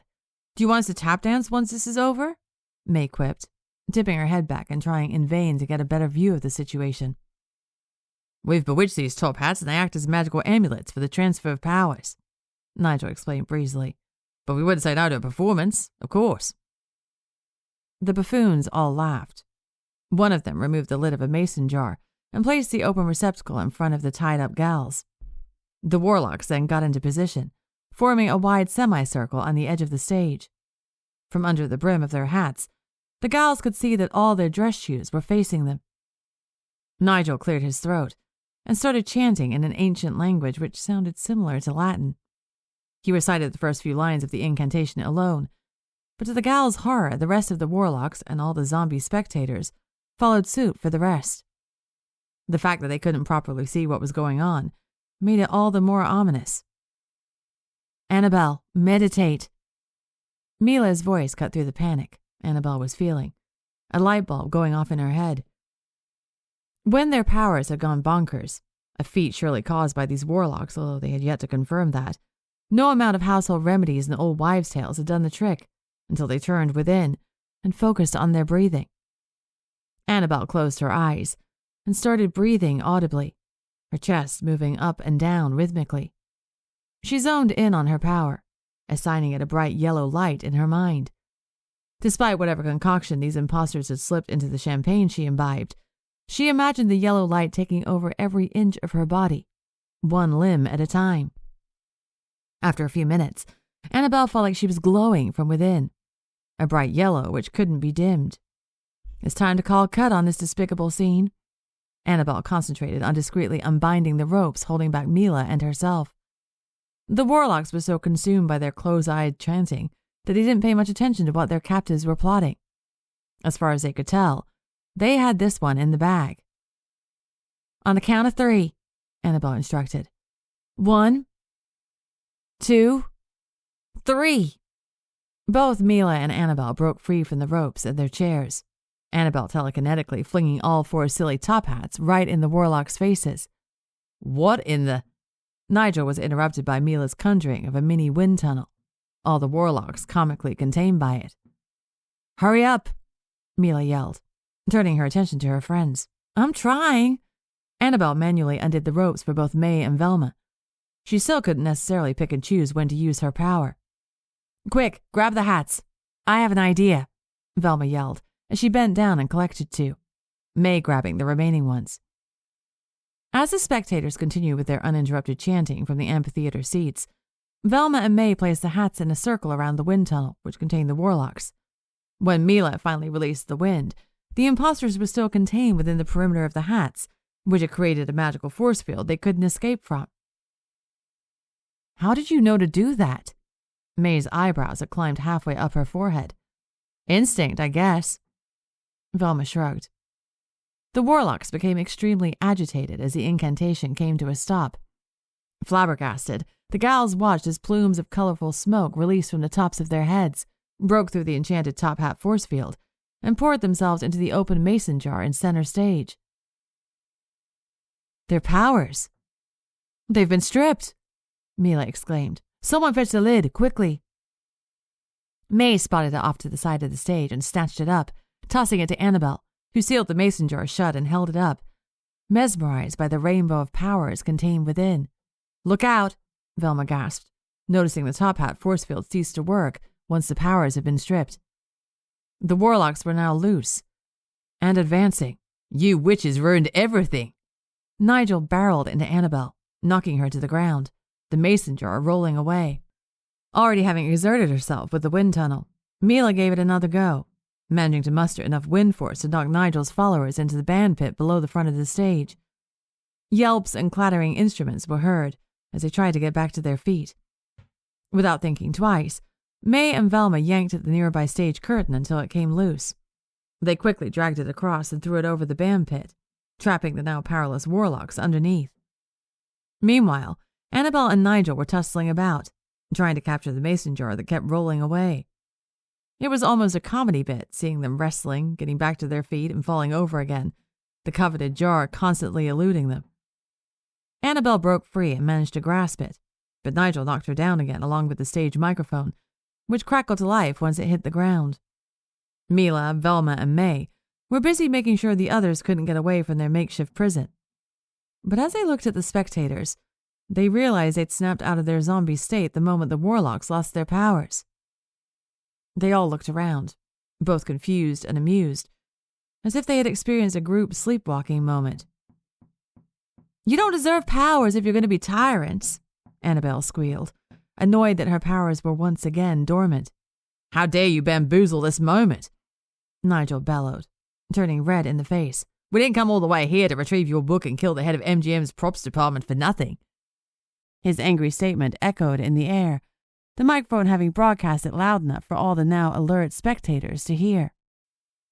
They all became very still, the MGM guests putting 2 and 2 together. Nigel leaned back on his knees, too shocked to utter another word.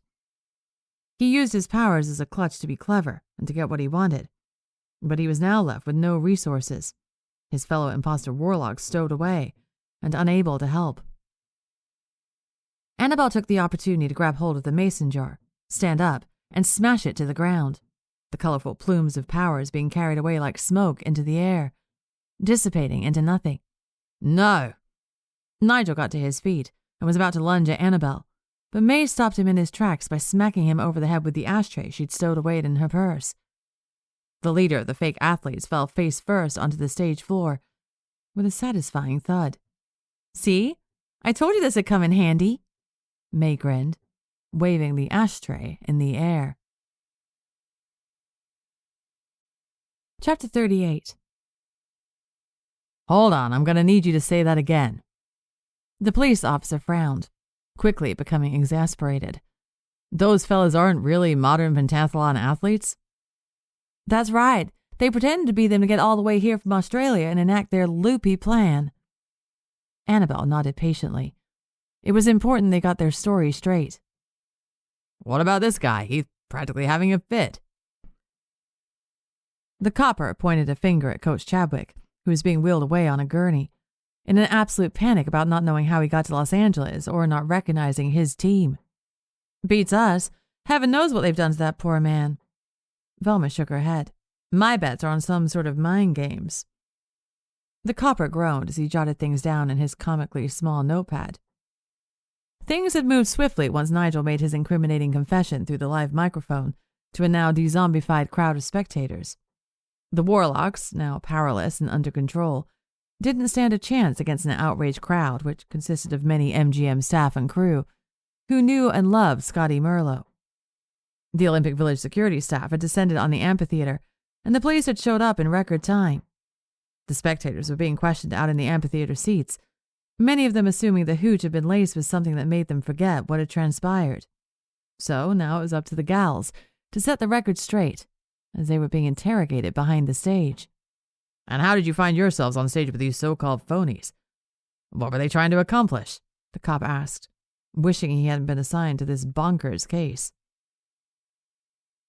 "Well, you see, Velma and I encountered them for the first time during the picnic cookout MGM hosted for all the international Olympic athletes. They'd seemed pleasant enough, but I did notice they were oddly fixated with the props department when I was giving them a tour of the studio." Annabelle started, choosing not to throw Coach Chadwick under the bus, since he was, in fact, being controlled by the Warlocks. "A few days later, Scottie's body was discovered, and everyone assumed it was a terrible accident," Mila added. "It didn't cross anyone's mind that it could have been the result of a planned robbery." She omitted their theories and played innocent instead. "Then Nigel, if that is even his real name, started calling me and inviting me over," Velma continued. "He did a grand job in pretending to fancy me. Little did we know how obsessed his teammates were with the studio and how they had this twisted plan to reenact scenes from one of the studio's supernatural pictures." "And you said they referred to themselves as..." The copper flipped through his notes. "Warlocks." "Positively. They kept going on and on about these powers they had. Isn't that nutty?" May chimed in, her red curls officially out of control from the final act of roughhousing on the stage. "These are some grand delusions if you ask me." "My fellow officers reported some of the spectators out front saw colorful smoke evaporated to thin air after one of you ladies smashed a jar on stage. What's that about?" the copper asked. "Colorful smoke? Those poor dears must really be seeing things. I'd hate to think what those imposters put in the booze," Annabelle exclaimed.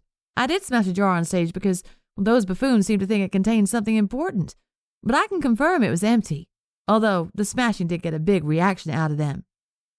"How did all of them except one end up down in the band pit, stuffed under a stage curtain?" the copper asked again, baffled by the words coming out of his mouth. "For a bunch of fake athletes, they were pretty clumsy," Mila said with an innocent smile. "Which is lucky for us. If everything had gone according to their plan, we might not be standing here right now." Velma sniffed, conjuring up some crocodile tears to drive the point home. "They did murder Scottie Merlot after all for a silly prop." "Settle down, there's no need to get worked up." The officer grew instantly uncomfortable, just as expected. Now he'd surely want to wrap up this interrogation. "Speaking of the stolen prop, do you ladies know what it is? Have you seen it around?" "We heard them mention a book while we were tied up, but we haven't the faintest idea where it could be." May shrugged. What's your next course of action? Will they be charged with murder? Well, that's looking pretty likely. We'll have to pore over the notes of all these witnesses and visit the supposed scene of the crime, but even without the item in question, we should be able to put them in the slammer. The copper rubbed the bridge of his nose, looking exhausted. We'll also need to alert the Olympic Committee about this mess, not to mention the Australian authorities about their missing athletes. Golly, this devolved quickly. We're also relieved this nightmare came to a stop and justice will be served. Annabelle reached out a hand, hoping to conclude this discussion.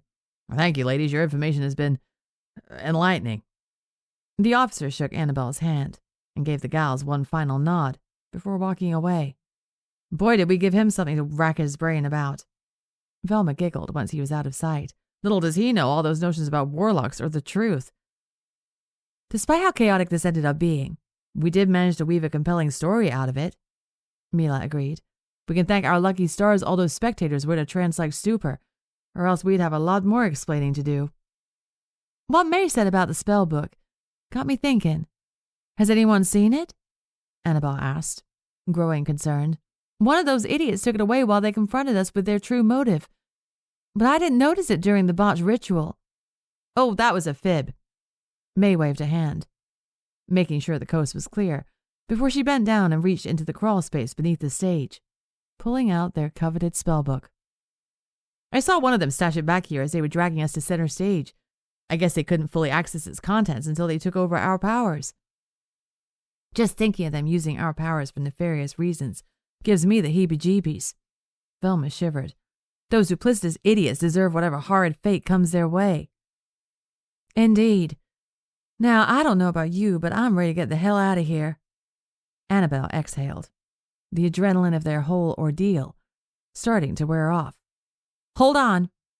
May grabbed the spellbook and shoved it under her loose dress, holding its boxy shape against her stomach. This should do the trick. Let's go. Chapter 39. Annabelle was tapping her foot, growing slightly impatient. She was waiting by the makeshift podium outside MGM's front gates for Mr. Beauregard to give a statement about the recent developments surrounding Scottie Merlot's death. It was nearly noon, and the sun's hot rays seared through the shade in slivers, making her regret not having a hand fan with her. As usual, members of the press were in attendance, ready to take notes and dissect the publicity director's statement. But they too were growing antsy. Despite Annabelle having helped her boss compose his speech as swiftly as possible, he was being a little tardier than usual. She was standing a good distance from the reporters, but she could hear them grumbling, eager to get this over with so they could move on to the next scandalous headline. Annabelle was trying her best to appear busy, adjusting microphone at the podium, when she noticed 3 familiar faces move toward her. It was the fan magazine trio. Oh, brother, Annabelle muttered under her breath before flashing them a bright smile. Hello, ladies. Lovely day, isn't it? It's dreadfully hot. I don't understand how people can stand this climate. Babs Holbrook spat, her skin noticeably clammy. Then you're living in the wrong state, my dear. Maybe you're better suited for the Midwest. Cricket Doherty quipped, fanning herself with an intricately monogrammed hand fan. Babs shot back with some choice words under her breath, the heat even affecting her quick wit. Tell us what this is about, honey. We can't stand out here like a bunch of sitting and roasting ducks all day, Adela Rogers St. John demanded, cocking her head. Does this have something to do with last night's commotion at the Olympic Village? You know my lips are sealed, Adela. I'm not the one giving the statement today. Annabelle wondered what the rumor mill had disseminated so far. Mr. Beauregard should step on it if he didn't want the press to come to their own conclusions. I heard a bunch of hooligans wanted to torch the whole village down, starting with the amphitheater stage. Babs nodded, proud of her information. That's funny. I heard it was a magic act gone wrong. Cricket exclaimed, hands on hips. I'm afraid you're both misinformed. I heard there were some phony athletes in our midst. Adela started, but was thankfully stopped by Mr. Beauregard's fast approach. The trio retreated with the other reporters, poised to write down the facts. Annabelle was amused that they were competitive to such a degree that they wanted their version of the truth to be accurate, despite it trickling through like the telephone game. It was silly what they based their credibility on. Hello all, my apologies for the delay. Nelson was all business as he arranged his notes on the podium, cleared his throat, and began his statement. As you all know, our props director Scottie Merlot recently died in a tragic accident in his department. MGM grieved collectively and vowed to establish better procedures to avoid such accidents from happening again. But there's been a recent development which has put everything into perspective. As it turns out, Scottie's death was deliberate.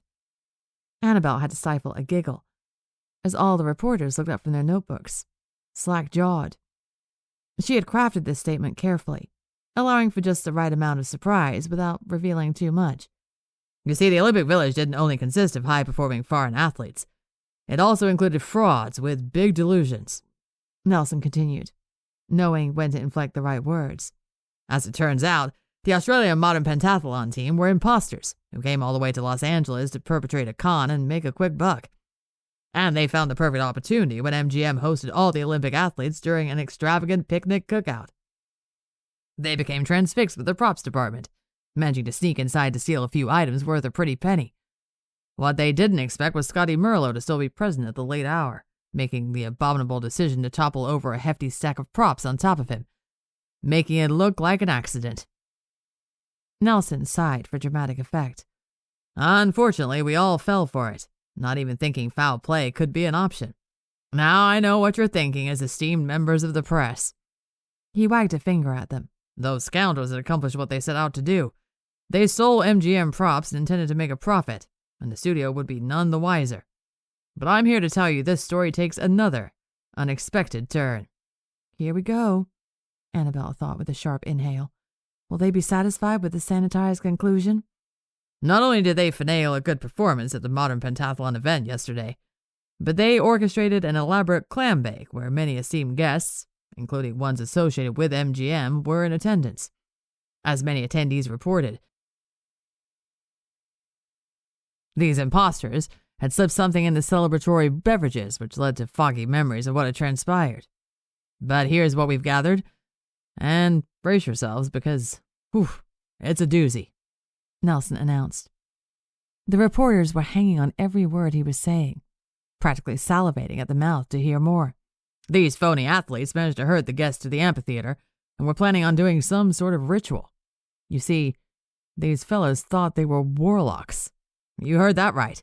It's unclear where this delusion comes from. Maybe it's a normal occurrence down under, but it's what the Los Angeles Police Department gathered from the interrogations, which I know many of you will wiggle your way into reading. Nelson winked and got laughter in response. As anticipated, the members of the press were more than amused, many of them having trouble controlling their fits of giggles. Yes, it was the truth, but Annabelle understood that the public would view it as too ludicrous to make up. Nelson had tried convincing her to come up with a big lie, but she knew this was the smartest route to take. The only thing they omitted was Annabelle and the gal's involvement. So what now? Are the imposters being sent back to Australia? One reporter barked. What about the stolen props? Were they recovered? Another chimed in. That all depends on their prison time. And, for the props, we do believe only one was stolen, a book that hadn't yet been cataloged in the department's inventory. We have reason to believe they had already sold it or hid it somehow. We'll be following up with officers on that matter, Nelson explained, ready to wrap things up. We are happy this zany story is now behind us and Scottie Merlot can get the justice he deserved. Who knows? Maybe this will be perfect fodder for the screenplay department. Thank you all for coming today. To Annabelle's surprise, the reporters seemed satisfied with this statement, none of them shouting back with more questions. Well, what do you know? The story's so bonkers it left them all too stunned to bombard you with questions, Annabelle said, as she approached Nelson as he stepped away from the podium. I guess you were right, Nelson nodded. Wasn't worth concocting an elaborate lie when the truth was better than fiction. I'll say, these reporters live for outlandish stories, and we certainly delivered on that front. Annabelle chuckled. You know what I find amusing? The fact that you and your friends were part of the commotion. Nelson gave her a perplexed look. How did you even end up embroiled in this mess? I told you already, Mr. Beauregard. Nigel, or whatever his real name is, was wooing Velma, and we escorted her to the party as chaperones. It's as dull as that. Annabelle shrugged. We snapped out of our haze faster than the others and put a stop to whatever they thought they were doing. First was your showdown with Cooper Mason at the Hollywoodland sign in the spring, and now you put a stop to this wannabe ritual? Why do you and your friends find yourselves in these conundrums? Nelson was shaking his head. truly baffled. Sounds to me like you should be grateful to have us around. We're only looking out for the studio, Annabelle replied, all doe-eyed and innocent. Chapter 40. Jeepers, I'm exhausted. Oh, and this heat isn't helping either. May dragged her feet as she crossed the studio gates to meet up with the others, the midday sun and high temperatures not having let off despite it being late afternoon. You're telling me. Miss Harlow had a photography session outside, and I need to keep her cool between takes by vigorously waving a hand fan in her face. Velma huffed. As usual, she was nothing but professional, but no one was there to fan me. Needless to say, I feel overheated and cranky. It does seem like last night's attacks at the Olympic Village took a toll on all of us. Mila sighed, turning her attention to Annabelle. How did the press conference go? Despite Mr. Beauregard's tardiness, it went well. He had given me grief when I was coming up with the statement. He wanted to shy away from the truth, but I insisted we lean into it, Annabelle replied, taking a handkerchief out of her purse and dabbing the sweat off the back of her neck as daintily as she could. We all know the reality of the situation, but to everyone else, the truth seems like it could be the plot of one of our studio's motion pictures. The ridiculous of it is what made it believable in the end. That's a relief. I take it our names were mentioned? Mila asked. The idea of the public knowing she was at the center of such a big story made her skin tingle. Not at all. It was besides the point. Even if any of those zombified spectators recognized us, it could be easily dismissed as their mind playing tricks on them. Annabelle shrugged. Once Nigel spilled the beans into the microphone, the spectators advanced like a big mob. They all probably think they captured these imposters, which works in our favor. Isn't that the eel's hips? I am positively relieved we could put this ordeal behind us. Now, May said, as she tapped the hefty bag slung over her shoulder. Where should we do this? I can't wait to flip through the pages. My family's home is out of the question. It's small. My sister snoops, and my mother would have an absolute fit if she ever found out I brought brujeria into our home, Mila explained, shaking her head emphatically. After we got all my neighbors at the boarding house floating into thick fog, I'm a little hesitant to bring our book there until we're familiar with it, Annabelle added. I don't think any of them know we were to blame for that ordeal, but they definitely give me strange looks now. Even the cat. That's a good point. Maybe my apartment isn't such a good place either. The walls are rather thin, and I constantly hear my neighbor singing opera. May cringed. And it's far from decent. The three of them looked at Velma expectantly, making puppy dog eyes until she caved. Fine. Velma rolled her eyes. We can go to my aunt's house. They're out of town, and I haven't the faintest clue when they're coming back, so we'll have space and privacy. Goody. Our first invitation into Velma's abode. I've been pretty darn curious. Annabelle clapped her hands, getting a giggle out of Velma. This invitation had been a long time coming. The gals had spent a lot of time in Annabelle's room at the boarding house, May's apartment, or even Mila's family home on occasion. But Velma had never suggested they come over to her place. She had mentioned it was an expansive Victorian house, which had been passed down for a few generations. But she always curtailed their excitement by saying her aunts didn't take proper care of it, and their bohemian lifestyle led to much clutter and disarray. But here they were, taking the red car out to Santa Monica Beach. This in itself bewildered the gals. A house on the beach sounded grand. But their jaws nearly hit the floor when they stood in front of the imposing yellow Victorian house and its wraparound porch. Holy smokes! This is big enough to be a private boarding school. May was in awe, her eyes trying to take it all in. Maybe if we toss half the junk inside. Velma walked up the front steps, gesturing for her friends to follow her. She unlocked the front door, pushed it open, and moved aside to let them in. But they always tell me to leave everything as is. They'd be in a tizzy if I discarded even the most banal thing. Velma wasn't exaggerating. The house was stuffy and cluttered. Paintings and random ornaments took up every inch of wall space, while any flat surface was stacked with trinkets from the aunt's various travels. The reluctant host took her guests on a tour of the main floor, which took a while, with all the rooms it contained. They ended up in the kitchen, and its big windows opening onto the beach. I agree that the interior is crowded with knickknacks, but the ocean view makes up for it, Mila mused, as she watched the waves crash below the pink setting sun. She could watch this for hours on end. How about we have some grilled cheese sandwiches before we dig in? Velma started pulling items out of the icebox. I know where my aunts hide their hooch, but we should probably be clear-headed for this. Brandy and sherry won't make us understand that book any better. Agreed. Annabelle started helping out, drooling at the thought of a gooey cheese sandwich and what their spellbook would reveal about themselves and their abilities. They sat at the comically large dining room table, huddling to the side closest to the windows to enjoy the last moments of natural light. They talked about all that had transpired since they crossed paths on that soundstage for the first day of filming of The Enchantress. The panic upon first realizing they had powers, the tentativeness about approaching the others, the zany ways they had managed to solve not one, but 2 murders on the MGM studio lot. It was enough to make anyone's head spin. And now they finally had the spellbook, their spellbook, in their rightful possession. I think the sunroom would be the perfect place for this, Velma suggested, after they cleaned up their plates. She walked over to an enormous dark wood armoire in the corner of the dining room, pulled out some candles and matches, before leading the way. I love spending time here once the moon and the stars are in full display. I can't quite comprehend why your aunts travel so much when they have such a gorgeous house at their disposal. Mila looked around in awe. The lush green plants, woodsy furnishings, and dim lighting created a calming nature environment she couldn't get enough of. And there are 2 more floors you haven't seen yet. But we can do that some other time. I'm beyond eager to get insight for this book of ours. Velma lit some candles and placed them on the periphery of the coffee table in front of them, rubbing her hands in anticipation as she sat down on one of the plush couches surrounding the table. Here goes nothing. May produced a spellbook from her bag and placed it delicately at the center of the coffee table. No one dared open it, instead observing the intricate gold detailing along the edges and spine of the deep burgundy cover.